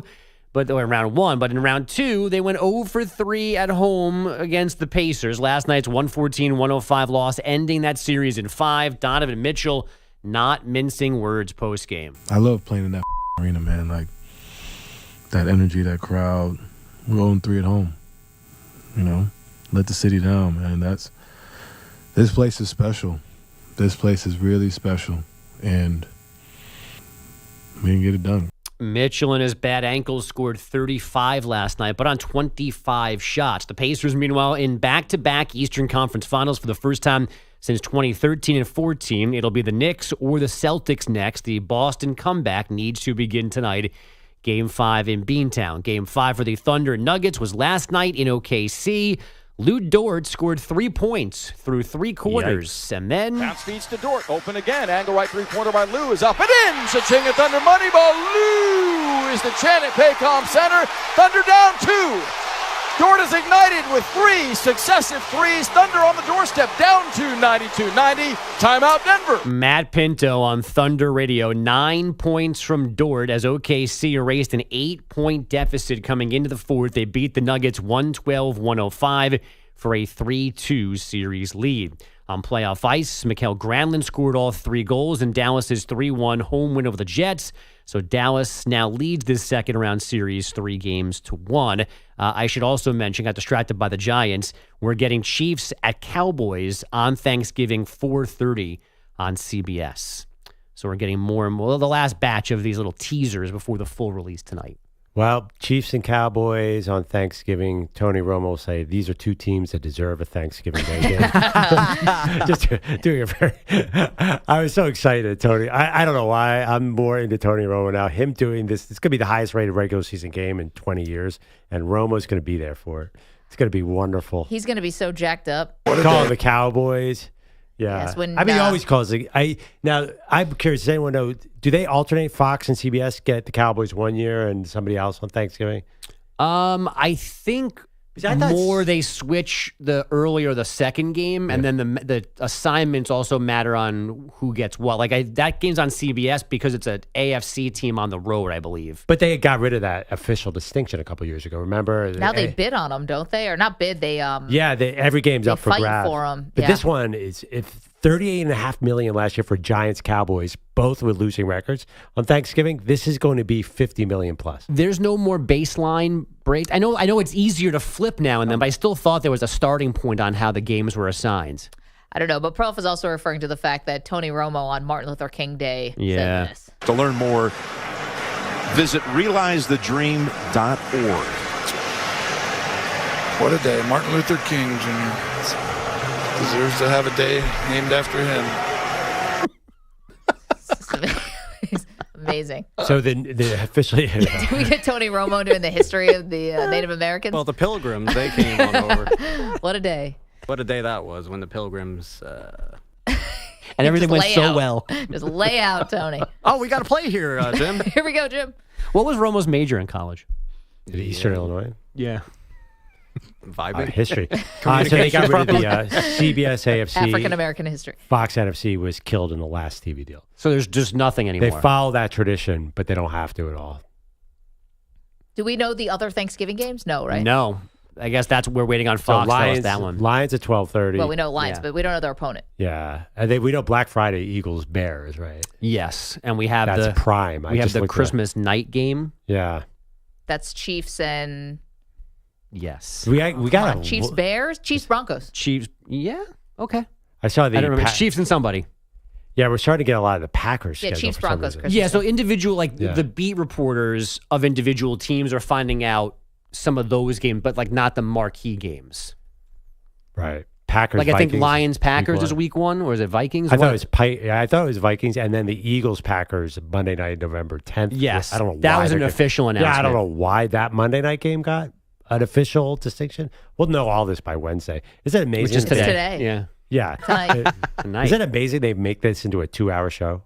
I don't know how. Well, especially because we already know the opponents home and away. We just gave you before how the travel of all the teams, how the distance. We know. We're just getting dates and times tonight, and we have our beer ready for it. I know. Well, I got to be honest. I did look because I do want to see when the Bills come to play the Jets and see if I want to go to that game. We're also on it does matter. Day 3 of this. They've been giving us these little tidbits since Monday. Well, no, it is fun, though. The social media teams have those great little videos. Yeah. The NFL social media teams, this is their Super Bowl. They're going to be so funny.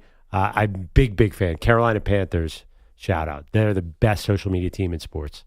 I like the Chargers videos. They've been doing anime. Yes, they're good, too. We meet like the Mita Kimes very character. good stuff. Elite content. Keep an eye out for that, guys. 888-710-4ISN. Last but not least, we would not leave the show today without an awkward Bill Belichick interview. You'll hear it next. You're in a 5-minute break.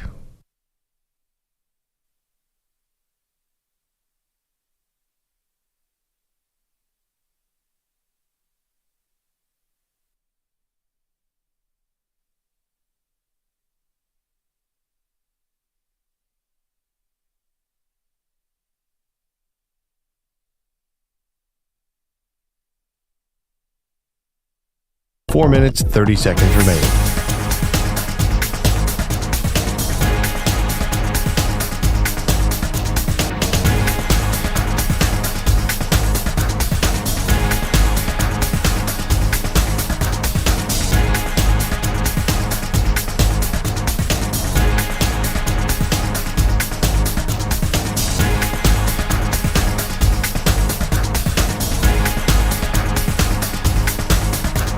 Four minutes remaining.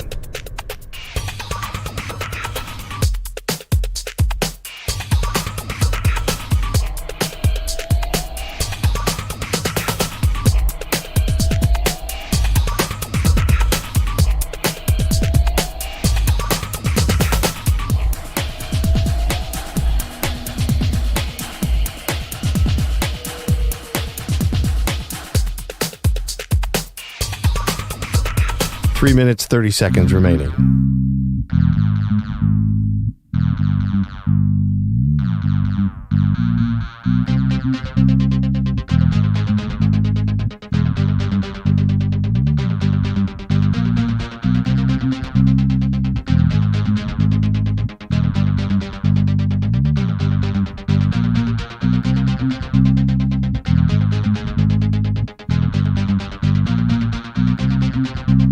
Three minutes remaining.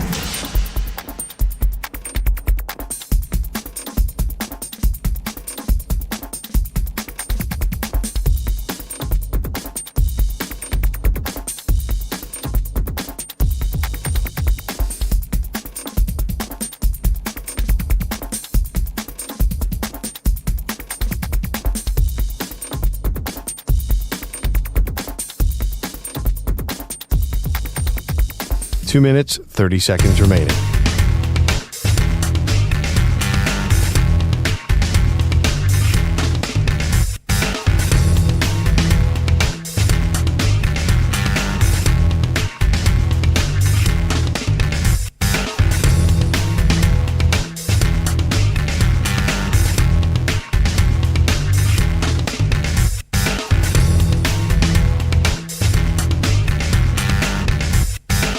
Two minutes remaining.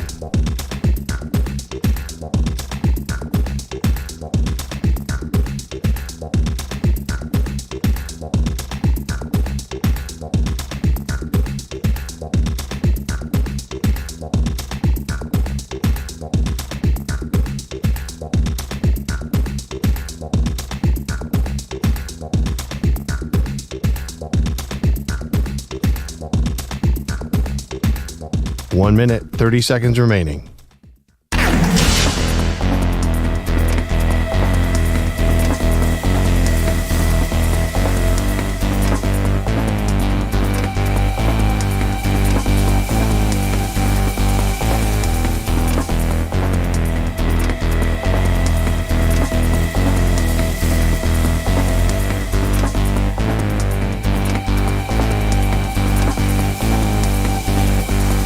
One minute remaining.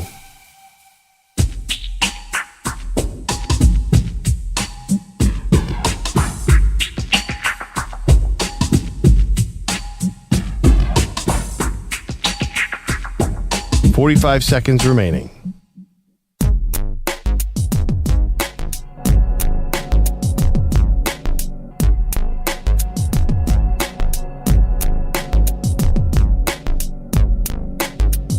.30 seconds remaining.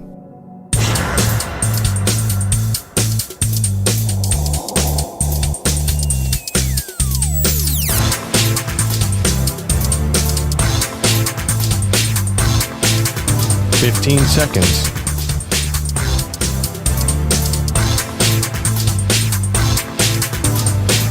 Break ends in 5 seconds.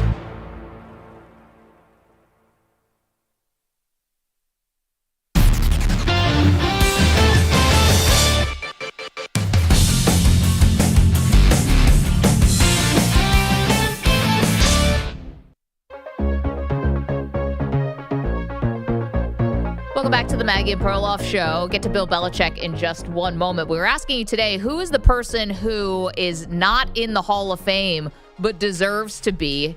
If you're watching the news, Pete Rose, Shoeless Joe Jackson, guys who are on the permanently ineligible list, permanently banned list, that's been lifted now and will be lifted for anyone on the list after they have passed away. And Pete Rose passed away in September. Keith is in Missouri and has one for us. What's up, Keith? Hey, how are you? Good. What's up? I was just thinking Roger Craig was one of the first to run and catch as a running back. And he also had 3 Super Bowls, and he might have had more yards than the others if he wasn't playing alongside of Jerry Rice. Yeah. I don't get that one at all. It's crazy he's not in. Yeah, because obviously Montana's in, obviously Rice is in. Well, I've never understood that one. I guess his overall numbers are not that great. Also, he ran with those high knees, right, Keith? Yeah, that's right. And also, I don't think I think Eli Manning's going to get in on his name. I mean, if Plunkett can't get in with 2 Super Bowls, then why should he get in? Because his career wasn't much outside of those 2 Super Bowls. Yeah, Keith, we're saying, and thank you for the phone call. We were just keeping it to people whose eligibility was over, right? So Eli Manning just became eligible, didn't get in first ballot to the Hall of Fame, but he's got many, many years to get in. Well, no, he was saying Eli shouldn't be. That he shouldn't be in. Yeah, he said Eli's only a name because of Manning.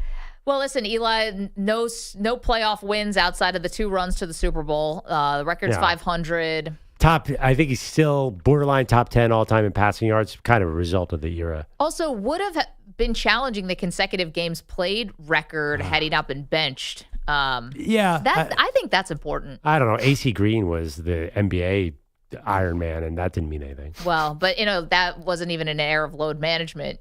Guys do sit out now for playoff seeding and stuff. Much bigger. But what AC Green did was a huge accomplishment. He was like Cal Ripken of basketball, and nobody cared. Is he not in the Hall of Fame? Every basketball player is in the Hall of Fame. I don't think AC Green is. I don't think he deserved to be.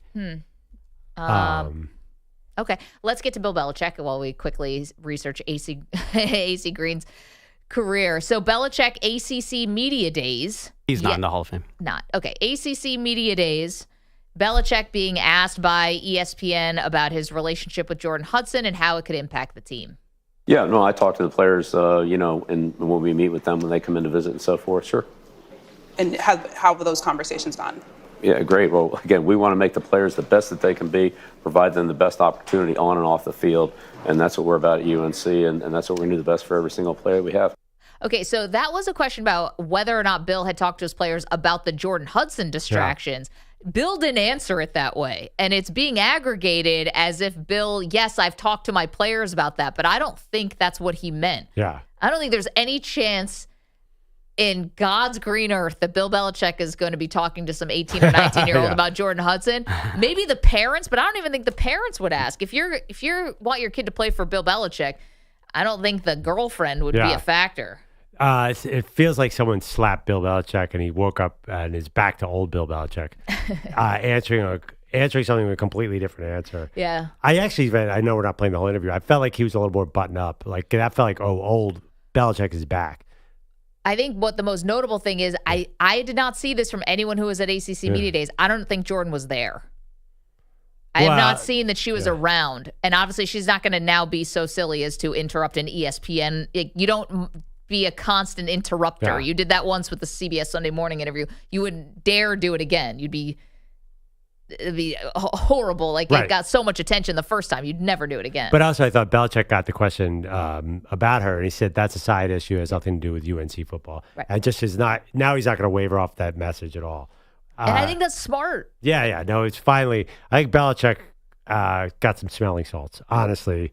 I think he was also confused because he was trying to sell a book, and he's never tried to sell a book before. And you kind of have to give away a little bit, and that's not his comfort zone, right? Right. If you're asking people to invest time and money in you, you got to give up a little bit. And she's acknowledged in the book. She's a thank you as his creative muse. Yeah. Are you going to read it? You definitely going to read it. You're obsessed with the AFC East. Do I pick up any tips? Thank you, Manny Rodriguez. Thank you, Ryan Botcher. Good luck to your Knicks tonight. Thank you to Andrew Kaplan and Andrew Bogusch, to David Samson, who joined us earlier today, and the Weedos and the Coffee Drinkers.